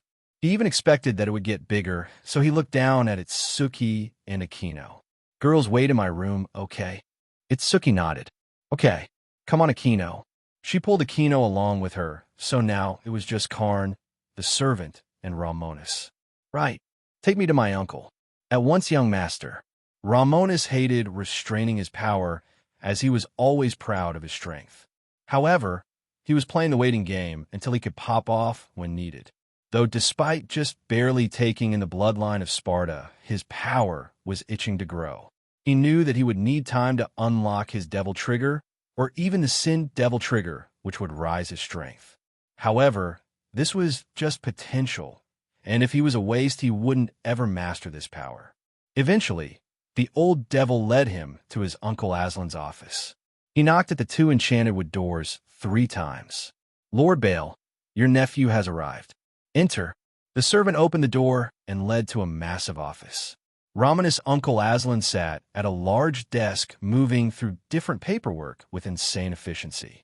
Now that Romonus saw it, he saw that his uncle was using a spell on his eyes to do this faster. "Uncle, Romonus, it is good you are here. We won't speak long since I have work to do, but I need you to know this. The Satans are just figureheads, while the title of Lord Baal is the true ruler of devils. To do so, one requires power of destruction, strength, pride, and being able to gather the respect of the devils. My sons could not do either one of the wastes. Now I am hearing that my first plan was to challenge Magdaran for the title." "What a joke." Romonus squinted his eyes. "You are wrong." His uncle dropped his paper before looking up with a displeased expression. "What? Uncle, with all due respect, you are wrong. Neither one of your sons are waste. You just can't find it in your heart to find the worth in them. Mind my words, but you have failed as a father to both your sons." Romonus had never disrespected his uncle, not once, but who was he to talk shit about his cousins? Aslan Bale grit his teeth as he glared at Romonus. "Who are you to talk to me that way? After all I have done for you, this is how you repay me." The servant looked down as the pressure inside the room was starting to rise. Romonus walked forward and placed his hands on the desk. Karn was already snarling and baring his teeth as he was itching for murder. Romonus' uncle Aslan rose to his feet and glared at Romonus, as this was the first time his nephew had ever spoken like this to him. Romonus did not hold his words back. "Uncle, if there is something I learned from being a Gremory, is that family is everything. Magdaran is an experienced botanist who has revived extinct flowers and can progress the medical research of the underworld. Saror, despite being born with low demonic power, is rising through the ranks from what I hear and is gathering a powerful peerage. How can you not see value in your sons?" Aslan barely held back his anger. "You Baal wannabe. You should just go back to your failed sea. Mind your tongue." Aslan grit his teeth when behind Romonus his father Demonidas spoke. As a devil, Demonidas was far from a loving man, but even he could see the value in Romonus. After all he had gone through to pull him over to their side, his son was about to ruin it. "Father, but dash." With a hand, Demonidas shut him up. "My grandson is right. I just never said anything before, but you are ashamed to house Baal. You have made no decisions on your own, always running to the ancestor. If he wanted to rule House Baal, he would have done so, since no one could stop him. He passed the mantle down to his descendants while you ran to him for everything. Tell me, Romonus, what would you do?" "Grandfather, I would give more funding to Magdaran and bring Saror back to House Baal from his exile. Both of them can bring pride and honor to the clan. I also believe that devils are far too lazy. They spend centuries at a time without improving a bit, while I have shown that is the wrong path. If I am to become Lord Baal, I will do what needs to be done to make devils and House Baal prosper. There should be a more efficient way to get things done, may I remind everyone we are a species with terrible birth rates. Over 40 clans and their legions were wiped out, and the other 32 are operating at less than half of their original numbers. Every devil that dies is a net loss that can't be replenished as easily." Demonidas hummed and thought about it. "I see the value in this. Do what you will, Romonus, and you, Aslan. I choose wrong in appointing you the heir. You have done nothing since the start of your rule for the clan, always asking the ancestor for everything. What did I ever see in you failure?" Aslan's mouth twitched as he wanted to speak, but nothing came out. Demonidas placed a hand on Romonus' shoulder, the one without Karn, though. "You won't learn anything under him. I will teach you how I ruled House Baal during my time. Aslan, I expect you to bring Saror back by next week." "That is an order."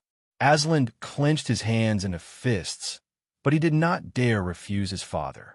His father was a true warrior with more the blood of hundreds of thousands during his time in the Great War and Civil War. "Yes, father." "Good. Romonus, come with me. We have much to talk about." Romonus turned around and followed his grandfather out of his uncle's office. The servant had long since left, afraid to get caught up in the middle of the fight. Demonidas turned to Romonus. "I won't keep much of your time, but I meant every word. Aslan was a terrible Lord Baal, and I hope you won't go down the same path." "I will not. I want to learn from you, grandfather. And you shall. If I know it, you shall know it." If you have the time, put the guards through their steps. They have been getting lazy without a war to fight. Of course, I just wanted to ask about the engagement you all want. Who shall be picked? Demonidas was having trouble finding a good match. That will take a while to find out because of your crazy high standards. However, they will work out in the long run. Even my daughter was not safe from your hands. She told you. Demonidas sighed. Yes, just keep it to yourself a bit. Even for me, that is a hard pill to swallow. Romonus chuckled. When can I meet my great-grandparents then? Demonidas sighed. Whenever you want. When they found out about you in Venelana, they laughed their assess off. They think everyone should try incest. Like you, uncle? My grandmother is your niece after all. Demonidas chuckled. That she is. Good luck. I will try to find the best match for you. Once his grandfather Demonidas was gone, Romonus clenched his fist. He was itching to train and become stronger. From here, he was done playing quite. He would break through the Satan rank in the months leading up to his 12th birthday. He would undergo the baptism, forge his equipment, and begin to explore the world. He had many people and treasures to find. He also had to train at Suki and Aquino, who were rapidly growing in power. Yes, I owe it to him and myself. He walked off to return to his room as his plans were set in stone. Once he underwent the baptism, forged his gear, and mastery his new powers, he would move against the vampires. Valerie Tempes must be at his side. The Holy Grail was of the biggest importance to him for what she could give him. Since Romanus' 12th birthday was 5 months away, he fully planned to use the time between. He had no real need to sleep any longer with his ever-constant regeneration, so his days became 24 hours long. He had a few ideas if he wanted to cause as much chaos as possible. The death of God to the faithful of the world was a very appealing idea. Just breaking the faith that went to heaven would surely cause the entire world to fall into chaos. Of course, he could not follow through with this plan willy-nilly. It was just one of his plans, as he did not plan to remain quiet to the humans. He was sure that a portion of humanity would jump ship to his worship. It might even be valuable to start up a cult in honor of Ravdal in the human world. This plan fully cemented itself in his mind as he continued his day-to-day. He could do nothing until his 12th birthday, which was when he would drop his shackles. Leading up to that time, he spoke to his cousin Magdaran about his botany research, who was more than happy to share what he knew. Because of his grandfather's decree, Magdaran was given a much larger monetary investment, which he used to begin to research some of the extinct plants Romonus desired. Together, they even acquired some magical bees to make honey from the purple bale flowers. Not just for Karn's sweet tooth, but also to sell, which they turned into a business. Romonus planned to start several to rake an income, as one could do plenty with money. The biggest change was that just as Demonidas ordered, Seror was brought back from his exile, much to the young man's surprise. He thought he would only be allowed back once he proved his worth, but learning that it was Romonus who pushed for his return left him speechless. He was grateful from the bottom of his heart, but he had a goal in mind, so he challenged Romonus for his position as heir. Accepting the challenge with just his fists and Tuki, Romonus beat his cousin bloody because he refused to go down. However, when Seror finally fell, Romonus did not make fun of him or look down on him. He helped him to his feet and encouraged him to train with him. Even asked him to be his right-hand man once he became Lord Baal. He promised to help him find a cure for his mother's disease, which his cousin instantly agreed to. Much to his uncle Aslan's displeasure, Romonus was already bringing great change to the Baal clan. Not in the way he expected, as he encouraged the weak to improve, the strong to learn from the weak, and vice versa. The guards of the Baal clan quickly took to him, as he took them when he trained / he spared with them, guided them, and inspired them to be imaginative. Quickly the guards began to respect him, because while he was a Baal, he did not treat them as just machines of war. A few even wished to join his banner, because Romonus was fully intending to have a personal fighting force at his beck and call. He still had not come up with a name, but it would be an investment in the future for when he started his wars of conquest. While he had no plans to rule the entire world, some places were better off conquered. Probably the biggest benefit to his alchemy was that he and Magdaran together used their alchemy and botany to try to find a cure for the devil's sleeping diseases. They were finding it tricky, but Romonus with his cousin's support began to brew elixirs for themselves and their peerages.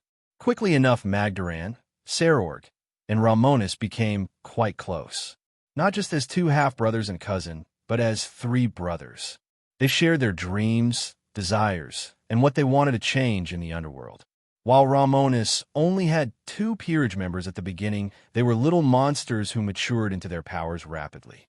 Aquino, thanks to being a Nephilim, got over initial nerves while Itsuki became like a mini dragoness, according to Drake. Serorg's and Magdaran's peerages joined in training with Romonus to simulate ratings games, making everyone involved ready for the eventual games. The biggest reveal was that leading up to his birthday, Romonus revealed his Satan-class strength, shocking the entire underworld. Even Zekrom Bale had not expected to be matched by Romonus this quickly. Though, instead of feeling threatened, he just saw the prosperity of House Bale. Despite his power, Romonus was unsatisfied as he began to find better use of his gravity magic, as he had neglected it in favor of his power of destruction. It was hard not to because of how overpowered it was, but he looked back on his powers and gave them a total overhaul. Even Vespera, using the overflowing demonic energies from him, began to weaken the many chains to weaken them. She managed to outright destroy over 2/5 of them, which was progress. Once she got rid of a bigger portion, they could remove her soul and place it in another vessel. She even gave him advice as he tested new ideas, created new spells, created new magic types, most notably unlocked his Devil Trigger. It seemed he still needed more insight to reach his Sin Devil Trigger, but just that made his future more streamlined. One thing that even dumbfounded him was that the Nicomeda incident happened before he could intervene.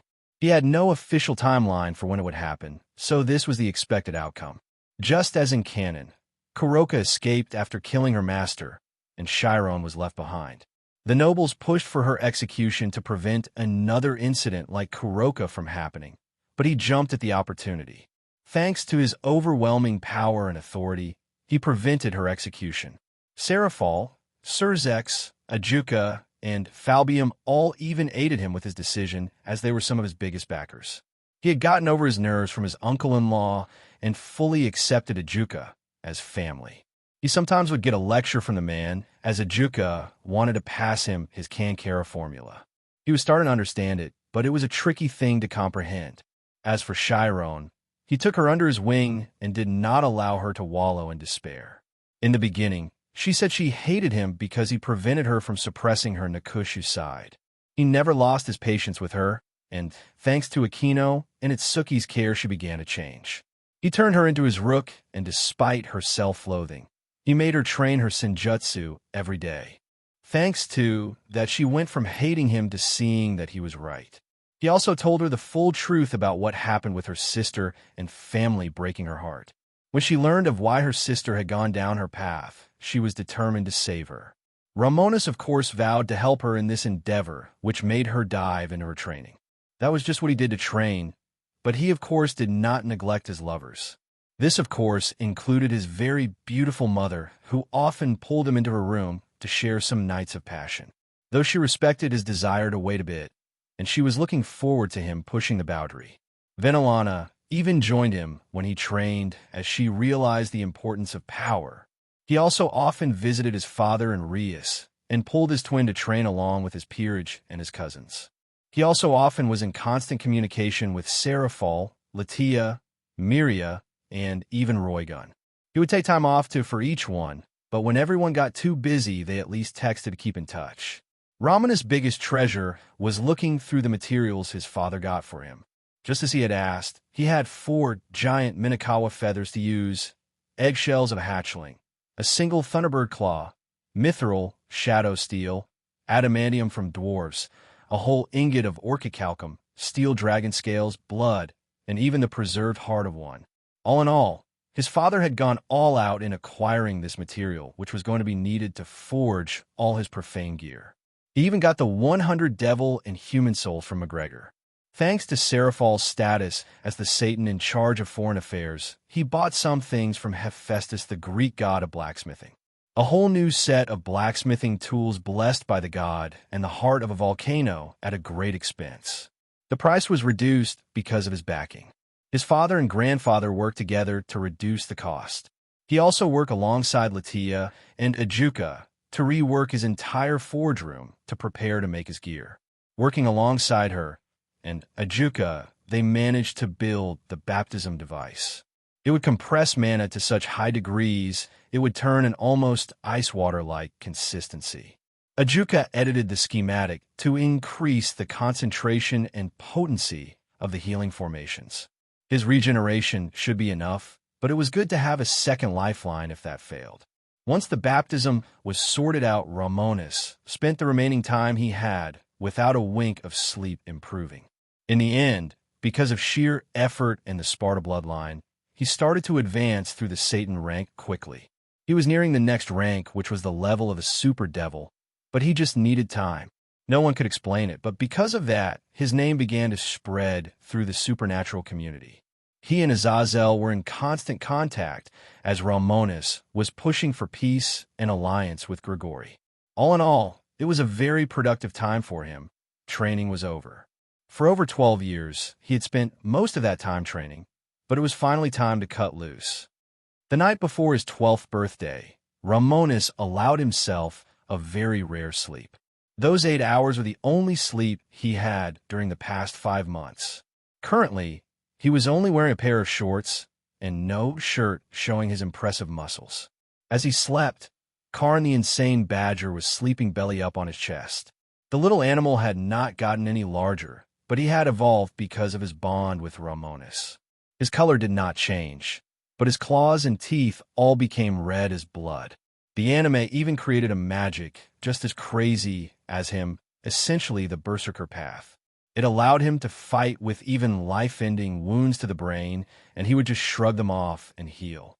His strength, speed, endurance, and sheer insanity made him a brutal combatant. However, he was not the only one sleeping in his bed, as a small white cat with 2 tails was curled up under the crook of his arm. Chiron had become quite fond of sleeping by his side. She said that she was able to grow stronger when near him because of his constant demonic aura that vented from him. As such, he allowed her to sleep in his bed, but as a cat. She was too young for him to be interested in her sexually, but he would need to be careful when she reached age. A Nakushu could go in a heat which would make her desire him, but she had to get older first. Because of his first life, he knew the kind of damage sexual abuse would bring. It was probably the reason he was putting off sex with his mother. He wanted it, but he did not want to be reminded of Carla, who exploited him. The reason he had such a high body count was that she would sell his services to her friends and the daughters of his friends. All in all, he had come to accept he had issues, but he had accepted them as part of himself. As for Chiron, she honestly did not mind sleeping in his, and thanks to him not allowing her to suppress her bloodline or Sujutsu, she was growing at a faster rate.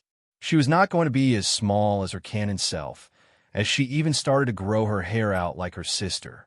As they slept, outside his door, 10 maids were shivering. They wanted to go inside his room to wake him up, but Karn was in there. The crazy badger had often chased out anyone who entered, making the poor girls terrified of him. Even more so than Romonus, who was a monster in of himself. As they asked themselves if they should enter, one girl psyched herself up. "I'm going in." Her fellow maids tried to discourage her. "Don't, Harita. The badger is in there." Another girl agreed with her, with a fearful face. "Yeah, I went in there to clean, and the badger chased me out. He hates being annoyed." "Don't do it. The badger will spray you with his stink." The skunk weasel had done that before, and the poor girl had to be scrubbed down with magic to remove the now magical spray. Hersha, though, came prepared and reached into her dress pocket and pulled out a jar of purple honey. This was the honey produced by the bees, kept by Magdaran and Romonus. It quickly became a luxury item because of how little the two sold. They called it Bale Purple and the desire and mana, and it drove up the price. Though, if anyone found out that a big chunk of it went to satiate Karn's sweet tooth, they would cry tears of blood at the injustice. While they paid sky-high prices for even a taste, a skunk weasel got most of it. The magic inside the honey was a big reason why he was slowly evolving, so it was a worthwhile expense. Hersha walked forward and opened the door slowly. When she entered, Karn opened his eyes instantly. He squinted his eyes and was about to hiss when the girl opened the jar of honey. Instantly, the badger began to sniff the air and lick his lips, so she put the jar down and stepped away. Karn accepted the offering and jumped off Romonus' chest to devour his prize. As he lapped up the honey, Hersha walked over to Romonus. Since he was shirtless, she could see just how powerful his body was. Sarorg was built very similarly to this, but even he said that his cousin had a better physique. Such a body. She shook her head and spoke to him. "Young Master Romonus, it's time to wake up." When Romonus opened his eyes, they were glowing a bright purple. He sat up a bit and rubbed his face. "What is the time?" "It is 8 a.m., young master. You said you wished to be woken up at this time. This is the first time you have slept in 5 months. Shouldn't you sleep more?" He sighed and sat up in bed, being careful to not wake up Chiron. "No, this is plenty." When he stood up out of bed, she realized that he towered over her. She was a small girl, only 5 feet tall, while Romonus had grown again. In 5 months, he had grown 2 inches, making him 5 feet 10 inches. He would probably be as tall as his grandfather, or taller. He was not so sure anymore. "I will get why dash." Before she could finish, he waved his hand, and his bloodborne hunter suit was strapped back onto his body.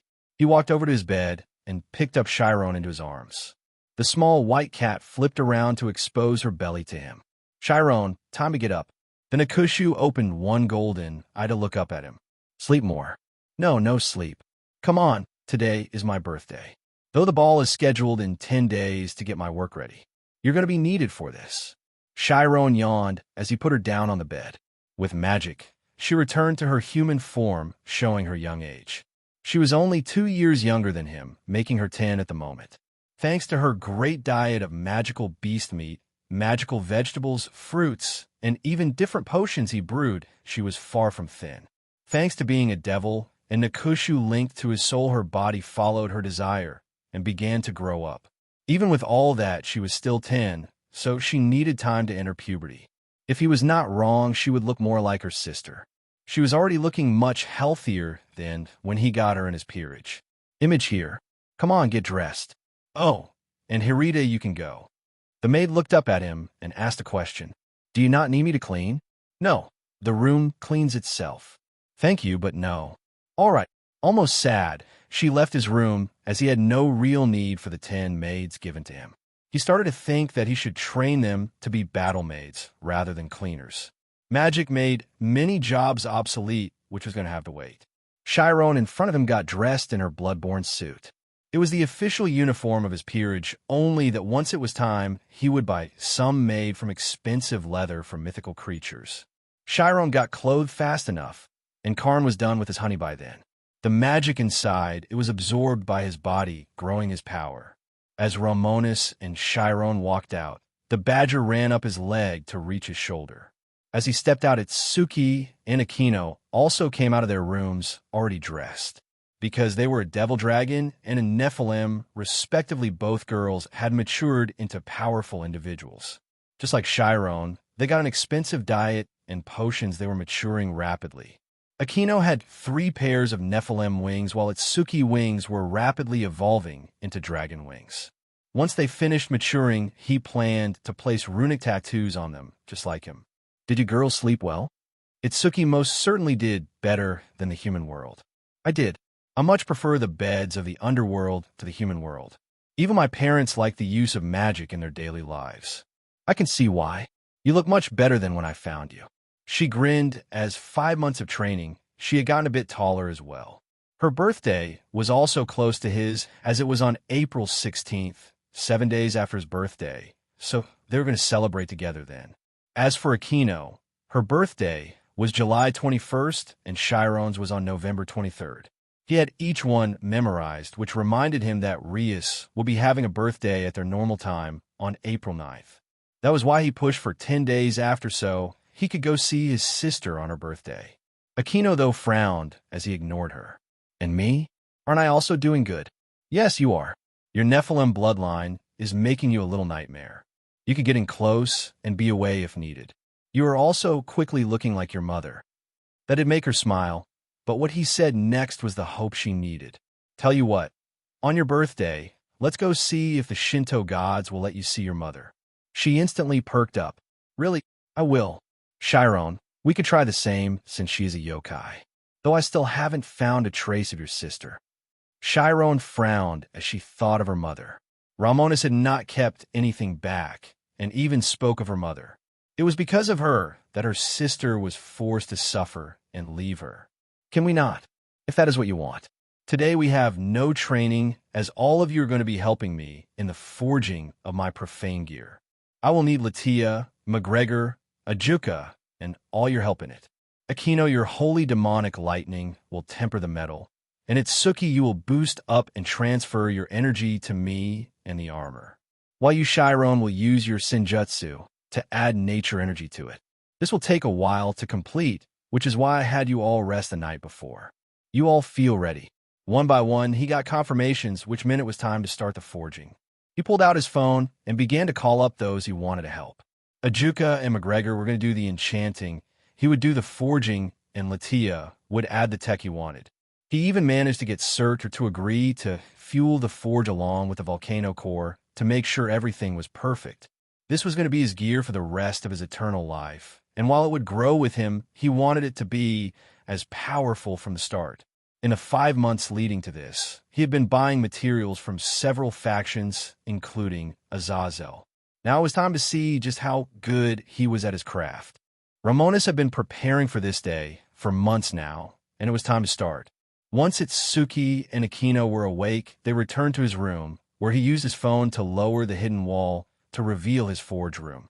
Ajuka, the times he had learned from him, had taught him several space enchantments, which meant a small closet-sized space could house a forge room the size of a house. Here, he had a massive enchanted blast forge made from lava mithril that naturally vented an absurd amount of heat. It was also covered in several runes that would not just compress the liquid metal inside, but also remove the impurities from the metal. While they entered, he chose to leave Karn in his room, as the Badger did not care about this. Romonus did not mind, as he would not be of any help here. As for why the forge needed to be made of lava mithril, it was because of its heat resistance. Some of the metals his father gave him, the ones he bought, needed such high melting points that no regular human would do. Even the fire that fueled this thing needed to be powerful, which was why he paid a visit to Tiamat in the familiar forest. In exchange for 5 chests of gold coins formed of gold, or that had sat in a mana vein for centuries, she sold him a Chaos Karma fire seed. He also informed her of Draig's return, but because of him paying her, she gave Itsuki and Draig some leeway. He even asked her if she would join his peerage as his queen, but she told him that the rule applied to everyone. Defeat her in single combat, and she would belong to him in heart, body, and soul. He did not take her challenge then, and made do with a fire seed from her. Interestingly enough, her title, as the Chaos Karma Dragon, seemed to call to him. He planned to challenge her once his profane gear was complete. In the meantime, he walked over to the giant blast forge where he planned to melt his metals in bulk.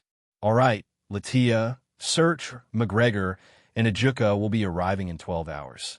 This will give me time to get the metals ready. Aquino looked up at the giant blast forge, which was glowing with a heat that the room shimmered on its own. If not for the enchantments placed in the forge room and around the forge would be beyond scorching here. So what metal are you going to start with? You have a lot. He smiled as he turned to her. Good of you to ask. I will start with the mithril, which will grant the gear great magical conductivity.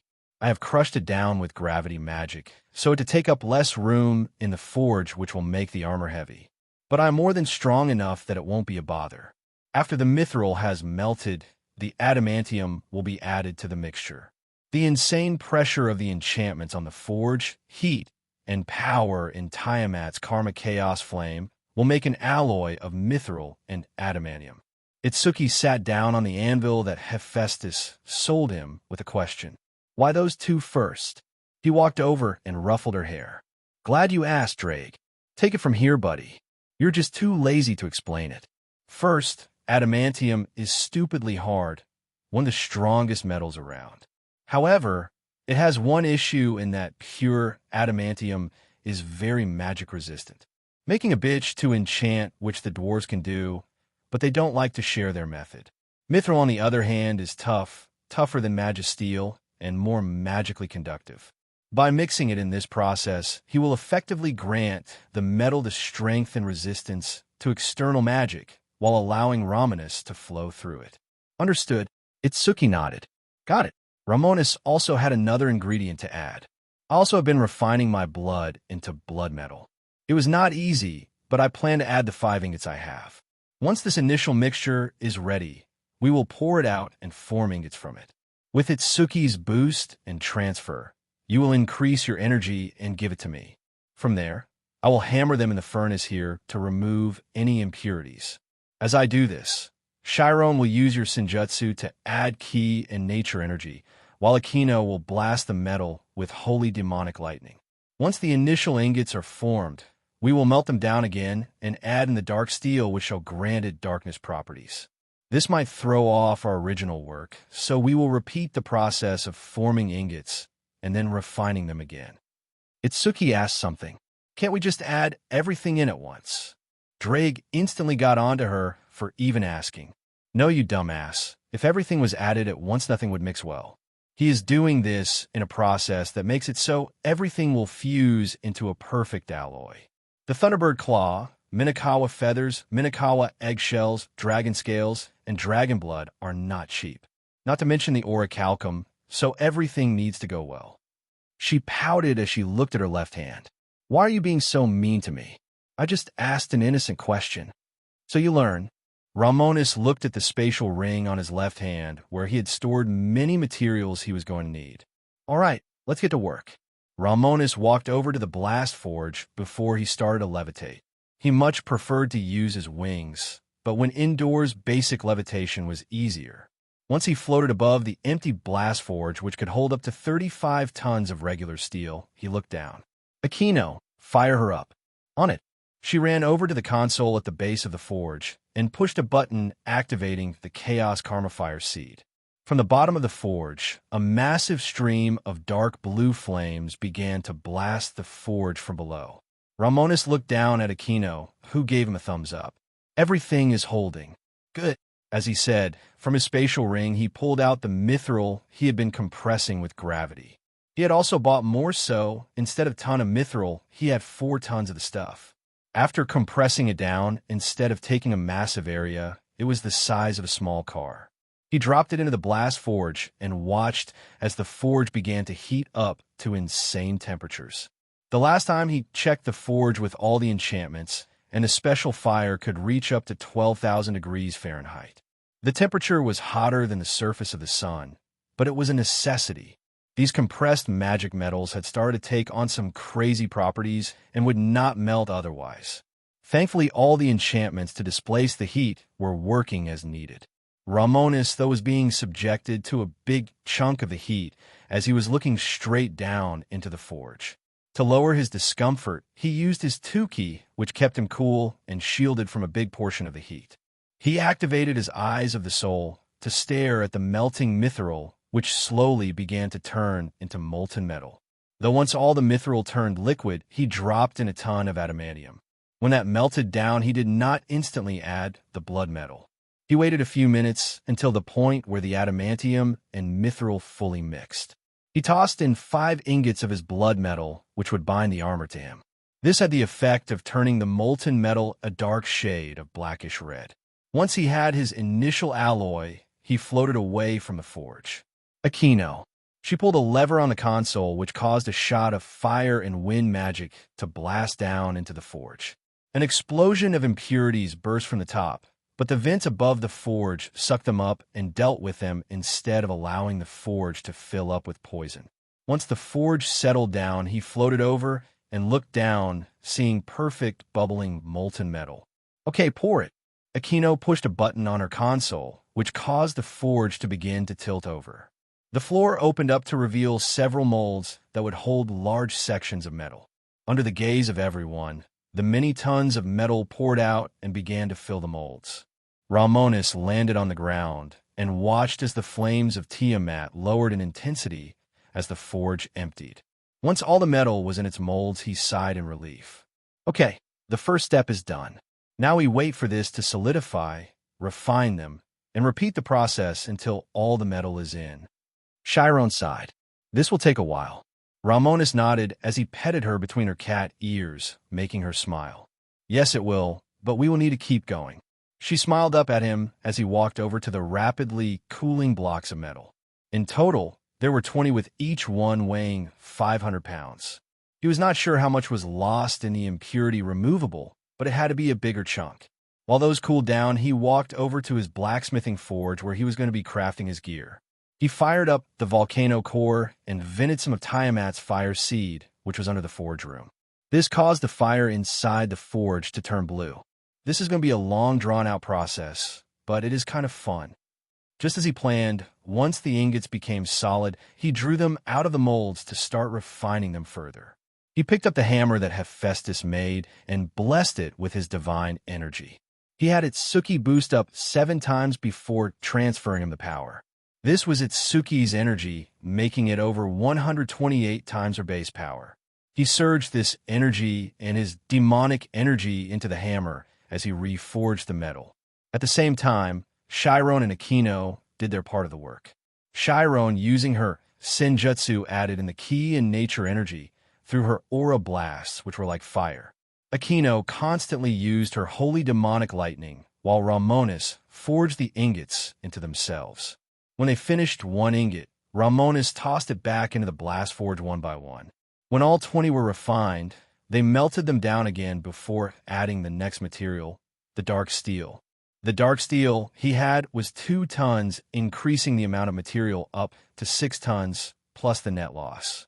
As for dark steel, it was a metal harvested from the edge of Hades' domain, granting it dark properties. It reminded him of Stygian iron from Percy Jackson, but that did not exist here. It was used by the Grim Reapers in their death scythes and talismans. Hades hated anyone else having it, but some of it would form on the border of his domain and the devil territory. It was in very small quantities, so it was not cheap. However, once the dark steel melted down, they repeated the process over. They then added the new ingots back to the blast forge to add the next material. Romonus thought about it carefully, but he chose to add one of the Minakawa feathers. Minakawa are dragon-like birds as large as islands. They had scales and feathers as sharp as swords, which became sharper and harder as the bird fed on magical metals. Though they were reported to be able to swallow the sun and moon, that was just a myth. Just like the sons of Fairer Skull and Hattie were supposed to do the same thing. Regardless, the flight feathers alone were as large as his forge room, so he cut it up with Blood Drinker. Since the birds were on the level of dragons, the material measured up to this level. Each feather added a considerable amount of volume to the forge, but a decent chunk of impurity lowered the total during the blast forging and the secondary refinement. Already the metal was surging with conflicting energies, but the sheer amount of techniques used to bring it together brought up a sort of stability. Once the feathers were all added, the eggshells from the same bird and the thunderbird claw were added. Thunderbirds in question were giant birds as well. They inhabited North America, but they hid themselves as thunderclouds as they flew. Rarely they would fight, and their claws and feathers would be lost. Sometimes they would even lose their lives if they chose to fight. This was the case with the claw, as according to his father, 2 young male thunderbirds had clashed over a female. The loser lost a claw in the fight, and it had been collected and auctioned off through the North American supernatural community. Zeodicus had jumped at the chance to buy it for over 200 million gold coins. The collector sold it to Zeodicus, who gifted it to Romonus.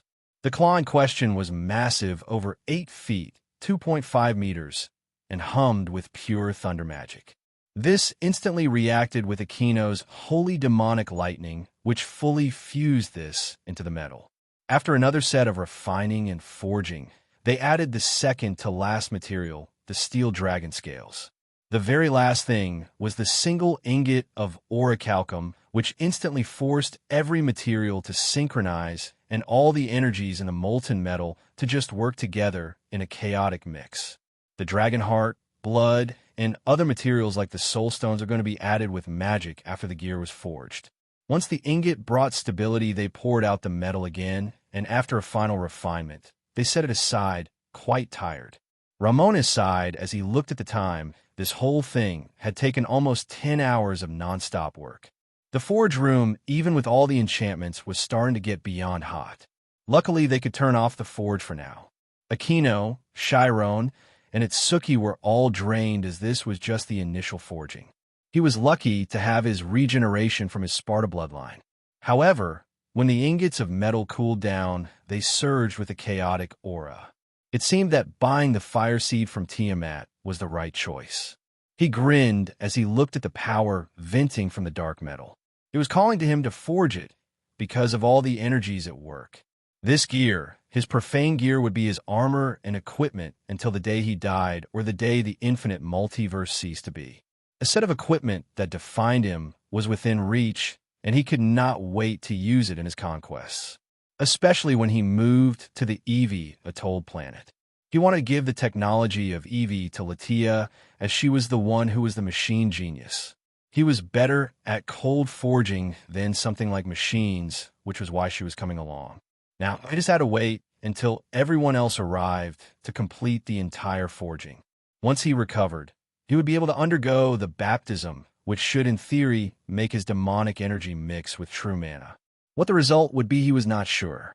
Romonus allowed Aquino, Itsuki, and Chiron the remaining 2 hours to recover their energies while he pulled out his schematics. He had wanted to use Blood Drinker as material for his new sword, but Vespera had not managed to destroy enough chains to remove her soul. He placed a hand on Blood Drinker before sending his consciousness inside. We saw Vespera. Several of the spiked chains that stabbed into her soul were broken. Over 2/5 of them were shattered, especially the ones around her limbs. When she noticed him, she frowned. This is taking longer than I expected. He looked up and knew he could break them. I mean, should I shatter them? I can do it, but what will that mean for your soul? Blood Drinker is keeping you here, and I don't have a vessel to put it into. Vespera squinted her eyes as she thought about it. They did not have a spare vessel, but they had something else. Wait, do you have any mithril left over? Yes, a bit. Why? She sighed that he didn't use it all. Just make an amulet and keep my soul in there. When will you move against the vampires? In 25 days. Once I have my gear ready, I will begin to make moves with intensity. They have the Holy Grail, and I will need it along with the essence of the evil god Baylor through their dampers.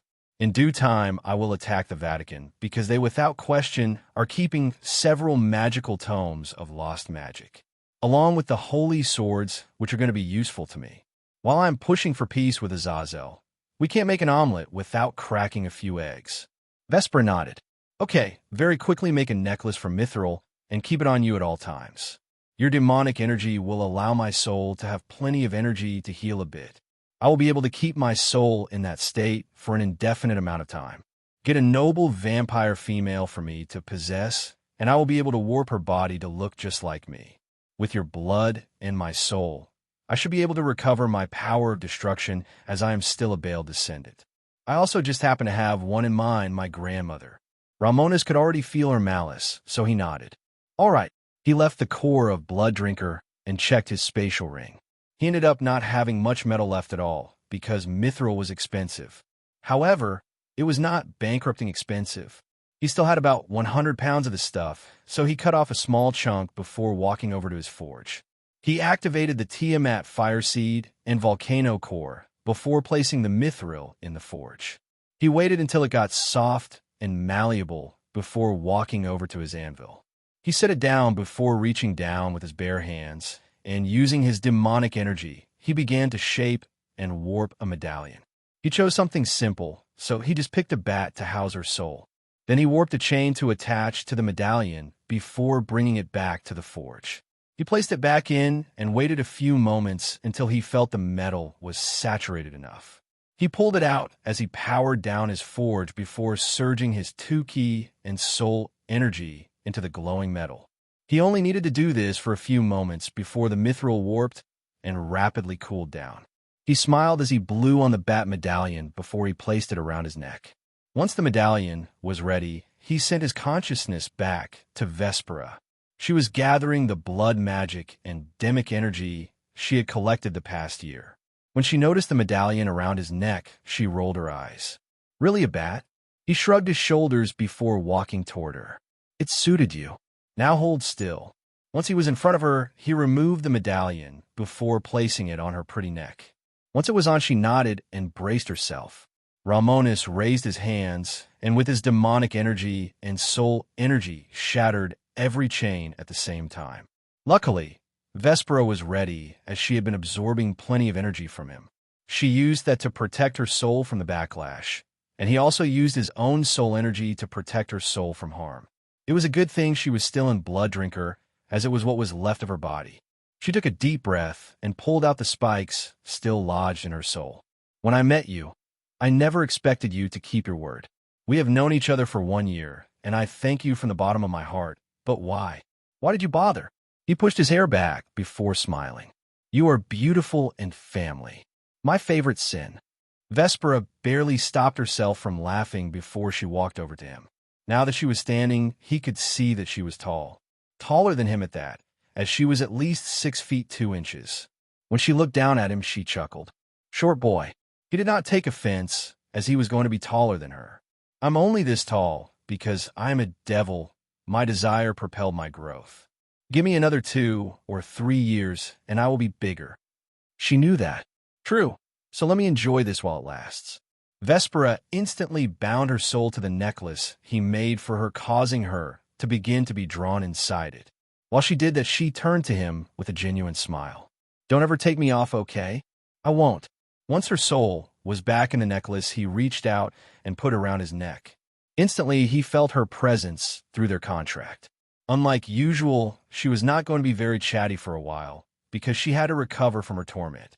She had been chained and tortured for over 9,000 years, so this was expected. Either way, he was kicked out of Blood Drinker as her soul was gone. Now, it was just a sword made from the body of Vespera, Orichalcum, and Mithril. He was going to be reforging it, and the sword Latia gifted him along with the new material he had made beforehand. He reached down and broke off the tip of the blade, as without Vespera as the core of the demonic sword, it was just a chunk of metal now. He planned to use this to make her a necklace to keep a part of herself forever. Regardless, now he just had to wait for everyone to arrive, so he returned to his room and checked and edited the plans a final bit. He had several pieces to make: the helmet, pauldrons, rebrace, gauntlets, greaves, sabatons, beaver, cuirass, placard, folds, cuisse, and Napoleon. A new sword and a shield. It was a lot, but he had more than enough material. He probably had over 12 tons of metal 20 ingots, which would be more than enough. If anything, he might have excess, which he would have to plan what to make with. Regardless, just as he agreed, when the 12 hours past the time became 8 p.m. He had spent the entire day hard at work, and he and his peerage were ready to go again. Though by this time, everyone he had called to help him in this endeavor had arrived. Ajuka and Latia arrived together, as Satan was very interested in helping. McGregor and Surtur came here at the same time, as Romonus had informed them why he wanted Surtur to come along. While the clone was weaker than the original, he was still a clone of Surtur, who was set to destroy Asgard if Ragnarok happened as intended. The owner of the sword Levitine forged to end the time of the Norse gods. Regardless, when Ajuka saw them, he walked over to shake their hands.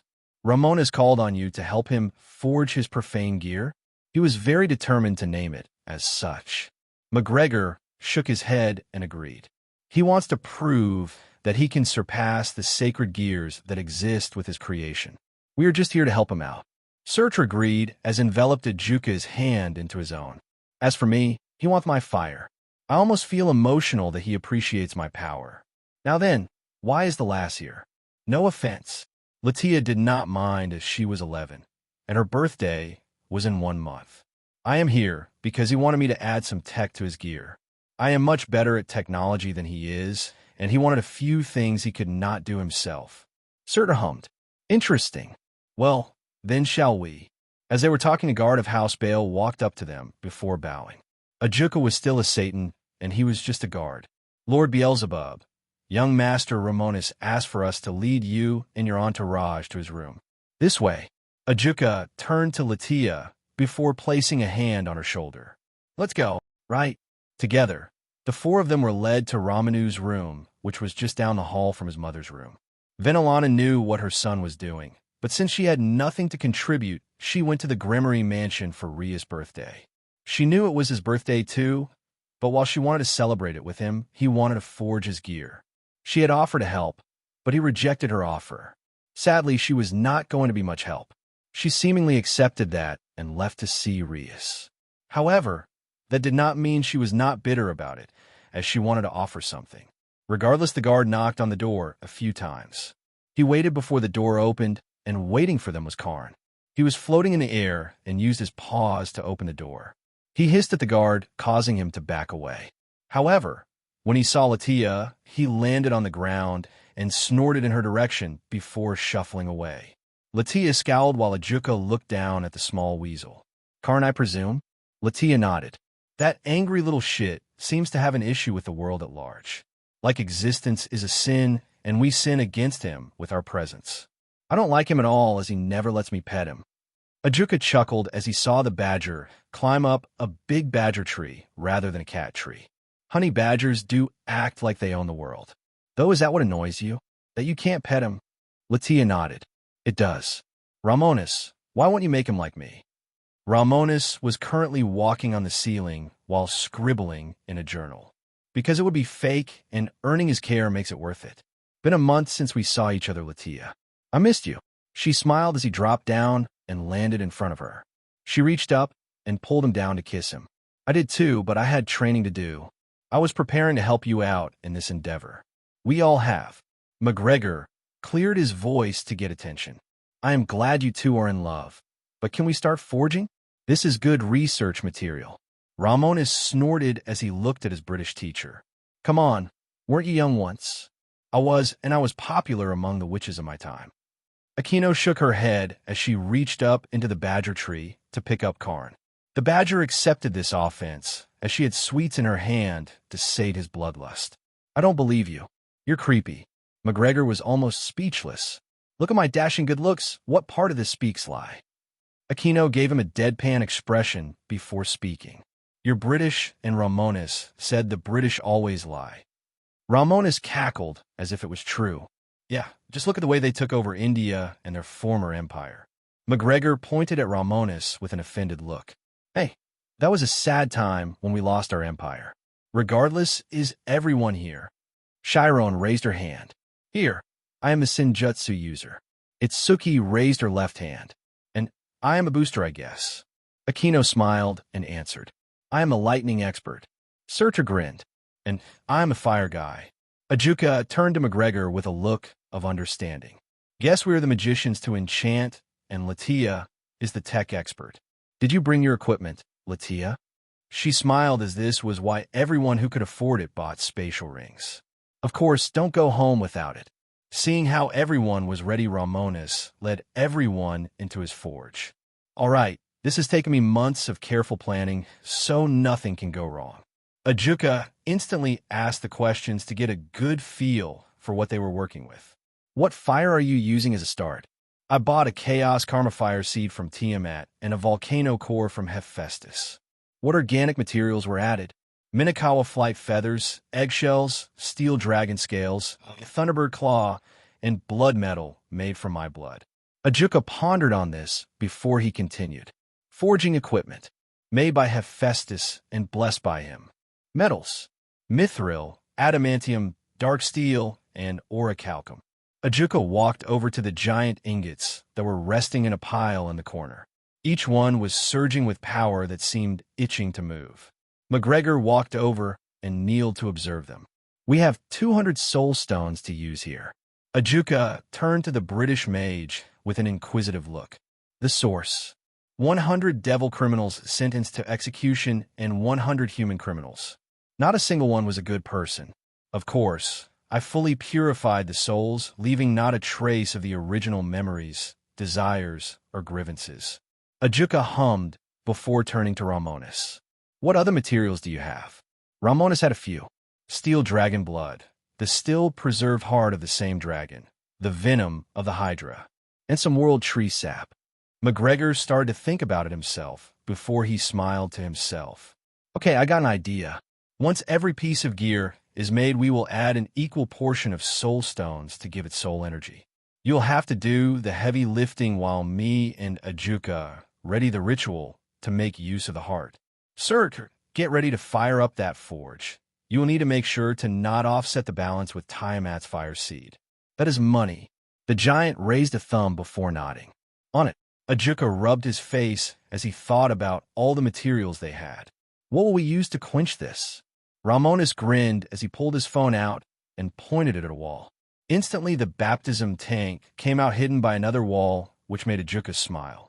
Liquid mana, clever. Latia, though, was wondering what she could add. What tech did you want in your armor? I think I'm outclassed here. In the helmet, once it is forged, I want you to add different sensors in the eye sockets. As for the claws, I plan to add them to the gauntlets. They need to be monomolecularly edged. Plus, a tech console on the gauntlet won't hurt. Latia smiled as she could do all that. Got it. Romonus turned to Itsuki, who was going to be important for this. Get ready to transfer me your energy again. She sighed as that was really tiring. Yeah, got it. He flicked her on the nose. Without the attitude, you cheeky girl. She rubbed her nose before he turned to the other two. Chiron, Aquino, you will need to do much of what you were doing before. This time for keeps. Everyone got ready to work as Romonus picked up the first ingot. He activated Tiamat's fire seed and the volcano core before he turned to Surtur. Now, got it. The fire giant aimed his big hand into the forge before he blasted his fire inside. His red flames mixed with the volcano core and Tiamat's, turning the flames inside a bright purple. Romonus waited a few moments before he felt that the unity of the flames was perfect. I am starting. He placed the first ingot of metal that weighed 544 pounds on its own. This single piece of metal would only make one part of the armor because of how compressed it was. He had 20 pieces in total for 12 pieces of armor, a shield, and a new sword. In theory, he would have 6 pieces left over, but he knew he might need more for the bigger parts of the armor. As the metal drew in the heat, Itsuki began to boost up with the boosted gear to the same level as before. When she gathered enough, and Romonus pulled the metal out to place on the anvil, she placed her hand on his back. She transferred her energy to him, and instantly Romonus raised his hammer. He surged his demonic energy, Tuki, soul energy, and the energy from the boosted gear as he got to work hammering down to create the first piece. He started with the helmet, and to do this he hammered it into the shape not just with his hammer, but with many other tools. One of the best enchantments was in the anvil that redirected the energy that hit it back into the metal being hammered. Ajuka and McGregor waited patiently as Romonus crafted the first piece of his armor. All the while, Aquino and Chiron constantly surged holy demonic lightning and Senjutsuki and nature energy into it as he forged it. Slowly, but surely the helmet was completed using an ingot in of itself. Before it cooled down, McGregor and Ajuka together used 6 human and 6 devil soul stones to grant it the equilibrium Romonus desired. Once this was added, they activated the baptism device, which got to work compressing mana into an ice-water concentration they wanted. Together, they dunked the helmet into the liquid mana, which cooled and solidified the helmet. Latia was then given the helmet to add the sensors to the eyes that Romonus wanted. In the meantime, he worked on the gorget or the neck guard. He repeated this process from the head down. All the while Chiron, Itsuki, and Aquino never left his side using their power to help him. Surtur kept supplying his flames without complaint while McGregor and Ajuka continued to use the soul stones to add their power to the metal. Romonus during this time went numb and only saw his armor. Nothing else mattered, which caused him to enter a trance of blacksmithing. Hephaestus in Greece raised his head as he could feel his tools doing their duty. It brought a smile to his face that the young still followed the old art of blacksmithing. Meanwhile, Romonus no longer had any clue how long he was hammering. When he finished one piece, he passed it on to another before making the next part. When he finished the armor itself, he got to work on the shield he wanted. He wanted the shield to be able to turn into a cover for his gauntlet in case he just needed to punch someone rather than block. When that was finished, he passed it on for it to receive the enchantments he wanted. Days after he began, he added in the 2 ingots for the sword with Blood Drinker in the middle of them. He used 2 more than he would have needed, but this sword was going to be the sword that followed him through his immortal life. It had to be the strongest, so once the ingots and the former demon sword were hot enough, he pulled them out and got to hammering. By this point, Itsuki was running on fumes, Chiron was about to pass out, and Akino was lightheaded. But for his sake, they used what they could, and for an entire day, Romonus meticulously forged his blade. When it was finished, he handed it over as Max Gregor, and Ajuka used the last of the soul stones. Romonus reached up and rubbed his eyes as he looked at the armor scattered across the floor. "What day is it?" Ajuka answered him. "April 13th. Romonus sighed. 4 days, is everyone alive?" Ajuka pointed at Surtur, who was sleeping while still blasting fire. "He is almost dead." Romonus walked up to Surtur and woke up him. "You can stop now." Surtur opened his eyes and cut the stream of fire. He instantly fell on his back, snoring once more. Romonus walked over to Ajuka, who was looking at the armor that was on the floor. "It is almost done. It is practically waiting to wake up." The materials. Romonus handed him the dragon heart, blood, world tree sap, and the hydra venom. Over the past few days, both mages together had worked on a ritual to use all these materials. Once they had them in hand, Ajuka waved his hand and gathered every piece of gear that had been forged and assembled them over the magic circle they prepared beforehand. The large suit of armor, shield, and sword hummed with chaotic energies as the 2 mages got ready to activate the ritual. Once they placed the materials down, they did not delay, and together they activated the formation. Every material surged through the gear and fused into it. Under the gaze of everyone except Surtur, who was asleep, the profane gear warped, grew larger, spikes burst out of it, and a dark glow surged in the eyes. Shockingly, the armor began to move on its own as it seemed to observe itself. The armor locked onto Romonus before unsteadily walking toward him. "You? Creator? Me? Armor? You where?" Romonus walked toward the armor and held his hand out to the armor. "I am your creator. I am essentially your father. I gave you life. To be my sword, shield, and second skin. My partner through the rest of eternity." The armor held its hand out to him. "You name me? You want a name? In that case, I name you Archeon the Profane." "Archeon? I accept." Archeon held Romonus' hand, and under the gaze of everyone, the armor began to dismantle him before surging over Romonus' arm until his body was encased in the armor. Once this Romonus was wearing Archeon, he felt his senses fully meld with the living armor. He could feel as the profane armor began to bind itself to his soul, becoming a part of him. His other half, his partner, and hopefully friend. The moment the link was fully formed, a violent aura surged from him. Ajuka raised his hand to protect everyone from the force of it all, but Romonus quickly took control. "Welcome to the fold, Archeon. I will serve until the day the stars go out, Father. Accept my pledge of fealty." "And I do. You and I shall carve a bloody path through this world and the many worlds of this endless existence." "I can hardly wait, Father." Romonus observed the new demon sword he had forged. Despite using over a ton of material in its forging to him, it was light as a feather. Runes ran up the sword as it burned with a constant purple glow from the flames. The shield on his left arm suddenly broke apart and encased his left arm, granting him a bigger gauntlet. Now this was a gear of legend, and he was the creator of that legend. Romonus did not expect it, but just the sheer chaotic aura radiating from Archeon seemed to make him feel right at home. He was a bringer of chaos, and now that he had almost reached the level of a super devil and he was no longer a child, he was able to do as he pleased. One of his first goals would of course be to recover Valerie for her Holy Grail and Gasper, but not for his peerage. He was going to give him to Rias, as the damper was just weird. Cross-dressers weirded him out a bit. Thank Ravdal, Carla never was into that. He shuddered at thinking of that. Suddenly, he heard Archeon speak to him. "Who is this Gasper? And why does this Carla disgust you?" "Gasper is a Dampar, a half-vampire, half-human. Carla is someone I loathe." Are we to kill them, father? No, we are not. Gasper has power, and we want that power. Carla is beyond our reach. Ah, so we shall eat this Gasper's soul for the power? Romonus was almost laughing as Archeon seemed to just be a child. Well, he had just been formed, so he could not fault him. No, we will turn him into a devil. Well, my sister will. Archeon went silent for a time before speaking. I understand.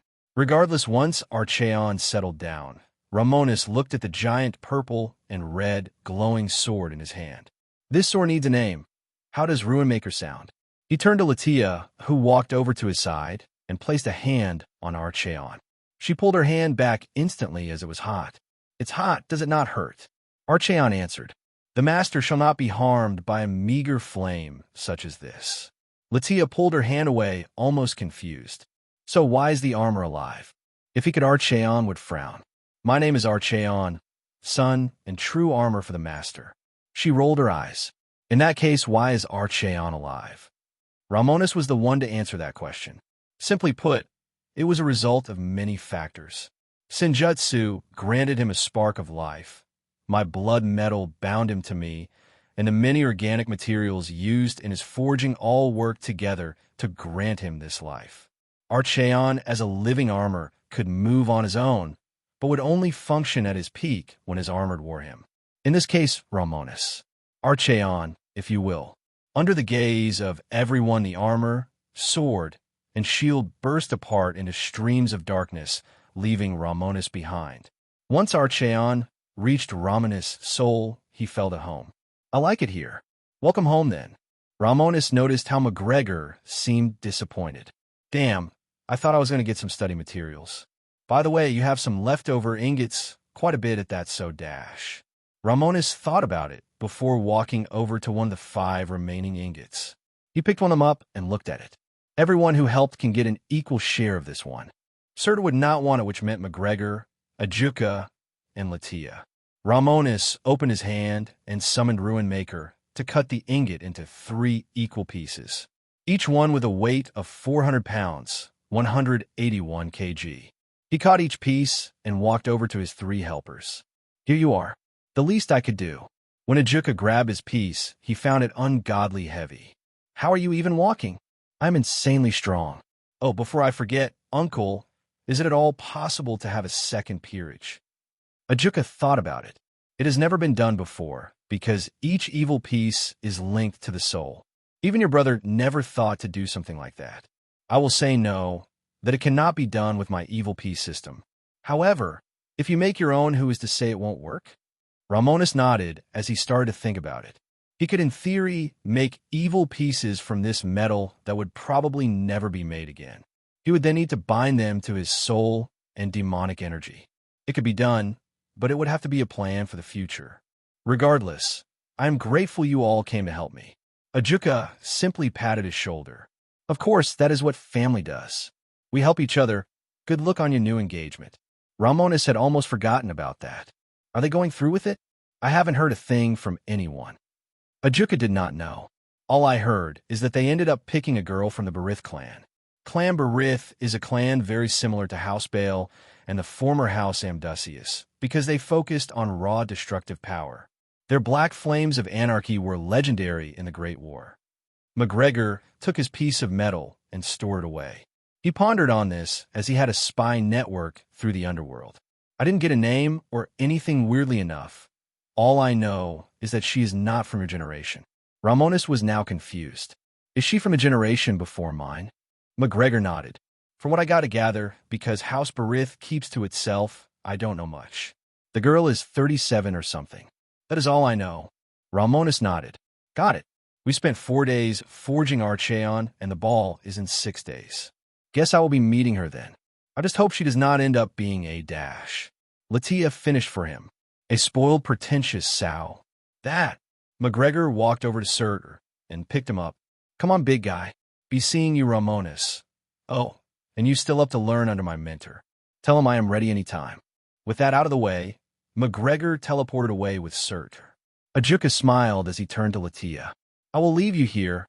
You must have wanted to see each other more. Latia nodded as she held onto Romonus' arm. That is true. Thank you, Uncle. Of course. Once Ajuka left as well.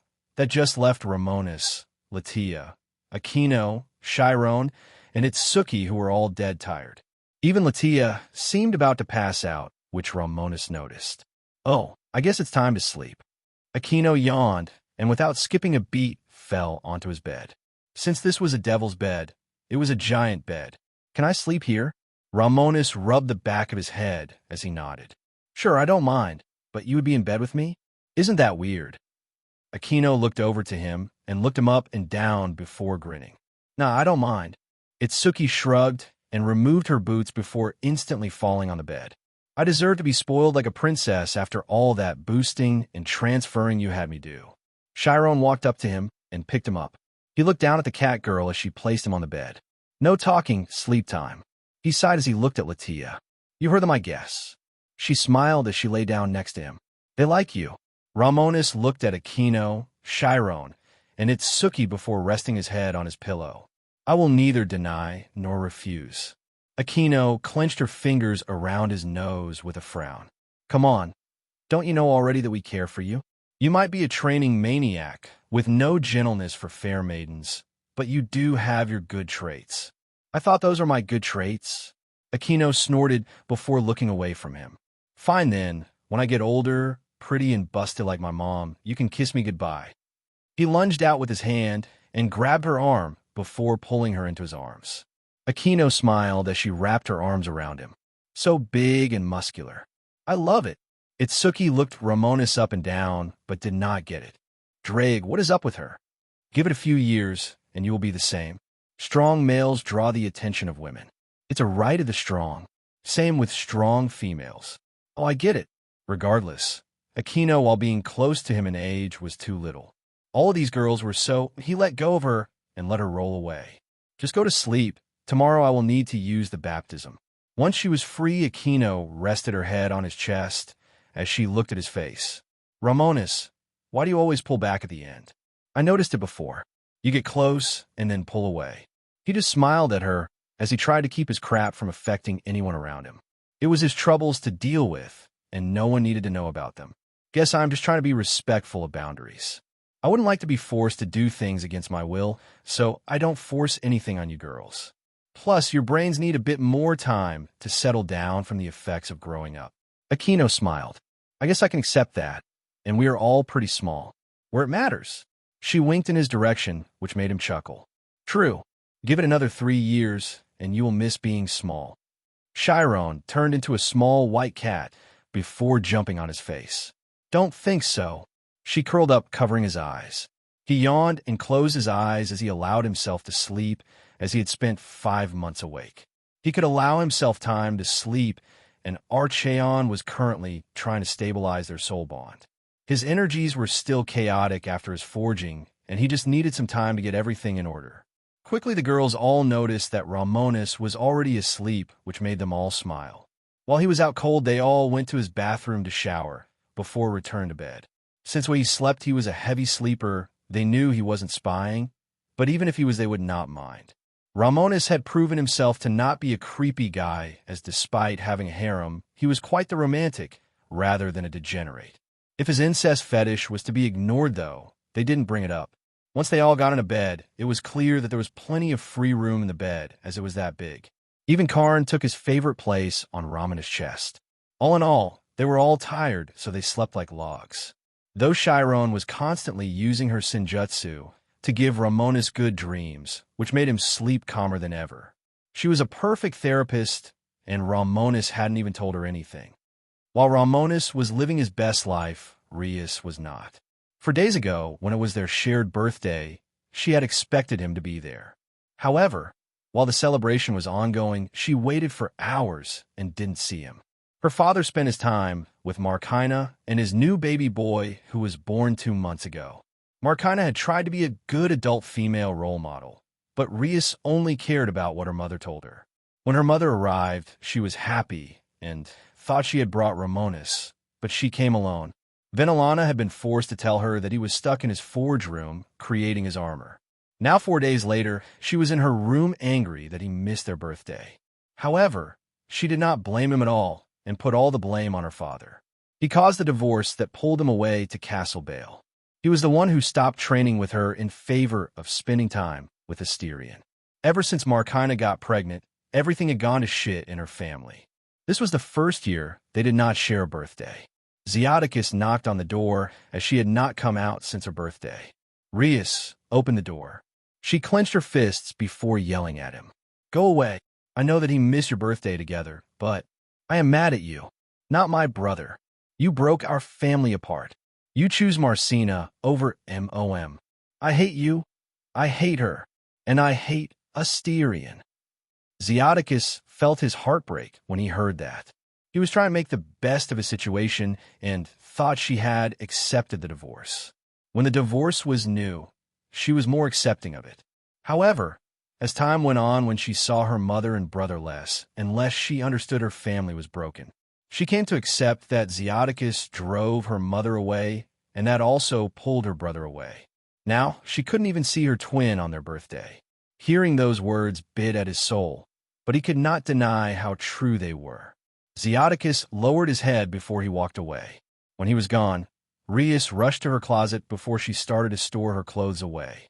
She placed everything of hers into her spatial ring before walking towards the window. She placed a hand on her hair and used magic to dye it from crimson to black. She even used magic to turn her eyes purple, but this was just temporary. She created a teleport circle under her feet as she was going to leave. Being the air sucked, and she was alone here. After the birth of his son Asterion, Zeoticus stopped spending time with her, only training her to take over House Gremory. He started to treat Rias like he treated Venelana by ignoring her. Rias now had enough, and she teleported away. She'd rather live with her mom and brother rather than here any longer. She wondered how her brother was the heir for 11 years because it was ass. Millicass or Asterion could do it because she quit. Hello, everyone. As we wrap up this video, I want to share a quick note. I have a Patreon account. If you'd like to support me and enjoy on-demand audiobooks, you can become a Patreon member. Alternatively, you can check out my Google Drive link, which has 500-plus novel audiobooks available through my Ko-fi or Patreon shop. I appreciate your support.